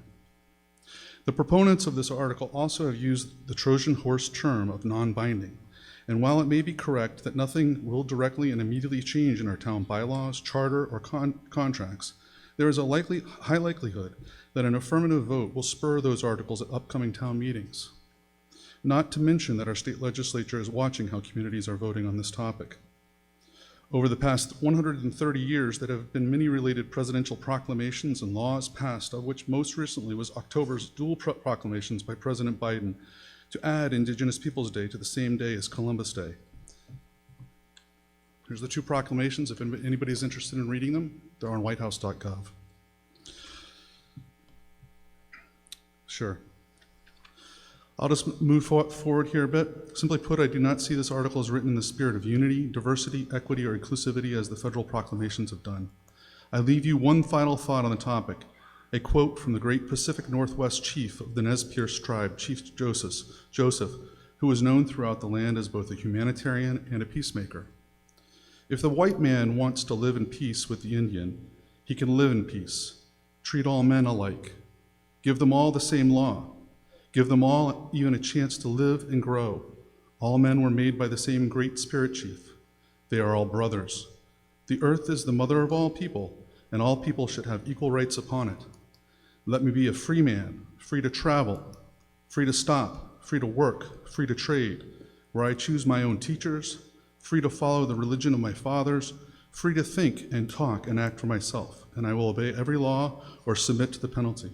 I respectfully and simply ask that you vote no on Article 35 until such time we can write an article that is in the spirit of unity and equity, similar to the presidential proclamations. Thank you. Thank you, Mr. Welch. We'll go to the gentleman back here, then I'm going to go to the middle here where people have not been waiting. Yes. Mike Matthew, 20 Andrews Road. It's been a long time since I've been in school, but there seems like a ton of misconceptions about Christopher Columbus from what I learned many years ago. Anyway, I'm in favor of a separate day to celebrate Indigenous Peoples Day, but certainly not on the same day. To be clear, there are 351 cities and towns in Massachusetts, and only a handful of towns, 20 to be exact, have adopted this change on their own, in their town and or school calendar. For instance, on the list, Melrose and Shrewsbury only changed their school calendar. It was not adopted by the town people in those towns. It's an exaggeration that combining of Columbus Day with Indigenous Peoples Day is a major trend in Massachusetts, as evidence that almost 95% of the Massachusetts towns have not followed and have not even adopted it in their school calendars. If Westborough votes yes on this article, we would be part of an extreme group of anti-Columbus towns. The proponent's end game is to totally eliminate Columbus Day. Is this inclusive attitude? No. A proponent of the Article 35 stated in an email to the Select Board recently, and I quote, "The state and federal holiday will continue to exist, and therefore it does not change the state and federal holiday in any way," end of quote. That person goes on to say, and I quote, "It is my hope that it will influence our state legislatures and state board to change the state holiday." That, end of quote. That statement clearly lays out the proponent's end goal. That individual goes on to say, and I quote, "It is clear from Indigenous people throughout the state that they're insistent that it be celebrated on the second day in October," end of quote. The Indigenous people of Massachusetts on their website have declared that they do not want to celebrate Indigenous Peoples Day on the same day as Columbus Day. In closing, we need to preserve our history, so why are the proponents wanting to erase it? As George Santayana, a Spanish philosopher, once said, "Those who cannot remember the past are condemned to repeat it." Thank you. Thank you. Mr. Dunbeck. Yes, Pete Dunbeck, 8 Wayside Road. I rise at 10:34 in the evening to call for the vote. Okay, Mr. Dunbeck has essentially moved the question or calling for the vote, which is a way of, say, terminating debate. Point of order? Yes, what's your point? I have a question about how I might address. It was our understanding that there weren't going to be any remarks made for or against what atrocities Columbus is accused of, and there have been several sources who have made those accusations, and I'd just like a few minutes to rebut them. All right, well, thank you. I was hoping that was the case, but can't stop people from, I don't know what people are going to say in advance. However, I will note that thank you for bringing your point. So right now, your recourse is to encourage people to vote no on terminating debate. Once a motion is made to terminate debate, it's a non-debatable vote. And so we recognize that you want to continue discussion, but our action now comes on terminating debate. If we terminate debate, which requires a 2/3 vote, we will go straight to the only motion that lays before us, except I also I acknowledged a point of question earlier from Mr. Shea. So if we terminate debate, I'm going to acknowledge Mr. Shea. And then if we don't terminate debate, we'll continue cycling around in debate. Point of order, sir. What's your point of order, sir? Name and address, please. I find it very coincidental that when Mr. Bugliari and Mr. Nascondillo come to the microphone, someone comes along and decides to end the debate. He had been waiting in line. He'd been patiently. I'd been circling through. I've been waiting here all day. I'm sorry, but there are multiple microphones. When somebody moves to terminate debate, that's the way the rules work. So if you want to continue talking about it, I'll note that there are people who want to talk. I have a strong but the case motion as an before us is Italian American to make a point. Excuse me. No one here else has it. The motion before us is not debatable. I acknowledged someone to speak. They made a motion. I had no idea what he was going to say. He moved to terminate debate. Our action now comes on terminating debate. It requires a 2/3 vote. Will those in favor of terminating debate please display their blue voting slips?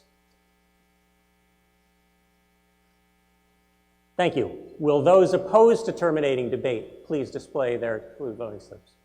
I see many more than 2/3 in favor of terminating debate. Report from the gym.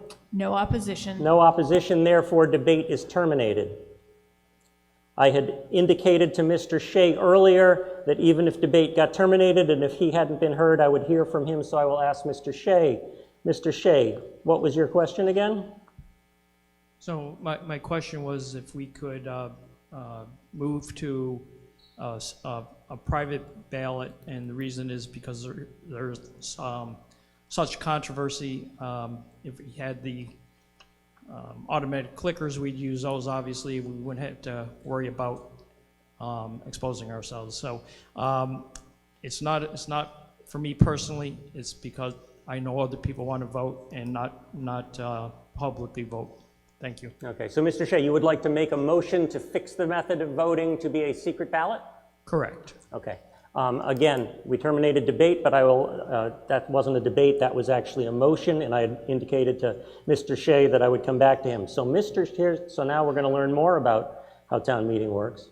Mr. Shea has made a motion to fix the method of voting as a secret ballot. This is a debatable, amendable motion, and we did not terminate debate on this motion because it's a new motion. Here's what will happen. We will have discussion, but I figure I can inform the discussion.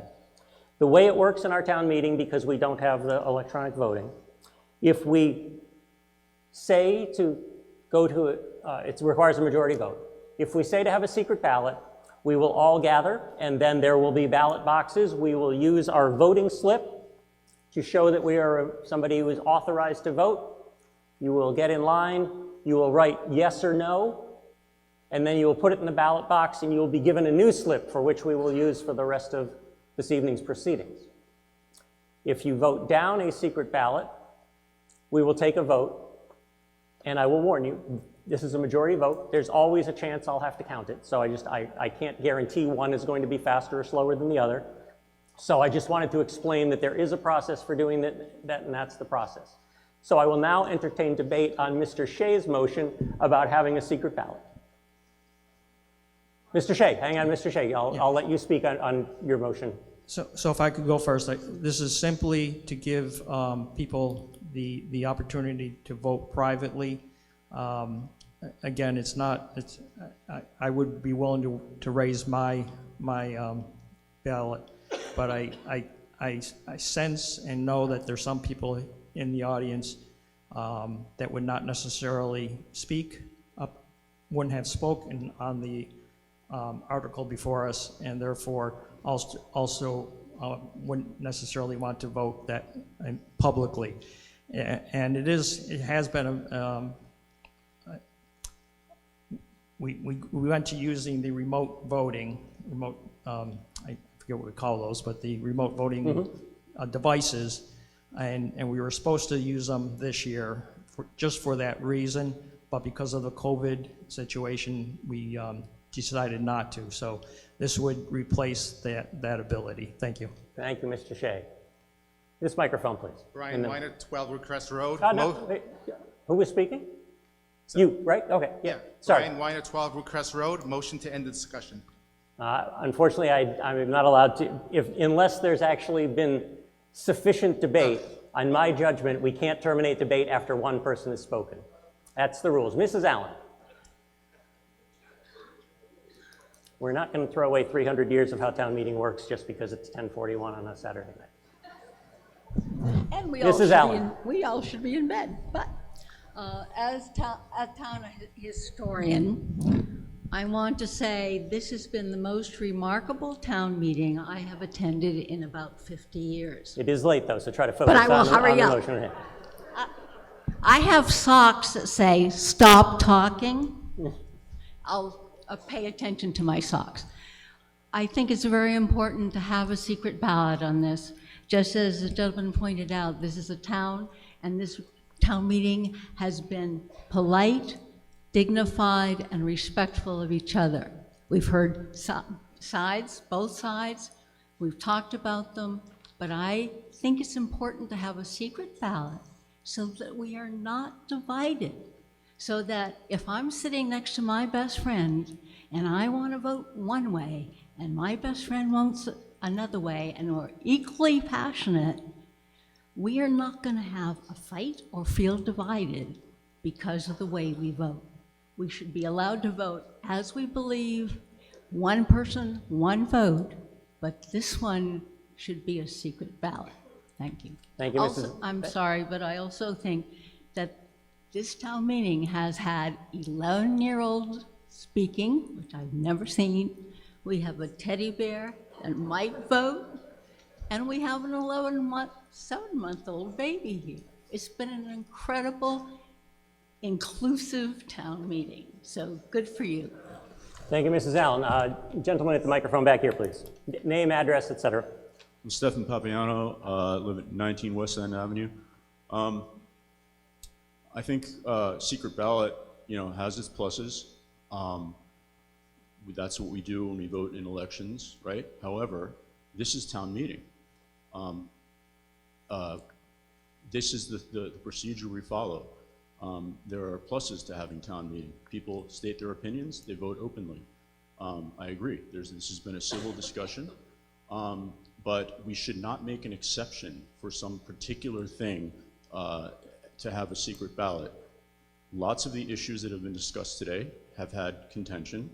People have stated their opinions and they voted. It should be exactly the same in this case. We shouldn't make judgments about one issue. Where does that end? That this issue is really sensitive and that issue isn't. People should vote in the way they vote at town meeting. That's the procedure. We shouldn't change it for a particular, for some perception that a particular issue, makes people scared to talk with one another. If you're scared to talk with somebody about this issue, that's your friend, examine your conscience. Thank you. Over here, we're gonna. Robert Gilmore, 35 Water Street.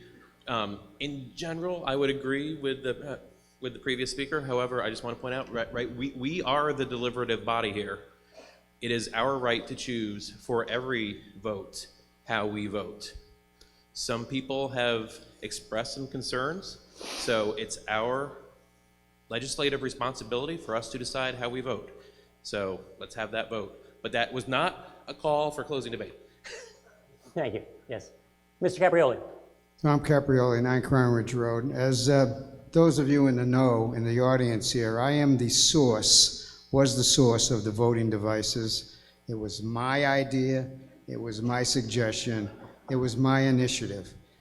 What we have done to, stop laughing, you idiots. What we've done today is, in fact, an aberration of what we decided to do when we had those voting devices. The secret ballot does in fact bring us back to what we decided to do based on my initiative, and which worked very well, and which protected us from exactly those things that people are talking about, the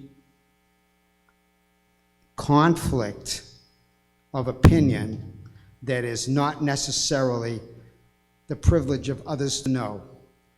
We should do what we decided to do, but somehow we couldn't afford to do this year, but it's basically the right thing to do in this community. Thank you. I'm just going to make one correction or clarification. The decision about electronic voting this year would have had to have been made back when Delta and Omicron were first having there. We would have had to have a commitment with our vendor when we weren't sure exactly when town meeting was going to be. And I believe that the decision was made by the town clerk and the staff on what did not want to burden the town with potentially entering into a contract, which then we would have to pay for nothing because we wouldn't have been able to reschedule it. Thank you for certainly everyone's hope is that electronic voting returns soon. So. Thank you for confirming my information. It was a financial decision. Thank you. Okay. Time and money go together in a very important way in human. Thank you very much. Gentleman back here. Boyd Conklin, 8 Water Street. From what I've seen in the United States of America with electronic voting, I would never want to see it again. Okay, we're not here at a referendum on electronic voting, but thank you for your comments. Microphone back here, please. Lauren McDonald, 118 West Main Street. Can I please put forward a motion to quit? Yes, now that we've had adequate debate on both sides, would you like to make a motion to terminate debate? Yes, please. Okay. A motion to terminate debate. Again, the reason I rejected it before is that the rules for moderators is that you have to at least have had some debate, and you can't just have a person make a motion and then move, because that's not fair. But now that we've heard from people on both sides, I will entertain the motion to terminate debate. So now we're talking about terminating debate. If passed, we will go to a vote on the secret ballot. All those in favor of terminating debate, please hold up your blue voter slips. Thank you. All those against terminating debate, please up your voters up. It is by far more than 2/3 here. Report from the gym. No opposition. Okay, we have terminated debate. We now have before us Mr. Shea's motion to fix the method of voting as a secret ballot. I explained how it would work. All those in favor of doing this by secret ballot, please raise your voting slips.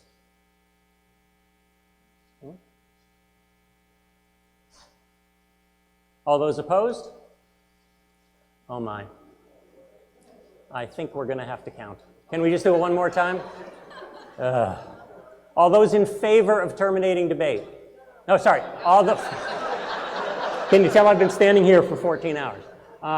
All those in favor of moving to secret ballot?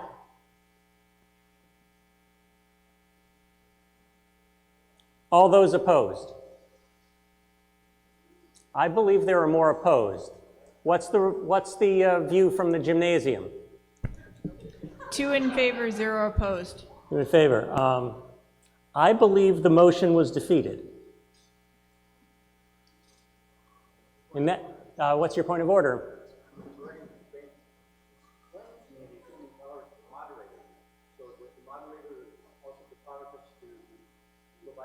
Do you want to challenge the vote?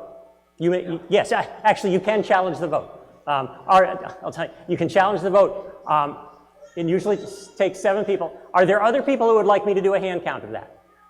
Yes, there are enough. I will essentially say, yeah, thanks for, again, it's all a learning experience. If enough voters say that they want me to do a count, we'll do a count. At this point, is Mr. Linnane still here? Mr. Linnane, could you gather up some of your tellers? And I'm going to ask people to stay put.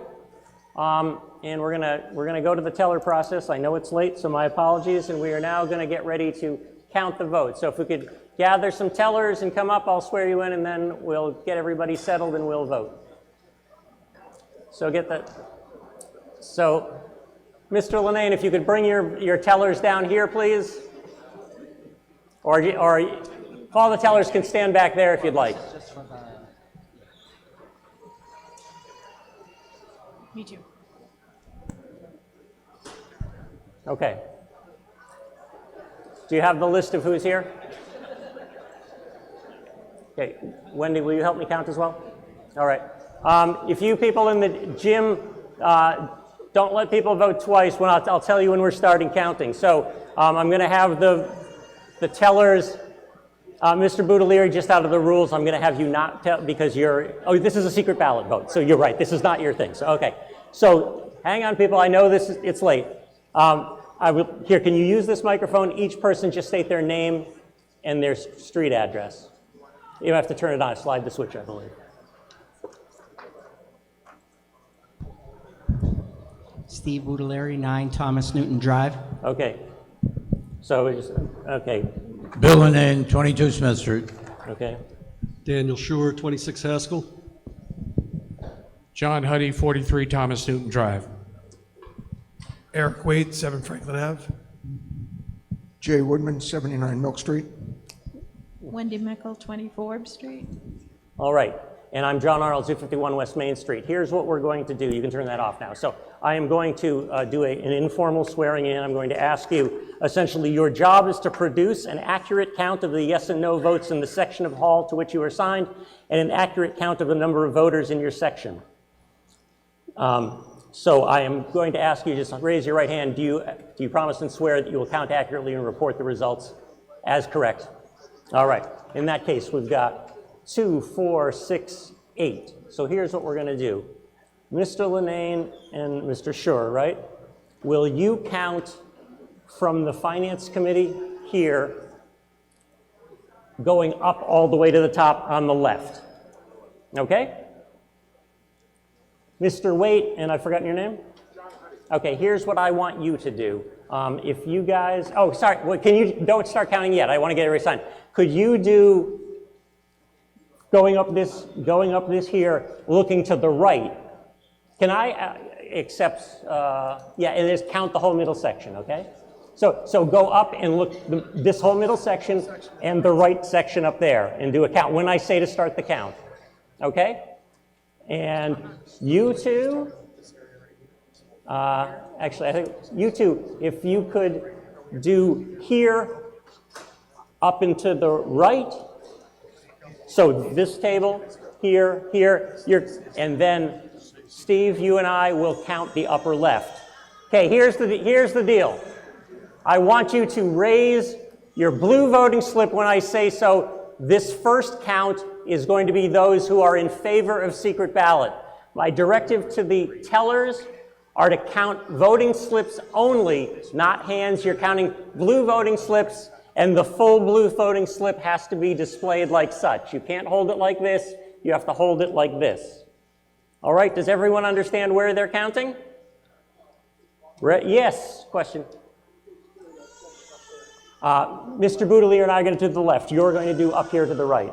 All right, all those in favor of secret ballot, please hold your cards and hold them up until your section's been counted. Thank you.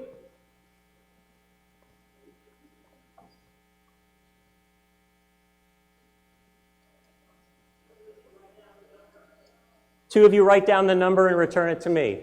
I'm going to go with Mr. Boudelier and count up here. I should have picked a closer spot for myself. Excuse me, we're just going to scoot by here. It's like a game show now. All right, we're counting this section here. So here, I'll turn right. So we're counting this section here.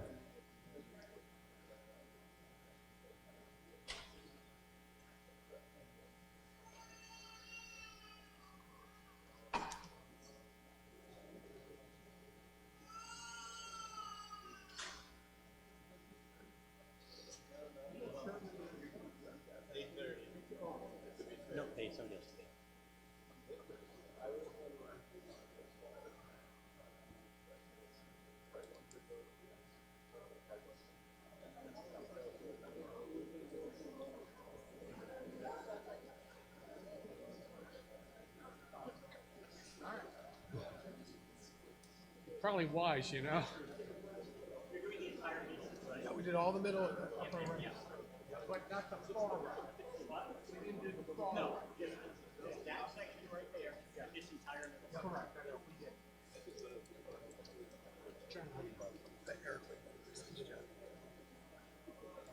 Can they put their hands down? Yes.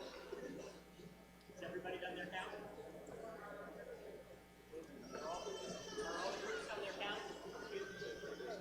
Are you done your count? Yes. Okay, you can put your hands down. All right, can all the groups come over here, please?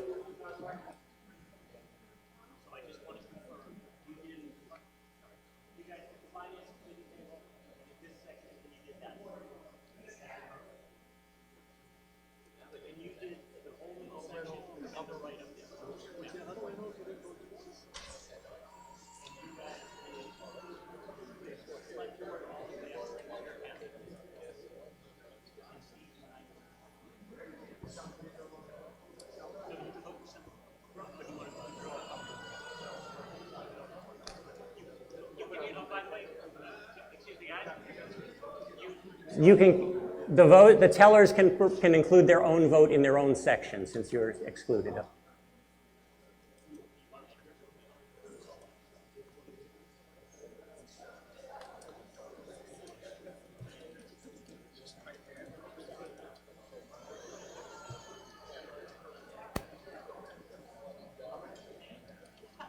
All right, can I get a count in favor from the gymnasium, please? 2 in favor from the gym. 2 in favor. Okay, now those opposed to a secret ballot, same thing. Hold up your full blue slip, same people count the same sections. Thank you.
Do we have a vote from the gym? And remember, the tellers can vote themselves. 0 opposed. 0 opposed. Thank you.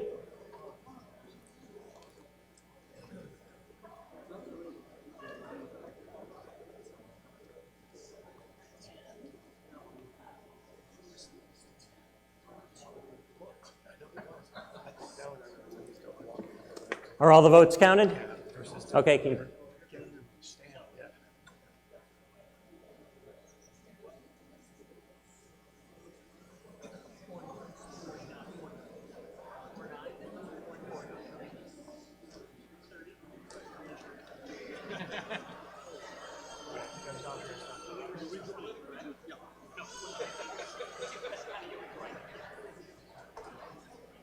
All right, I just got to check my math here. Thank you very much. And I'm going to review my math with the town clerk, because the town clerk and I work together on vote counting when it happens.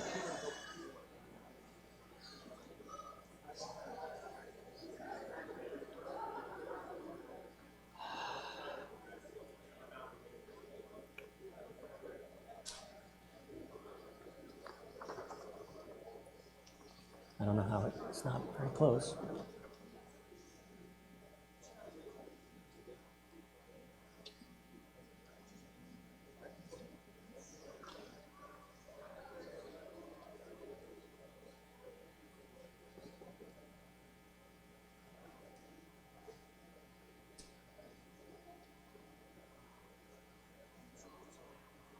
Okay. I've totaled it. I've conferred with the town clerk. We've heard the report of our tellers. The result of the vote for secret ballot, there were 61 voters in favor, and there were 129 opposed. The motion is defeated.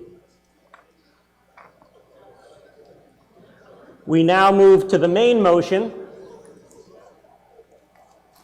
Hang on, I just got to write this down somewhere.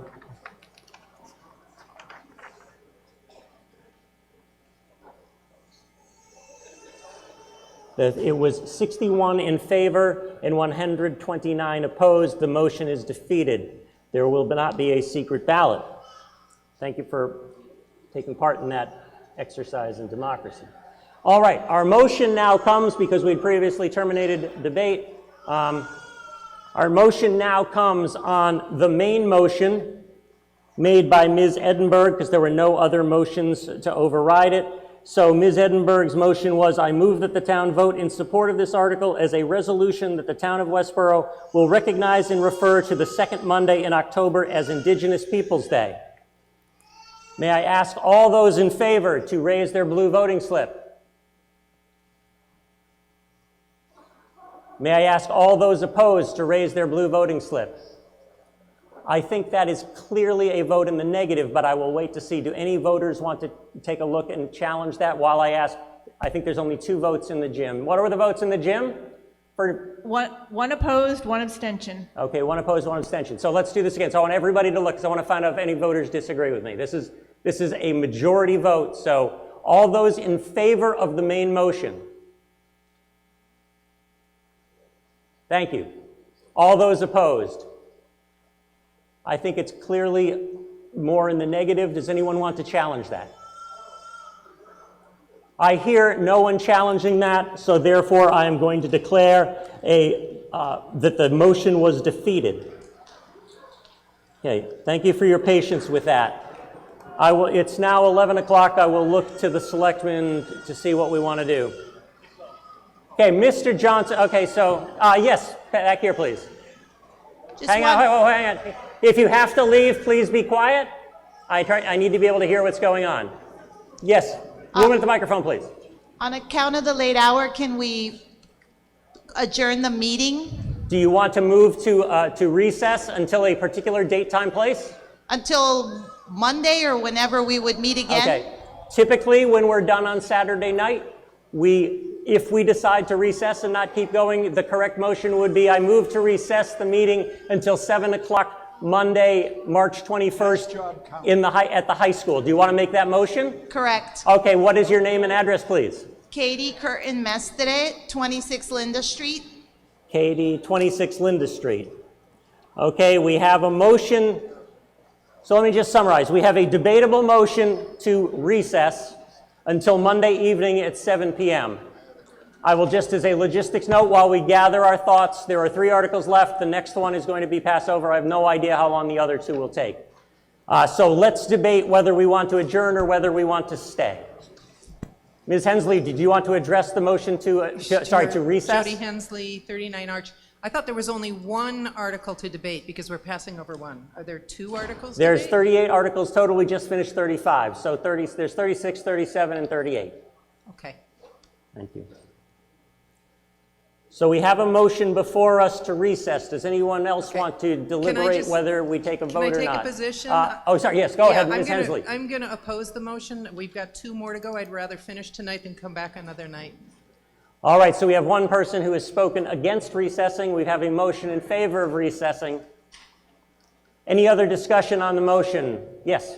Yeah, I say we go through the 3 more questions, get it done with. Okay, so you're speaking in favor of keeping going and defeating the motion to recess. Do you want to speak, please? Name, address.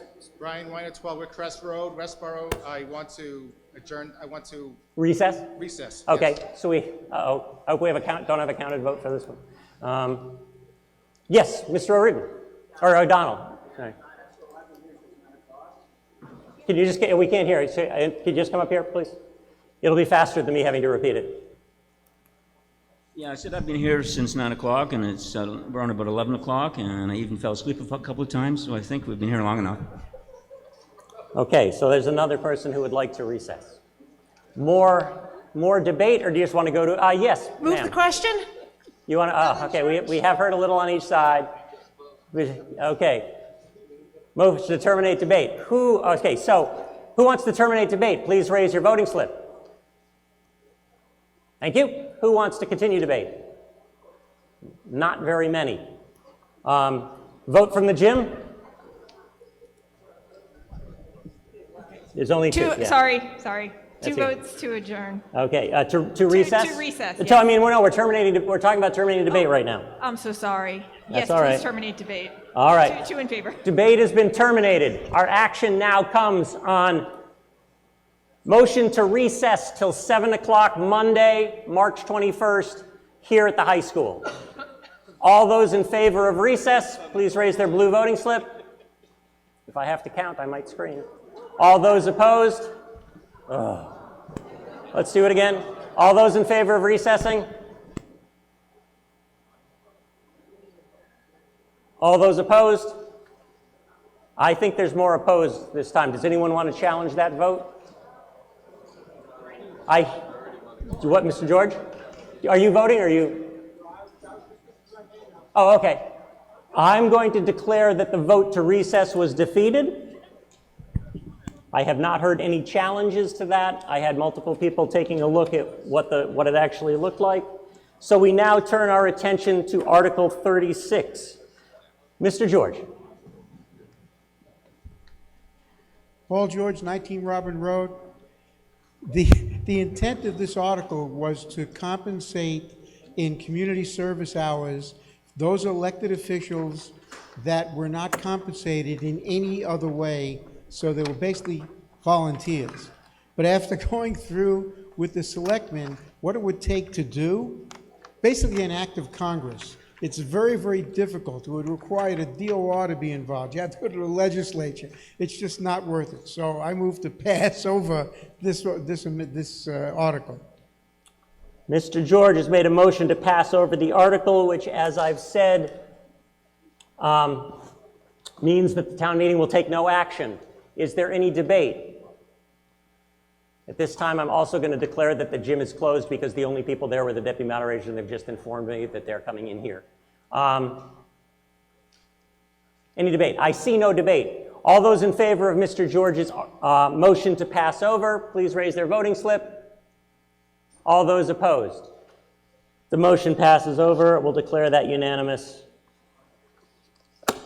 Okay, we now move ahead to Article 37. And I'm going to give Mr. Askew a chance to come up here, and I've got to pull my notes together here. And Mr. Askew, you all set to go?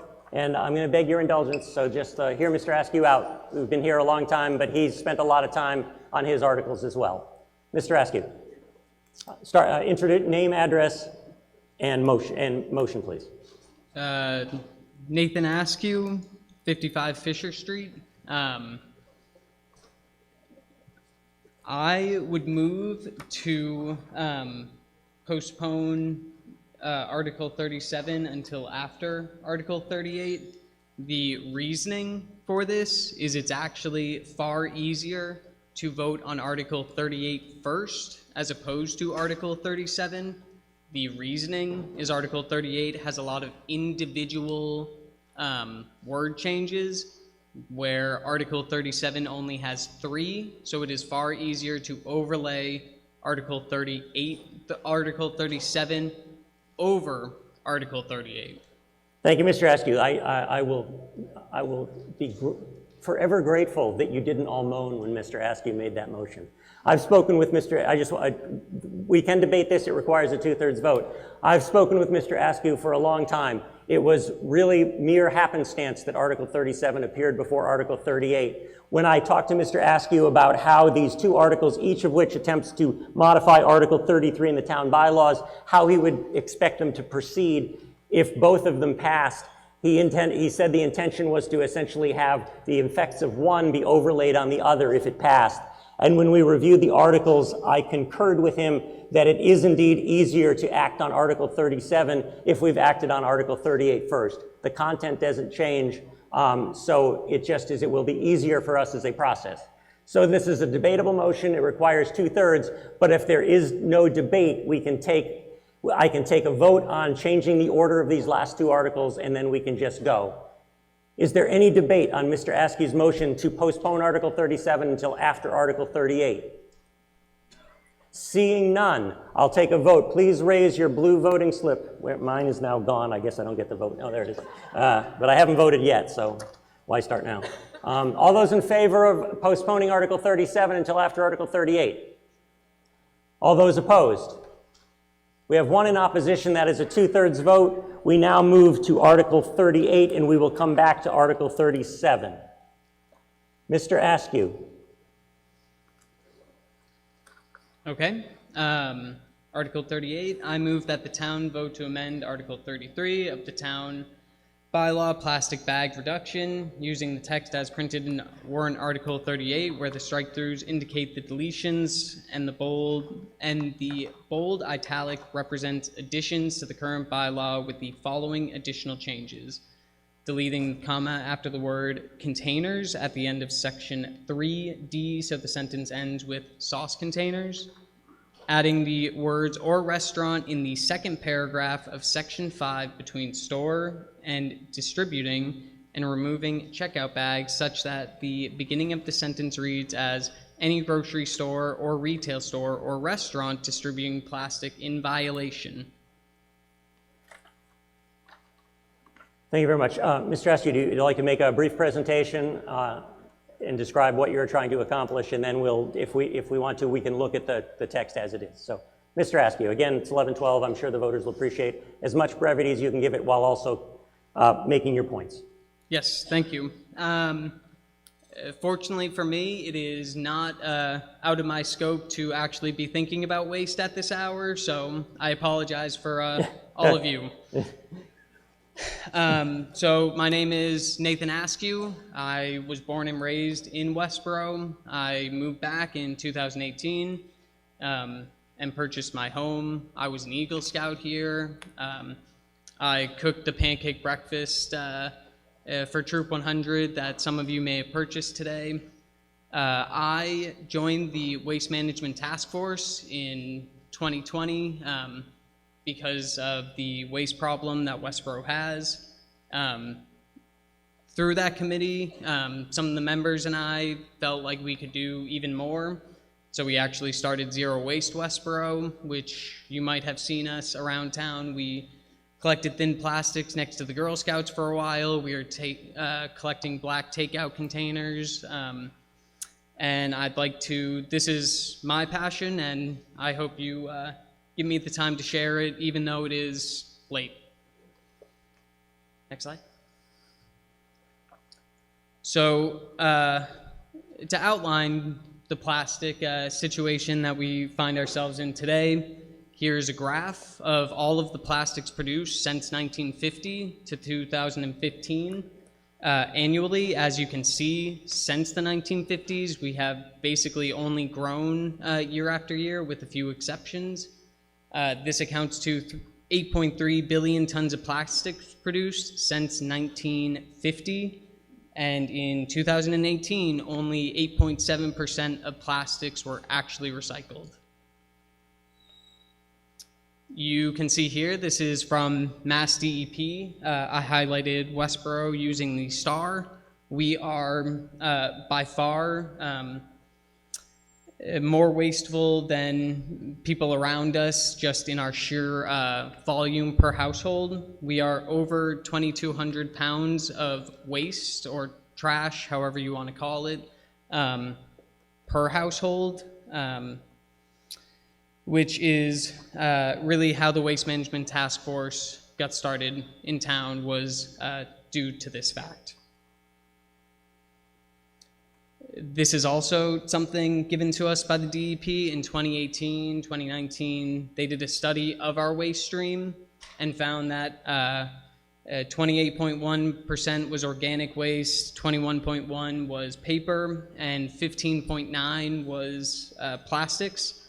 I'll also point out, even though we voted positively for Hazardous Waste Day, 3.8% of our waste was hazardous waste, which is the 22,000 number that I generated before. I got that number because Westborough does roughly 5,200 tons of trash annually. It costs the town $112 a ton to dispose of that trash. We do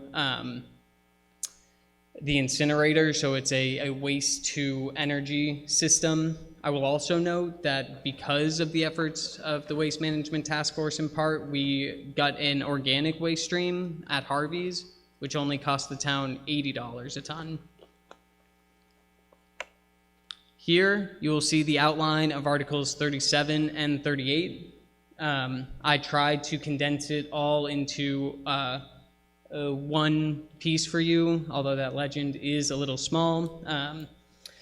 You will ultimately see that in the purple, you have Article 38 and only Article 38, which is why it was so much better to do 38 before 37. You'll also see in the green that that is text that is duplicated between the two of them. The gold, orange is the changes that I already made in the motion to include or restaurant and the checkout bag. So as the article is written here, I'd like to just read the section 1, purpose and intent.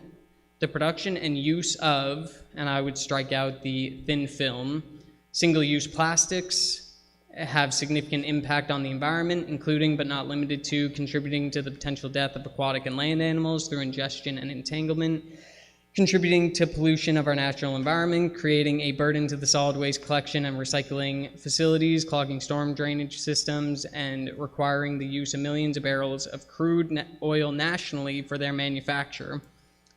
The purpose of this law is to protect the town's unique natural beauty, its water, natural resources by eliminating single-use plastics that are distributed in the town of Westborough and to promote the use of reusable bags.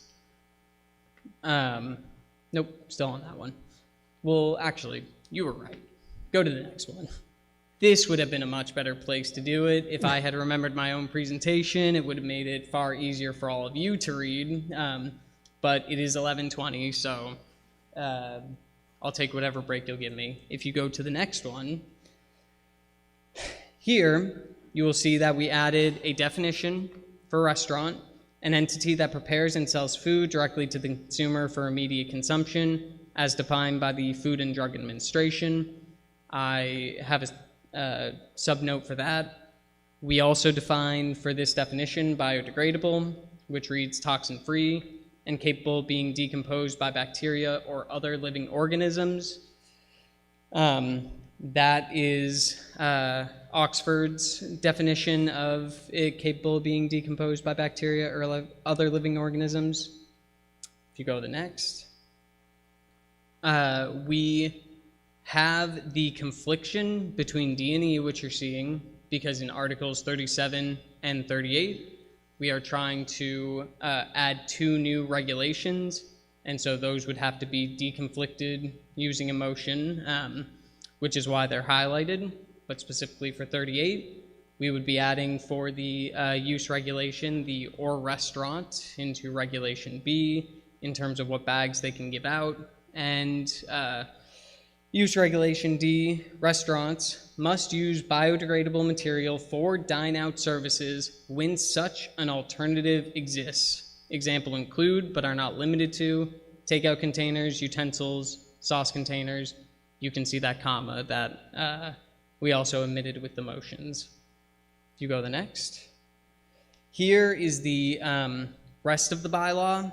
You can see in white was what was here, and so I merely just added the or restaurants or removed the checkout bags for this particular motion, but the existing mechanism that is already passed and in bylaw stays in place. It says this bylaw shall take effect 6 months after following the town meeting.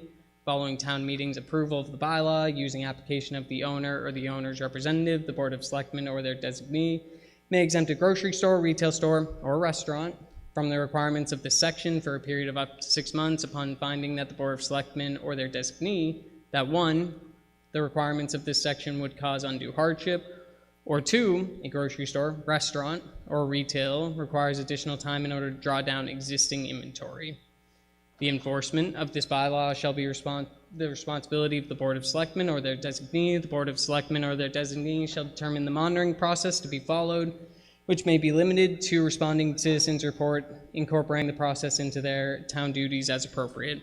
any grocery or retail store or restaurant distributing plastic in violation of this bylaw shall be subject to non-criminal disposition fine as specified by Article 31 of the general bylaws. Is really the overall intent of the article. As a lot of you may have seen on the way in, I showed a lot of the biodegradable alternatives that potentially exist.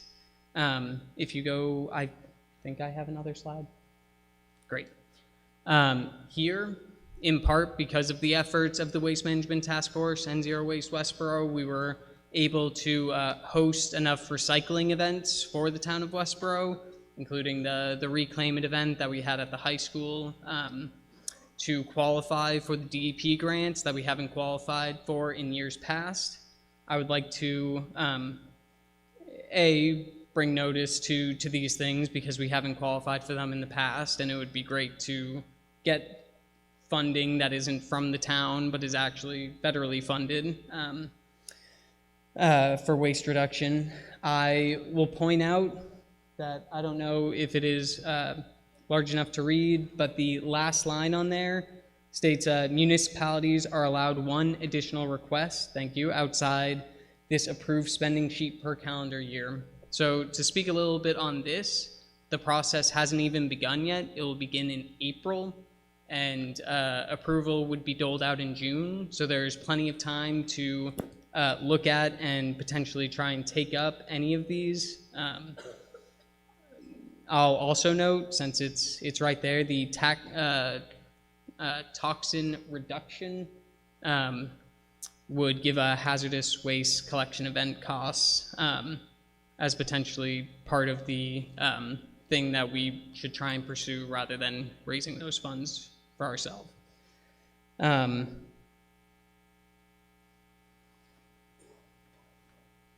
Yes. Okay, so because it's late and just because I want to focus, one thing I think just because in our haste, could you just give a summary?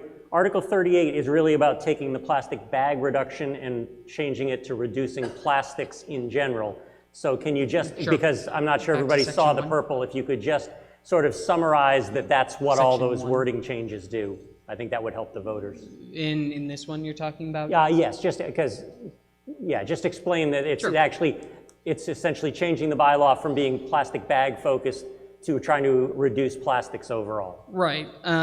So because we started to take a look at reducing plastics overall, we modified that this should not just be the plastic bag, but the plastic reduction law. We found plastics, microplastics in every part of this earth, including our own systems. It's been shown linked to autoimmune diseases. Microplastics happen whenever plastic is heated and or scratched. Another point that I'll make in terms of this actual restaurant ban and why it makes sense to me, food contaminant is one of the #1 reasons why recycling doesn't get recycled, even though only a small number of recycling happens anyway. To have it be thrown in the waste stream is more expensive for the town. To actually clean it and put it in your single stream, if it's black, it will still end up in the waste stream. Due to the process that's used, it doesn't get picked up by the conveyor belt, is the unfortunate truth to that one. So you may have used valuable water to clean this plastic that may not get recycled anyway.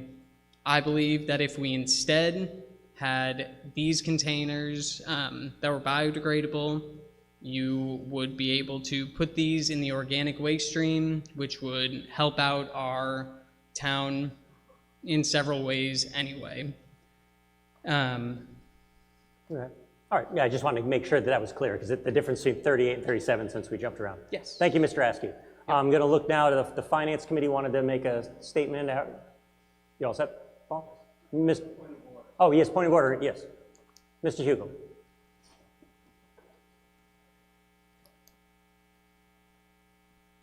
I think it's a point of order. I'll tell you in a second. Sorry? I'll let you know. Okay, thank you. In the wording that was left in the bylaw, it says it will take effect in 6 months. That bylaw has already taken effect. Where was that in? Was that in white with black? If we can find it, it was a thing that didn't change. Yes, that means that the white is the way the bylaw already is. Yeah. So that already took effect years ago. Yes, years ago. Yes. So then, is there a 6 month? Are you proposing a 6 month on this new proposal? And is that in here that I missed? Because that was the intent of it. Right. I don't know if we ever clarified whether an amendment would take the original effect. I believe that I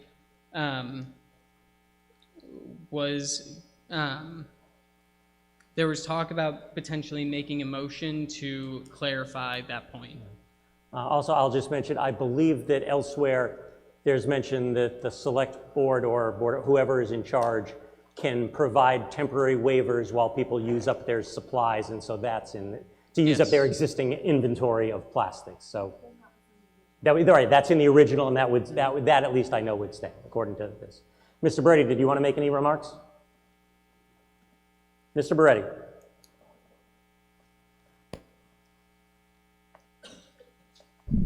Michael Beretti, 54 Adams Street. The AFC supports the concept of waste reduction and using biodegradable materials, but believes this article and the preceding Article 37 are premature. The potential broad impact of the proposed changes suggests that a full and fair process, including all potential stakeholders, be they citizens, other town committees who have an interest, and representatives of the business community, and that the appropriate body to conduct this process is the Health Department, and we would like to offer a motion to that effect. Mr. Beretti. I move to refer this article and the preceding Article 37 to the Health Department for further study, such a process to include all prospective stakeholders. Okay, we'll do the articles one at a time, but I understand your intent. Yes. So, all right, thank you very much. It is late. Right there. All right, so Mr. Beretti has made a motion that we would act upon before the main motion to refer to committee. He's identified the Board of Health, and the expectation would be that at some point the Board of Health would come back and report if that passes. So just sort of setting the stage. Would you like to respond on behalf of the Board of Health, Mr. Walsh? Oh, Mr. Walsh, there we go. Nathan Walsh, 3 Matthew Drive, Chairman of the Board of Health. Unless Dr. Ehrlich is here, in which case, if you want to speak to address it, you're welcome to. Oh, okay. So we had talked about this article. Nathan had come before us. We saw that there were environmental benefits to this. We thought that there were still some potential unintended consequences that could come of this. We thought that it would be best to hear more from some of the affected parties, and we were hopeful that it could certainly be heard by the town, whether it be in public meetings or here at the town meeting, but we thought it would probably be best to let the town decide whether to go forward on this or not. And I think there were 2 other comments that I had written down based on our discussion, and that was, I think it might refer to the next article, but just to save some time of me getting up and down. And this was the fact that there was a $10 bag charge that we thought was 10 cents. Oh, sorry, 10 cents. Sorry, yes, it's late. I'm reading my own writing here.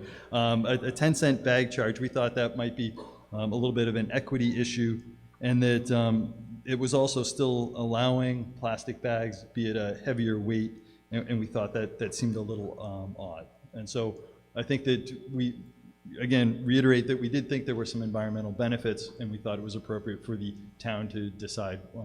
And Alan, feel free to come up if you want to add anything additional. Yeah, while he's coming, you can tell me if you want to wait for Dr. Ehrlich.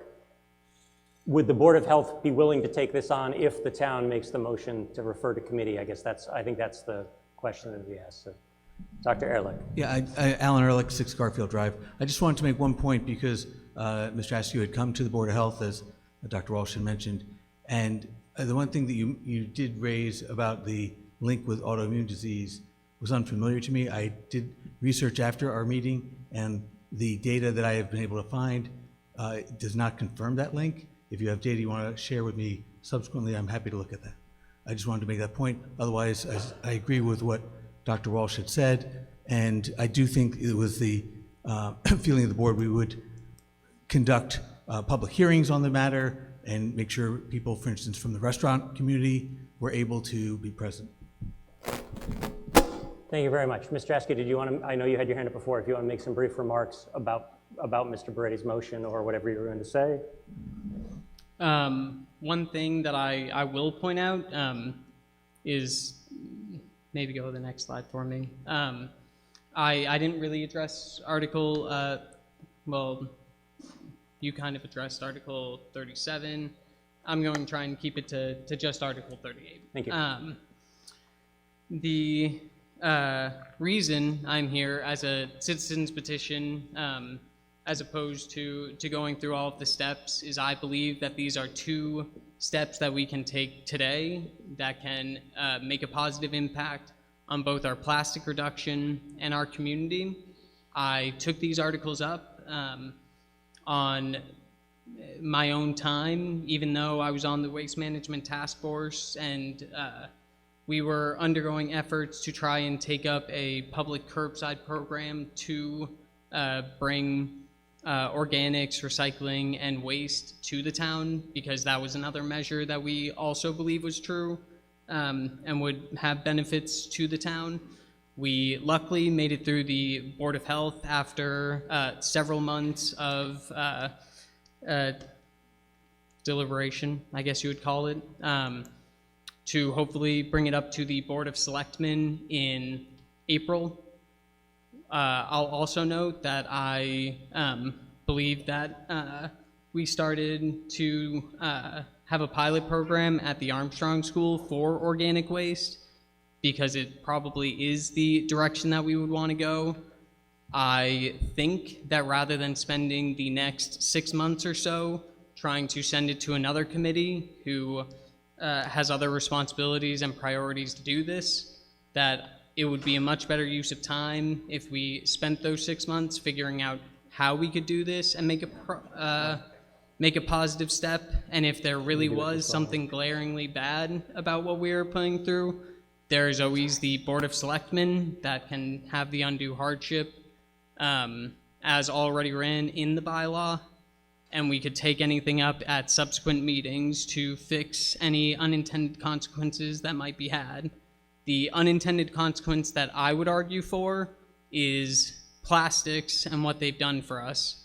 When people buy something from a restaurant, they are not dedicating to 400 years of owning that container. They, maybe through their best intentions, would like it to live a second life by going into the waste stream. I've dedicated pretty much my whole pandemic learning about Westborough's waste stream. And I think that this is a positive change that we can make today, that we can figure out rather than using more efforts and more energy to try and make something good, great.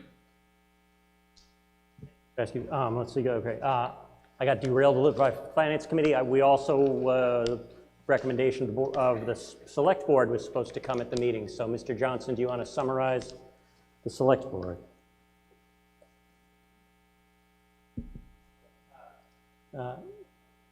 Might want to just run over there. Sorry. It was a nice attempt at efficiency. Trying to be efficient. Yeah, I know. Ian Johnson, 9 Burtis Adams Way. The Board of Selectmen just voted to support the amendment made by the Finance Committee, so 5-0 to support that. Similar fashion when this came before us, while generally supportive of the direction. The big piece is, it came to us, it was late in the process, didn't know much about it, and this will impact businesses in our town and restaurants, and they know nothing about this.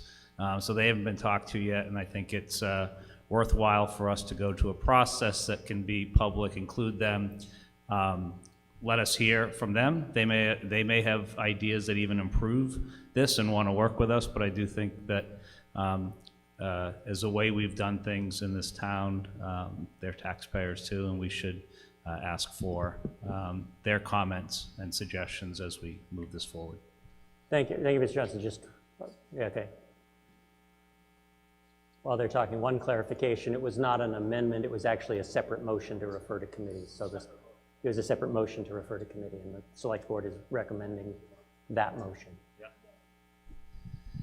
Sorry. It's all right. It's late. We were hoping to amend their separate motion just to put a time frame on it, to bring it back to fall town meeting. To bring back to fall town meeting? Correct. That would be welcome, since that's usually part of that. So the select board is going to make a motion to amend the refer to committee to still have it be the Board of Health, but have essentially get a report back at the October special town meeting. Thank you. So that's an amendment that we'll make. I got to keep track of my stack here.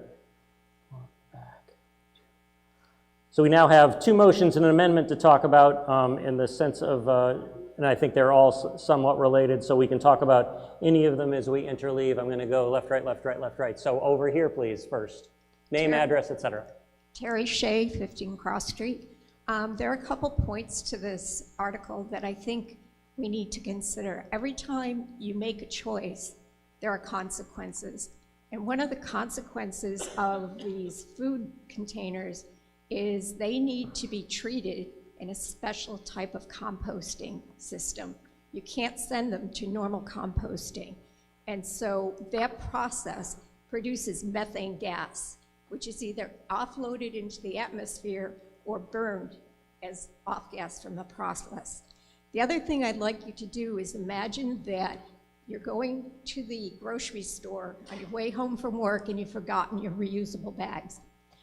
Probably 20 cents or 10 cents a bag isn't a big deal to you, but if you went to the grocery store on the senior citizens bus and you live on a limited income or fixed income, that's a heavy charge. You might not have money for food, and now you have to pay for a bag because you're old and you forgot to bring your bag. This is actually Article 37, so. Well, this one also mentions that they can sell bags at grocery stores. That's in Article 37, right, Mr. Askew? That's Article 37. Yeah, so that's Article 37. The requiring bags part is Article 37. I know it's confusing because he showed the overlay of both. Okay. So we'll remember those remarks when we get to Article 37. Thank you. All right. Over to this microphone. Can I respond to that? Just a second. Mr. Caprioli? Because I'd already pointed to him. Mr. Caprioli. Oh, no, sorry, is that Mr. Caprioli or not? No, okay. Gentleman at the microphone. Yes, Oh, definitely. it is you, okay. Thought you knew you changed hats. Tom Caprioli, 9 Crown Ridge Road.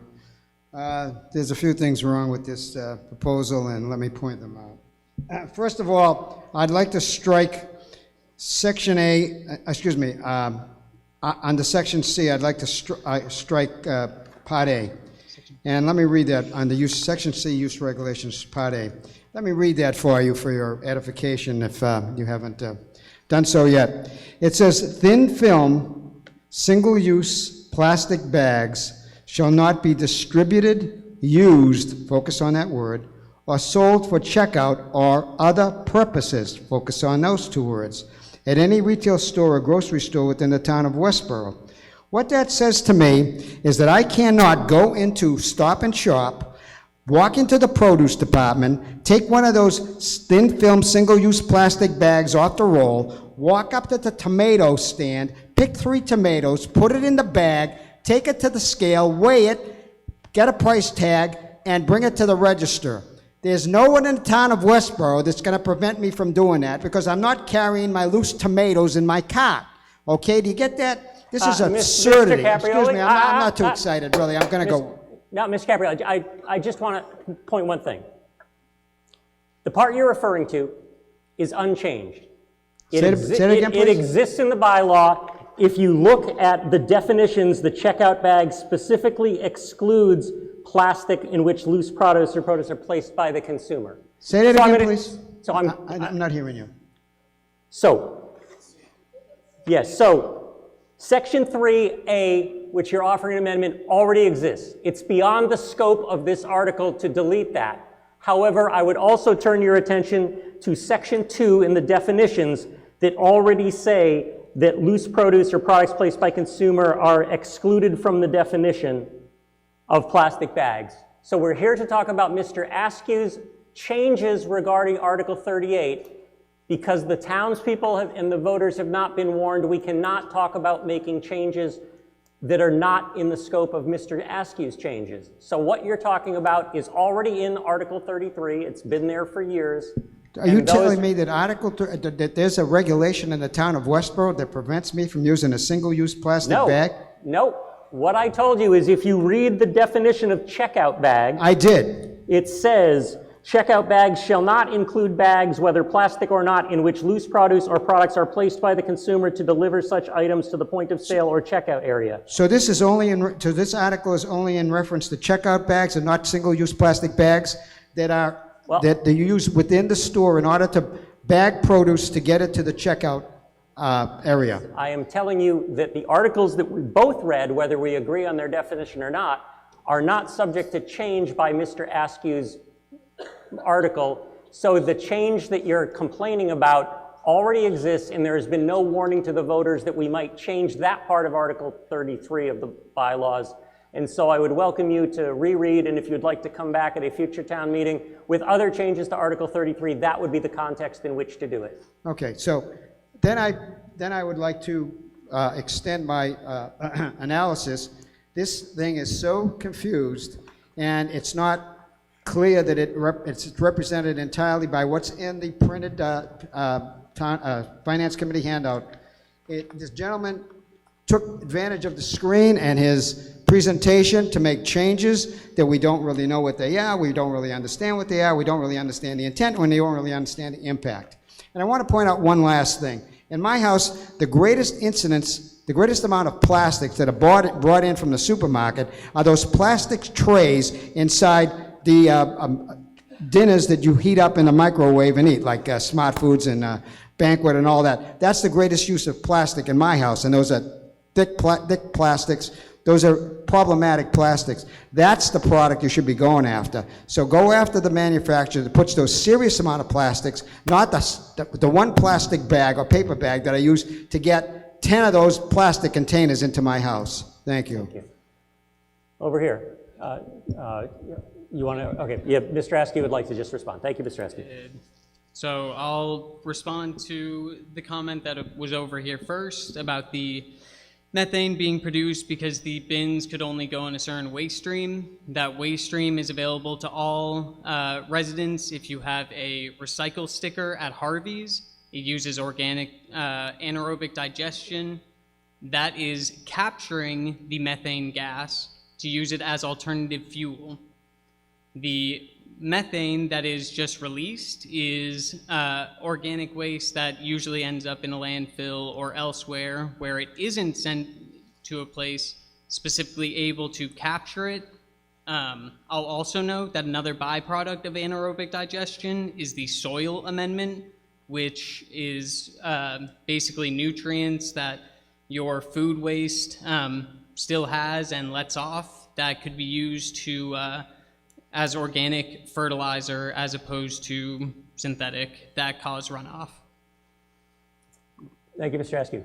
Now to the woman back here at the microphone. Mary Pant, 22 Cross Street. I'm here in support of this article. I do have a couple of changes just so we don't come back at a future town meeting to fix grammatical errors or places where we forgot some things. My changes include in section 2 under the definition for restaurant, it should read food and drug minus the S administration.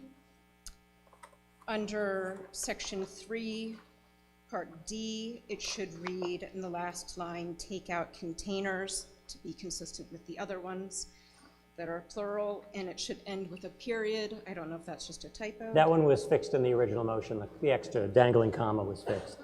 And then on section 5, in the second paragraph, to be consistent with the other paragraphs, it should read any grocery, comma, restaurant or retail store distributing plastics, take out the checkout bags. That was also added. Or that was also. Well, it's just phrased differently. It says any grocery or retail store or restaurant, and so that reads the same. So, all right, I've made note of that. So anyway. And thank you for all your work, Mr. Askew. Okay. Mr. Askew. Yes, thank you for your thorough analysis of that. Gentleman back here. Herman Millette, 613 Charlestown Meadows Drive. I don't know if it's appropriate, but what I really wanted to speak about is the motion to refer to the Board of Health. Yep. And the Select Board's recommendation to examine this with stakeholders and others who might care to give input to it. Let me just quickly explain to you something that as a resident, prior to moving to back to the United States, to Westborough, my family and I moved to Geneva, Switzerland. And there were so many things that we learned from the Swiss. But one of the things I brought back with me, among many things that I learned from 4 years of living among the Swiss, I think it made me a libertarian. I looked at us and I looked at them first, and I saw that they recycled everything. I lived in a duplex in which an old couple, an old watchmaker who was retired, he and his wife, when we went out every week, when my kids went out and rolled our big garbage can out for the garbage man, they only had this tiny little bag for the garbage man because they recycled everything. We came back here, we came back home to the United States and moved to Westborough, and we became recyclers. We adopted that culture that we had been living in for 4 years. We're not doing a good job of helping people to make these changes. When you hammer I'm sorry, it's getting late. When you hammer and you say, give me a dime for this or give me a dime for that, I mean, the bottle bill is an old thing. But if we keep wanting to tag on to that, to punish people, rather than trying to help them understand how important this is, we're going about it the wrong way. I just don't think that's how we should approach fixing this problem and helping ensure that people understand why it's important to recycle. And doggone it, just do it. Thank you. I'm going to go to the microphone over here now, please. Yes. Thank you. So my name is Catherine Nurse. I live at 13 Ruggles Street. I wanted to extend my thanks, first of all, for the presentation and the work that you do. It's so important. As a plant-forward eater myself, I'm looking to reduce waste in other ways, and I appreciate your efforts. I also wanted to echo support for the recommendation to ask restaurateurs, myself included. I run a mobile food business here in town, and I would really appreciate, no pun intended, a place at the table to offer suggestions. I have encountered challenges during both 2020, my first year of operation, and 2021, my second year of operation, with supply chain disruptions, which made it difficult for me to get products like the ones that you're talking about. So it would be great to have a dialogue and just hear more about what's going on, so I appreciate that. And then the third point I guess I'd like to raise for consideration is you define restaurants. We do have several grocery stores that also sell ready-to-eat foods in plastic containers, so I would encourage that to be considered in your definition as well. So, thank you. Thank you very much. I'll hop over here to Mr. Hensley.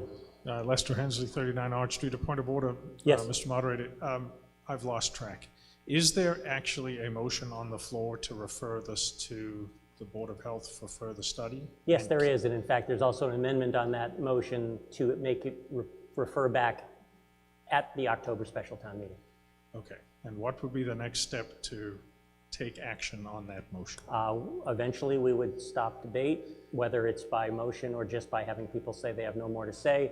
The order of the order of action would be the refer to committee takes precedence and would be voted on first, but we would act on the amendment to the refer to committee to decide whether we indicated the time. We would then act on refer to committee. If that failed, we would then go to the various amendments that had been made on Mr. Askew's main motion. So if the refer to committee passes, we're done and we move to Article 37. In that case, I move to end debate. Unfortunately, when you make a statement... I asked a question. You asked a question. I didn't make a statement. Right. Mr. Silverberg, hang on, Mr. Silverberg. Mr. Silverberg moves to end debate. That solved that problem. Okay. We have heard pros and cons. We have been at this a half an hour. A motion to end debate is not debatable. So we move now. Please raise your blue voting cards if you are in favor of ending debate. Thank you. If you are opposed to ending debate, please raise your blue voting cards. I'm going to assume that Mr. Askew is going to go raise his, and he's just got to get it. Thank you, Mr. Unfortunately, it is, for Mr. Askew, it is more than a 2/3 vote. Debate is terminated. Let me just make some notes here. And we have a lengthy stack.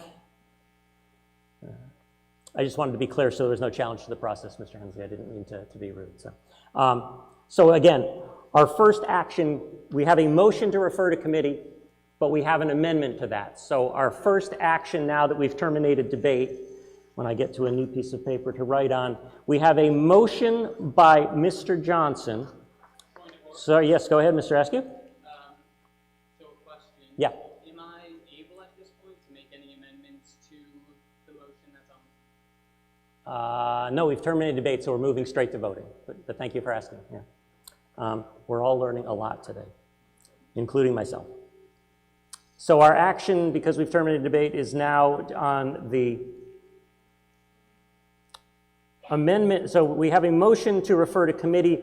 The Select Board, and Mr. Johnson in particular, has moved to amend that motion to essentially be that the town refer the subject of Article 38 to the Board of Health, and they would like to add the words, and that the Board of Health report back at the October special town meeting.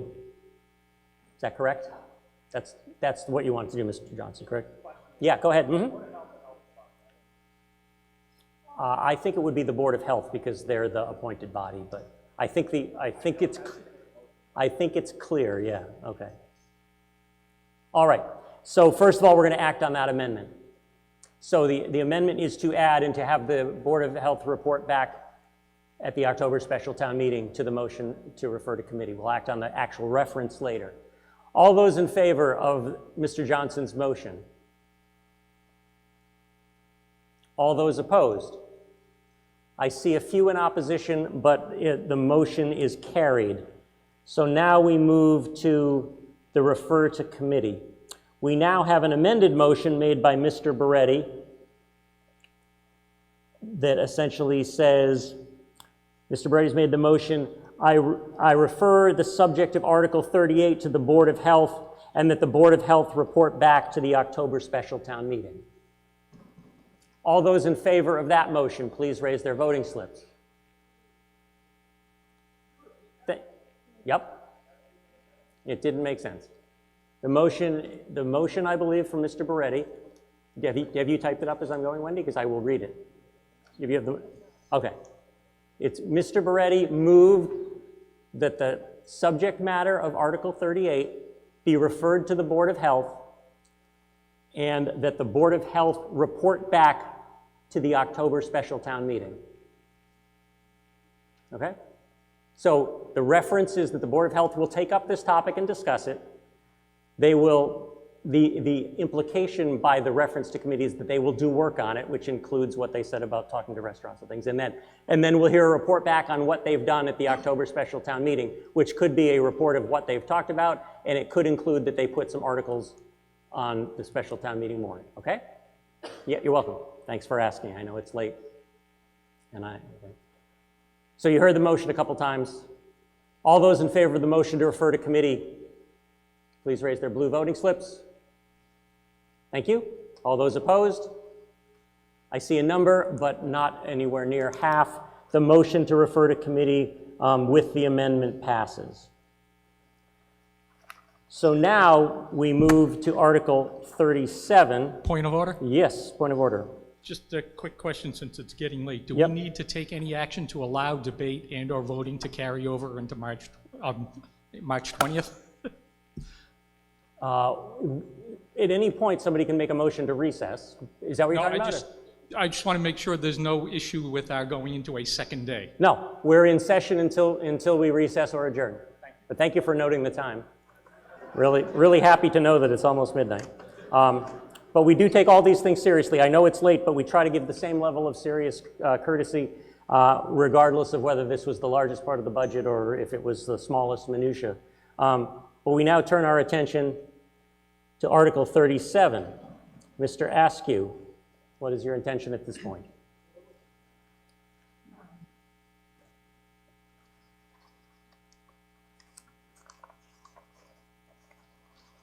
I move that the town vote to amend Article 33 of the town bylaw plastic reduction as modified by the earlier,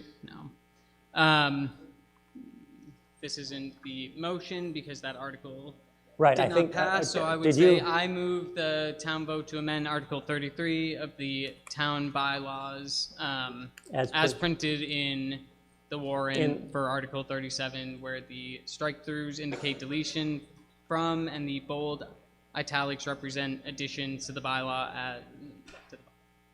Thank you. So now the motion is essentially exactly as is printed in Article 37, since we didn't do anything with Article 38, with just the clarification that the bold italics are additions and the strike-throughs are deletions from the existing bylaw, Article 33. Do you want to summarize how this is different than Article 38? Get a presentation. Mr. Askew. Could you go back to section 2?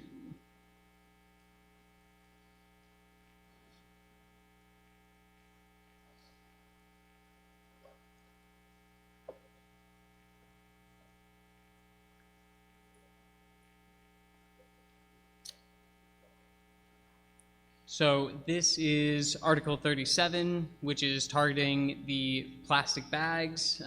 As you can see here in the blue, that currently in today's bylaw, a reusable checkout bag means a bag with handles that is specifically designed and manufactured for multiple reuse and is either polyester, propylene, cotton, or other durable material or durable plastic that is at least 4 mils in thickness. This is why we're seeing the Target bags that are just a thicker plastic. When everyone asks, well, didn't we already ban plastic bags? And it's true, we did, as an earlier gentleman pointed out, in use regulation, next one. Thin plastic bags are already banned, and we didn't change that. You can see here in Regulation B, we scratched out that grocery or retail stores may charge for said bags because we added what will be and is in the warrant, Regulation D, all checkout bags offered at retail and grocery stores must have a charge of at least 10 cents. No checkout bag, whether reusable or paper, are allowed to be given out for free. This is not a new concept. This is something that a lot of places do. It basically brings conscious of mind to the user so that it's not so convenient to go to the retail store or wherever you would like to shop and not bring a bag. The most sustainable bag you have is the bag that you have. And we would like to encourage people to bring that bag. If you go back to the section 2. So we propose instead that you would either want this bag, a reusable checkout bag, if it is sold, would have to A, charge at least 10 cents, which I'm sure the retail stores would already be charging you more than 10 cents for them.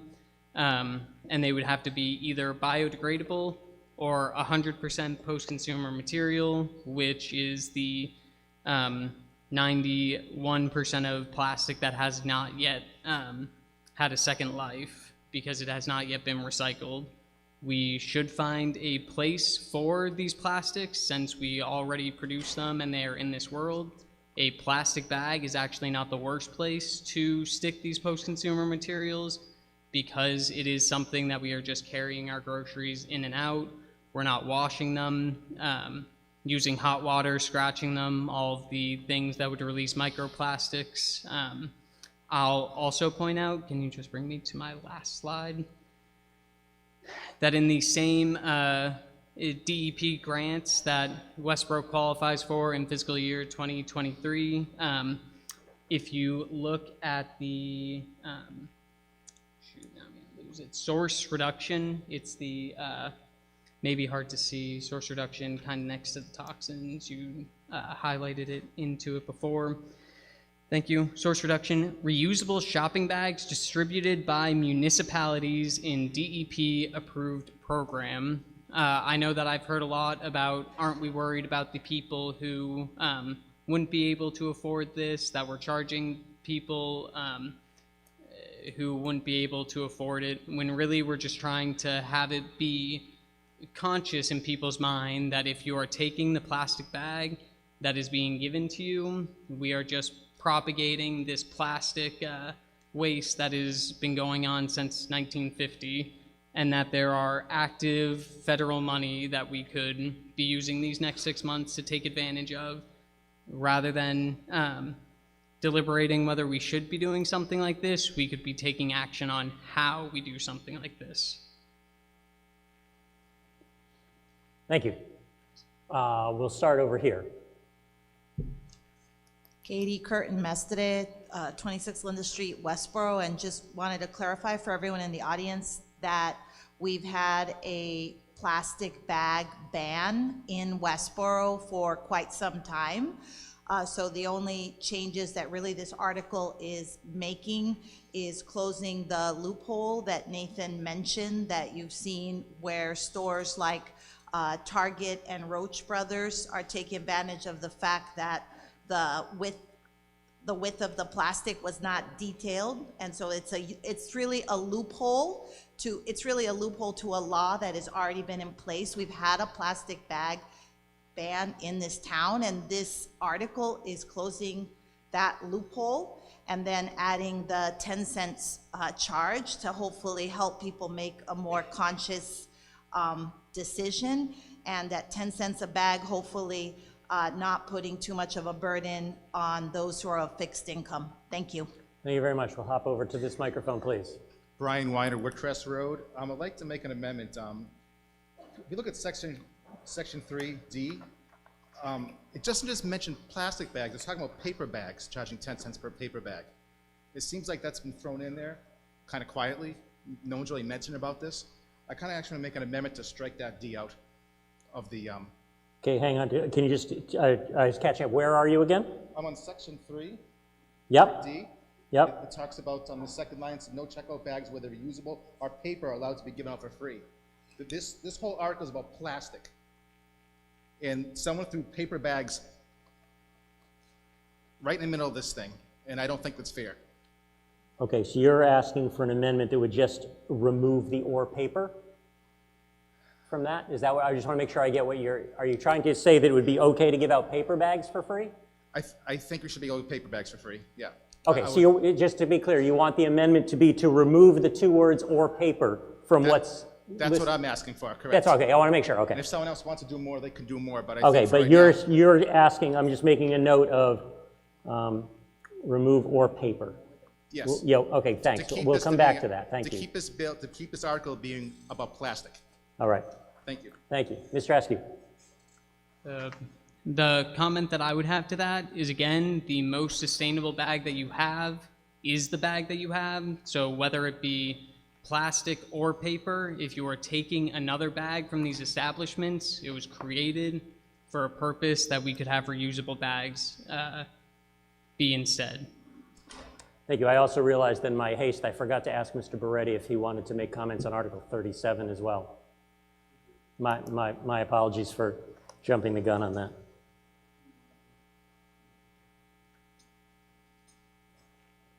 Mr. Beretti, reporting on behalf of the Advisory Finance Committee.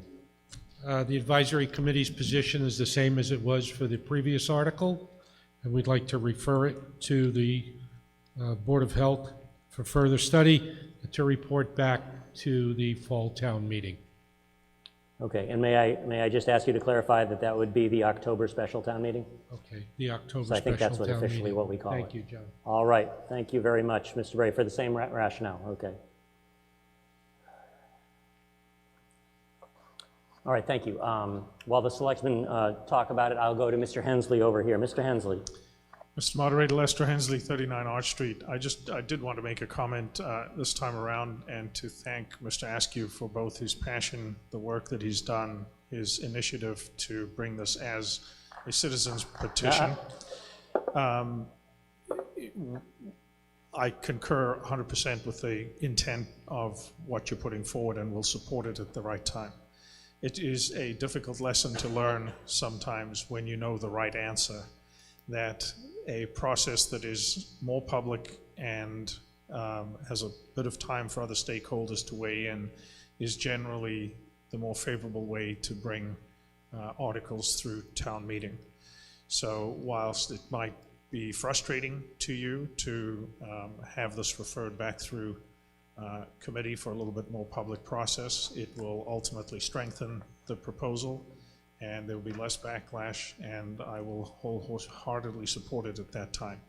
But for now, I support Mr. Moretti's motion to refer this along with Article 38 back to the Board of Health for further study and public process. Thank you. Thank you very much. Mr. Edinburgh. Alan Edinburgh, 8 Nash Street. The Select Board has voted 5-0 to support the motion from Mr. Moretti and the Advisory Finance Committee to refer this to the Board of Health to take action and report back at special town meeting in October. All right, thank you. So the Select Board 5-0 in support of Mr. Moretti's motion.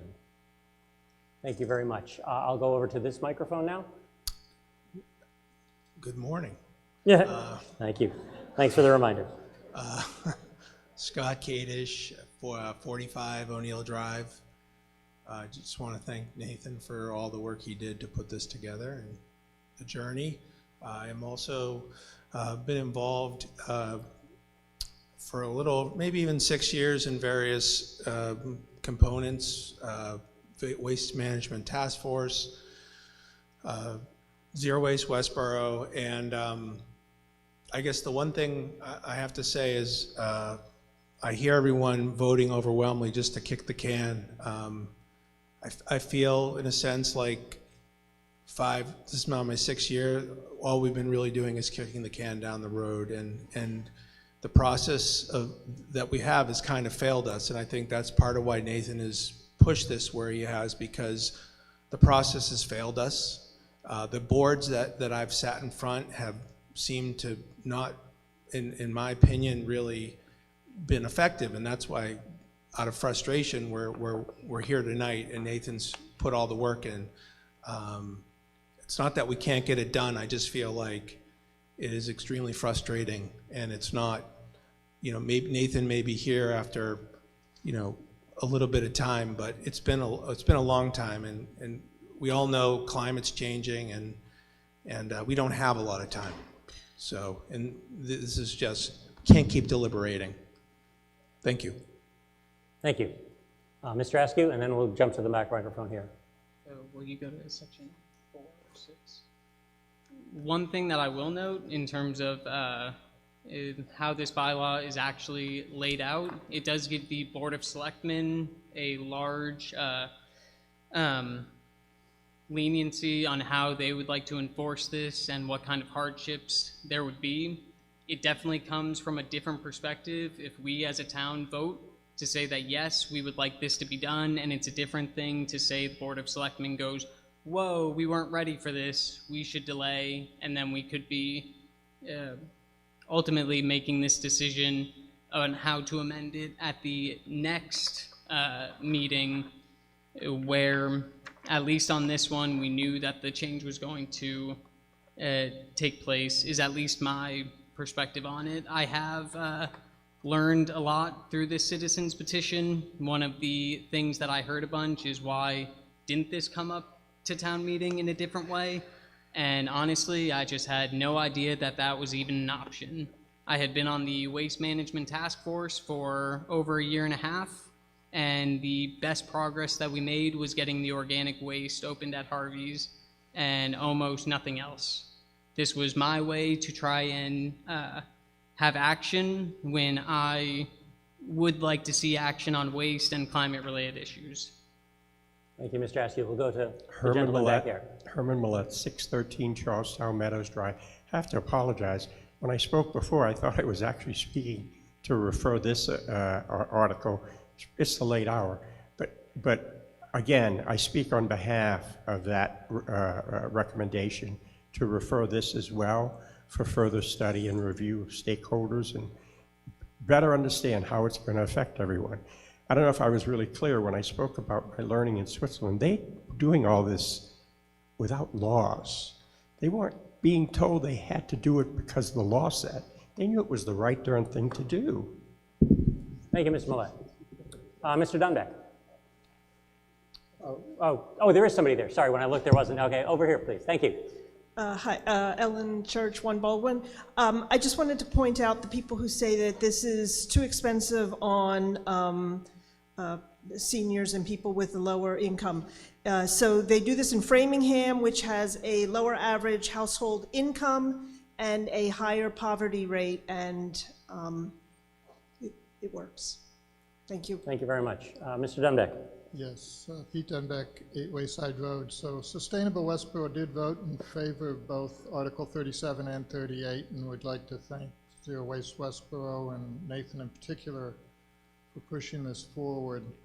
I believe the sentiment of the Sustainable Westborough Committee was that these plastics are just an environmental disaster today, and we need to take whatever changes we can make to reduce the amount of plastics produced by this community. Speaking personally, I think these are kind of very minor steps, and what the town really needs to do is to understand why we're the red town in the middle of Nathan's map, that we're one of the highest waste producers per household in the state, and we have consistently been that for 10 years. So I think we need to look at more bold actions. And so in this action that's back to the Board of Health, I'd like us to look at these bolder actions, including pay-as-you-throw and some of the things that I think are the focus of the Department of Environmental Protection's programs for reducing municipal waste.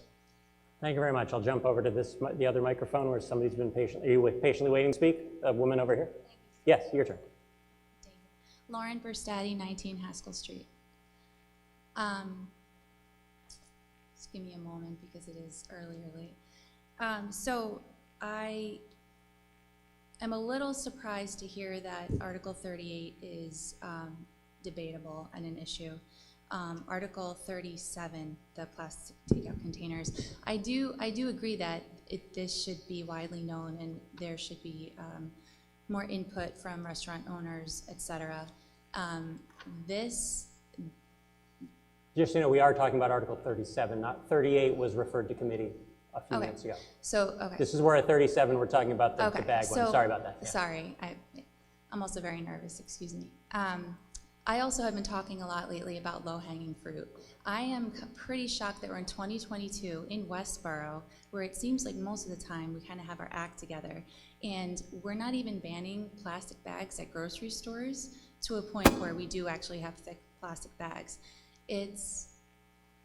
I'm just a little embarrassed for us that we are taking kind of, it seems, no consideration for the amount of waste this town produces.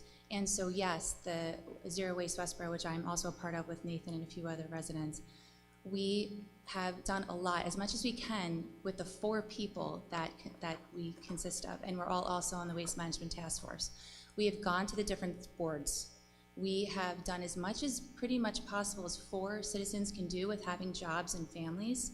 So I challenge all of you in this room who is a Westborough resident to help us in the next 6 months. And I am talking about both articles now.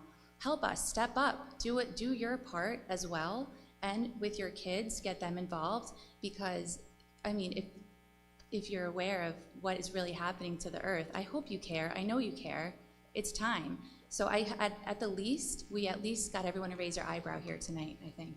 Thank you. Thank you. Mr. Caprioli. Bob Caprioli, Crown Ridge Road.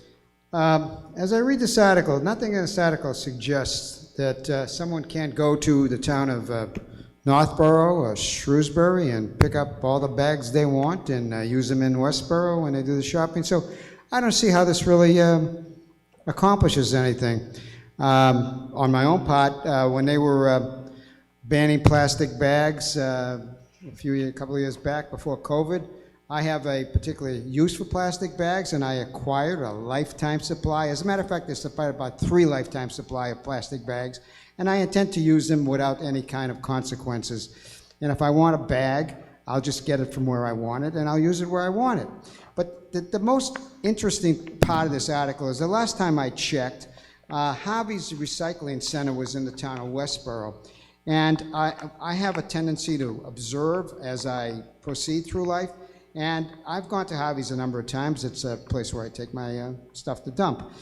They have more plastic and other non-recyclable refuge in that place than the town of Westborough could generate in 1,000,000 years. It comes into Westborough. It's in Westborough. How is it not controlled, or do we get credit for all the other people's plastic that comes into the town of Westborough through these tremendously large trucks and bales of material that exist in the town of Westborough? I don't see that this really accomplishes anything when we have one of the biggest sources in the state of Massachusetts, I believe, for the acquisition of plastic in the Harvey's Recycling Center, and nobody's going to do anything about that. Ms. Blumberg, did you want to address Mr. Caprioli's comments? Oh, okay, hang on. All right, does anybody want, I think the key point of Mr. Caprioli's question, if somebody can answer, is when we see the data about oh, Dr. Ehrlich, is that you? Yes, I'm curious just to know about whether we get blamed for other plastics. So we do not. The Okay. commercial aspect of Harvey's is separate.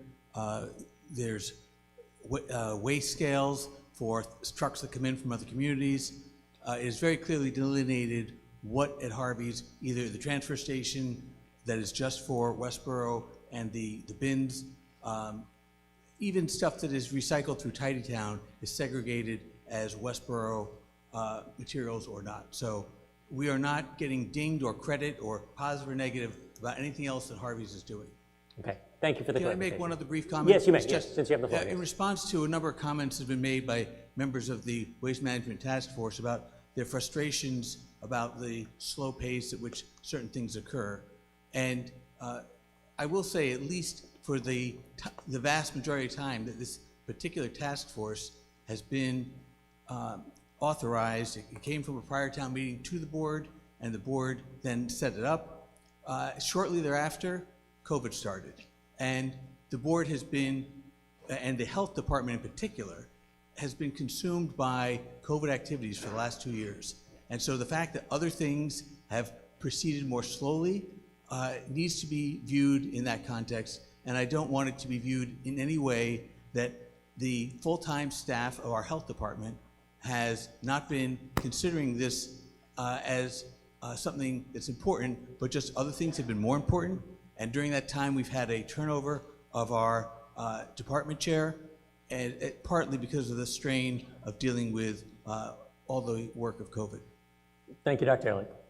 Ms. Blumberg, then I saw Mr. Silverberg. Beth Blumberg, 6 Garfield Drive.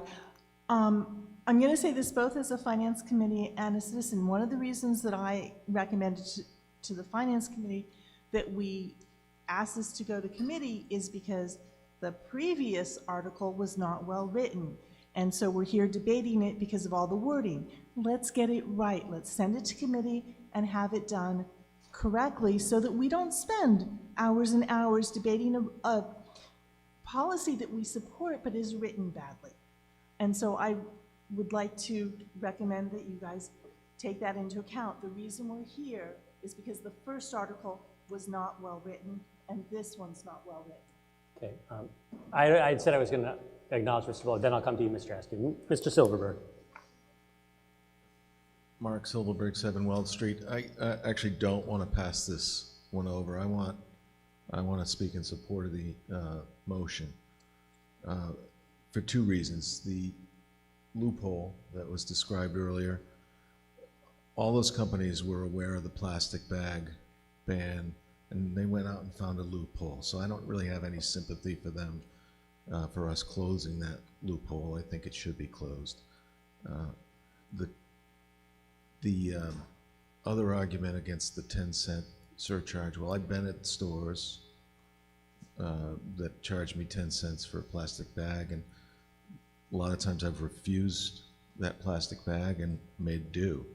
And I know that's hard to do at a grocery store, but it's made me think about my responsibility to the environment. And I think that's all pretty important for us all to think about. And I do think that the Board of Selectmen will still have some leeway in implementing this change. Businesses can ask for a six-month grace period, or the selectmen could institute a 6-month grace period where they ask businesses to publicize this 10-cent ban and say, starting, what's 6 months from now? It's so late. We've been going for 6 months, haven't we? It's September. But honestly, they could ask businesses to put a sign up saying, starting September 1st, there'll be a 10-cent charge, and everybody can choose to bring a bag. I think we should all be choosing to bring reusable bags, and I don't see the objection to this article. Thanks. Thank you, Mr. Silverberg. Mr. Askew, I said I would refer to you. Oh, you're all set. Okay. I'll go to the woman back here at the microphone. Hi, Carrie Maxian, 260 East Main Street. I don't know if I can make a comment before I make Tell me what you want to do first, and then I'll let you know. I want to make a motion to vote. That would be, you cannot make a comment, but you can make a motion to Can I make a terminate motion debate. to vote and then make a comment? No. Oh. No. Do your thing. Take your chances. Roll the dice. Live dangerously. It's Sunday morning. All right, just make a motion to end the debate. Okay. I think we've all heard it. You will be forever rewarded in the annals of town meeting history for making that choice. We now have a motion to terminate debate. We've been through this a number of times, not today, but yesterday. Your action is, this motion is not debatable. Your action comes on the motion to terminate debate. Will all those who want to terminate debate please raise their blue voting slip? Thank you. Will all those opposed to terminating debate please raise their blue voting slip? I see a small number. However, debate is terminated. That was clearly a 2/3 vote. Our action now comes on the stack of motions that we face. The motion at the top of the stack is Mr. Beretti's motion to move this article to refer to committee, to refer to the Board of Health, such that the Board of Health reports back at the October special town meeting. Will all those in favor of that motion please raise their voting slip? Thank you. All those opposed? Ugh. Can I see it again? Wait, this is to refer to committee. Okay, I'm actually just going to do a quick count because there's not that many of you here. Wendy, could you just count with me, please?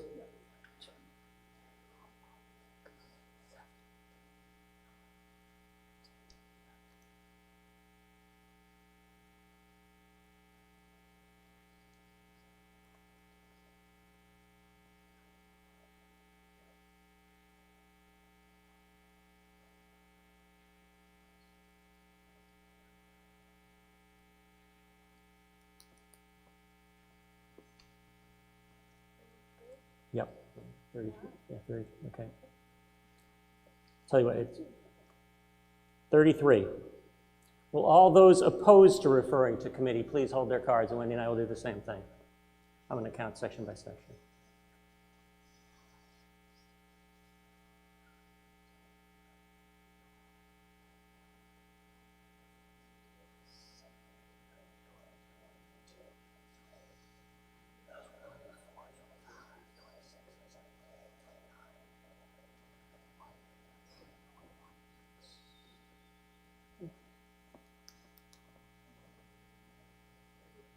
I got it's like 36 or something. Oh, you didn't? Okay. Can you count again? For we're still doing those opposed to refer to committee.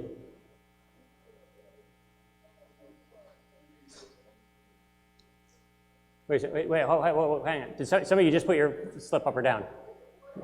Okay, you wanted me to reset the vote. Okay, let everybody hands down. Wendy and I agreed on the vote to refer to committee. Now we're voting for those opposed to refer to committee. Thank you.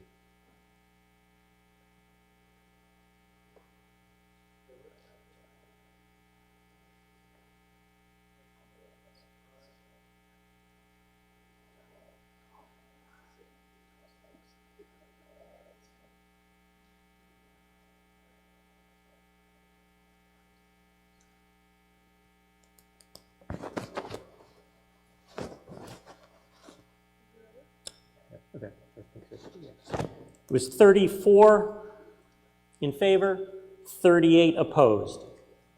So the motion to refer to committee fails. Our next action comes on a motion to amend. That was the motion to amend Section 3. Use D, I think it's currently use D. Let me get this version of it out to make sure I get it right. So we have a motion to amend Mr. Askew's motion to essentially remove the two words "or paper" from Section 3D, such that 3D, if the amendment passes, would read, all checkout bags offered at retail and grocery stores must have a charge of at least 10 cents. No checkout bags, whether reusable. I'm going to ask that you consider, to make it grammatically correct, to say no checkout bags. No checkout bags, whether he wants paper to be struck out. So no checkout bags not made of paper are allowed to be given out for free. My apologies for not catching that sooner, but I'm trying to capture the intent here. Not made of paper. No checkout bags not made of paper are allowed to be given out for free. Is that about what the person was? I forgot who made that amendment.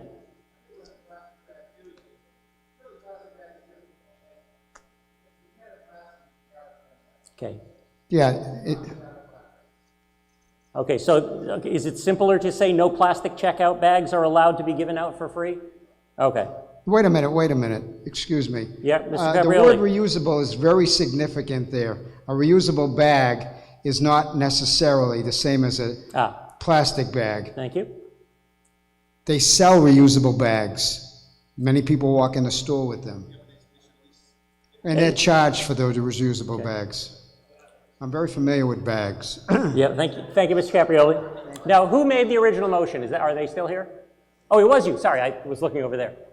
So your intention was to say no checkout bags, whether reusable or paper, are allowed. And you asked for striking or paper. Can you describe your intent, please? You don't want to be charged for a paper bag.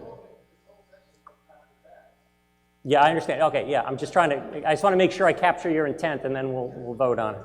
So no checkout bags.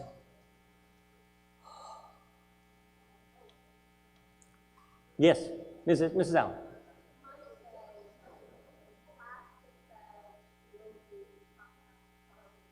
Well, but given Mr. Caprioli's, it could be reusable or whatever, so. Yeah. Yeah, I'm aware. I'm trying to honor Mr. Caprioli's motion, that your original motion didn't say whether reusable. No checkout bags. Wait, hang on, wait, one person, what, yes. Yes, the gentleman, actually, I'll go to the maroon shirt first. My apologies for this. Guido Leonardo, 189 Ruggles Street. Just replace paper with not. With what? So the word not, N-O-T. So whether reusable or not are allowed to be given out for free. But paper, no, I don't think that really covers it. Yeah, Ms. Marshall.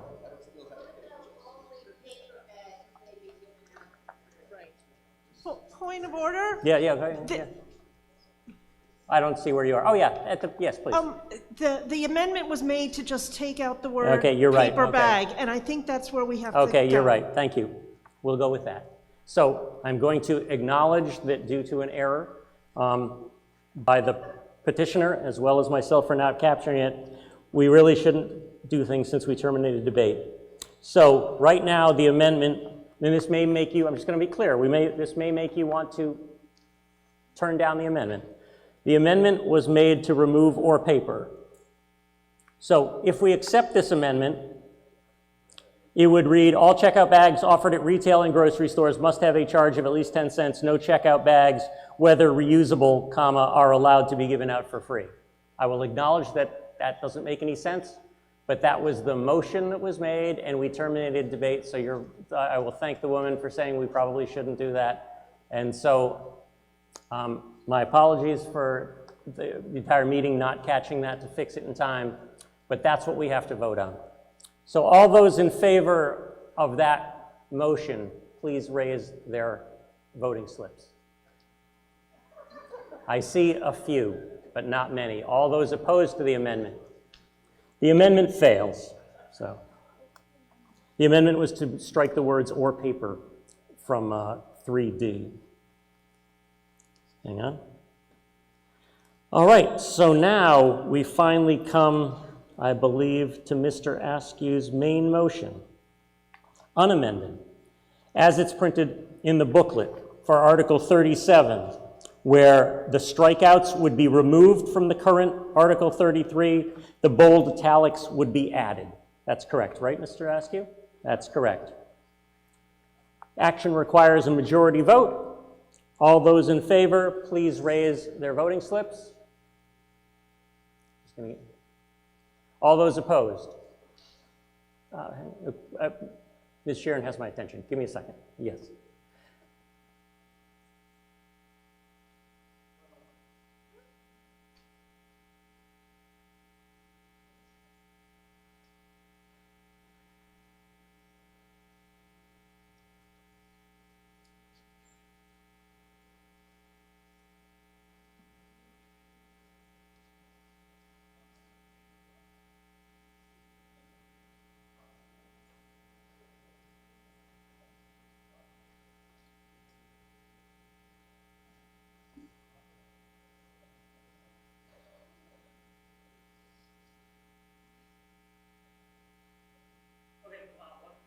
Just want to make sure, don't want to have us all run out the door.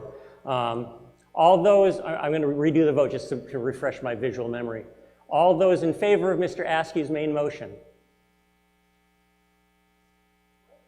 Mr. Askew's main motion was as printed in the booklet. Thank you. All those opposed? The main motion carries. Article 37 passes. We have now reached the end of our warrant. And I've been trying to find the words we're all looking for. And I was going to hand them. Instead, I will tell the select board this is the time where we say, I move that we dissolve the March 19th, 2022 annual town meeting. Mr. Ellen Edinburgh. Edinburgh, 8 Nash Street, so moved. Mr. Edinburgh has moved that we dissolve the March 19th into 20th, 2022 town meeting. All those in favor, please raise their blue voting slip. All those opposed? I see a few. The meeting is adjourned. I will thank everyone involved. I know it's been a tough day, but thank you. And hope next time's better.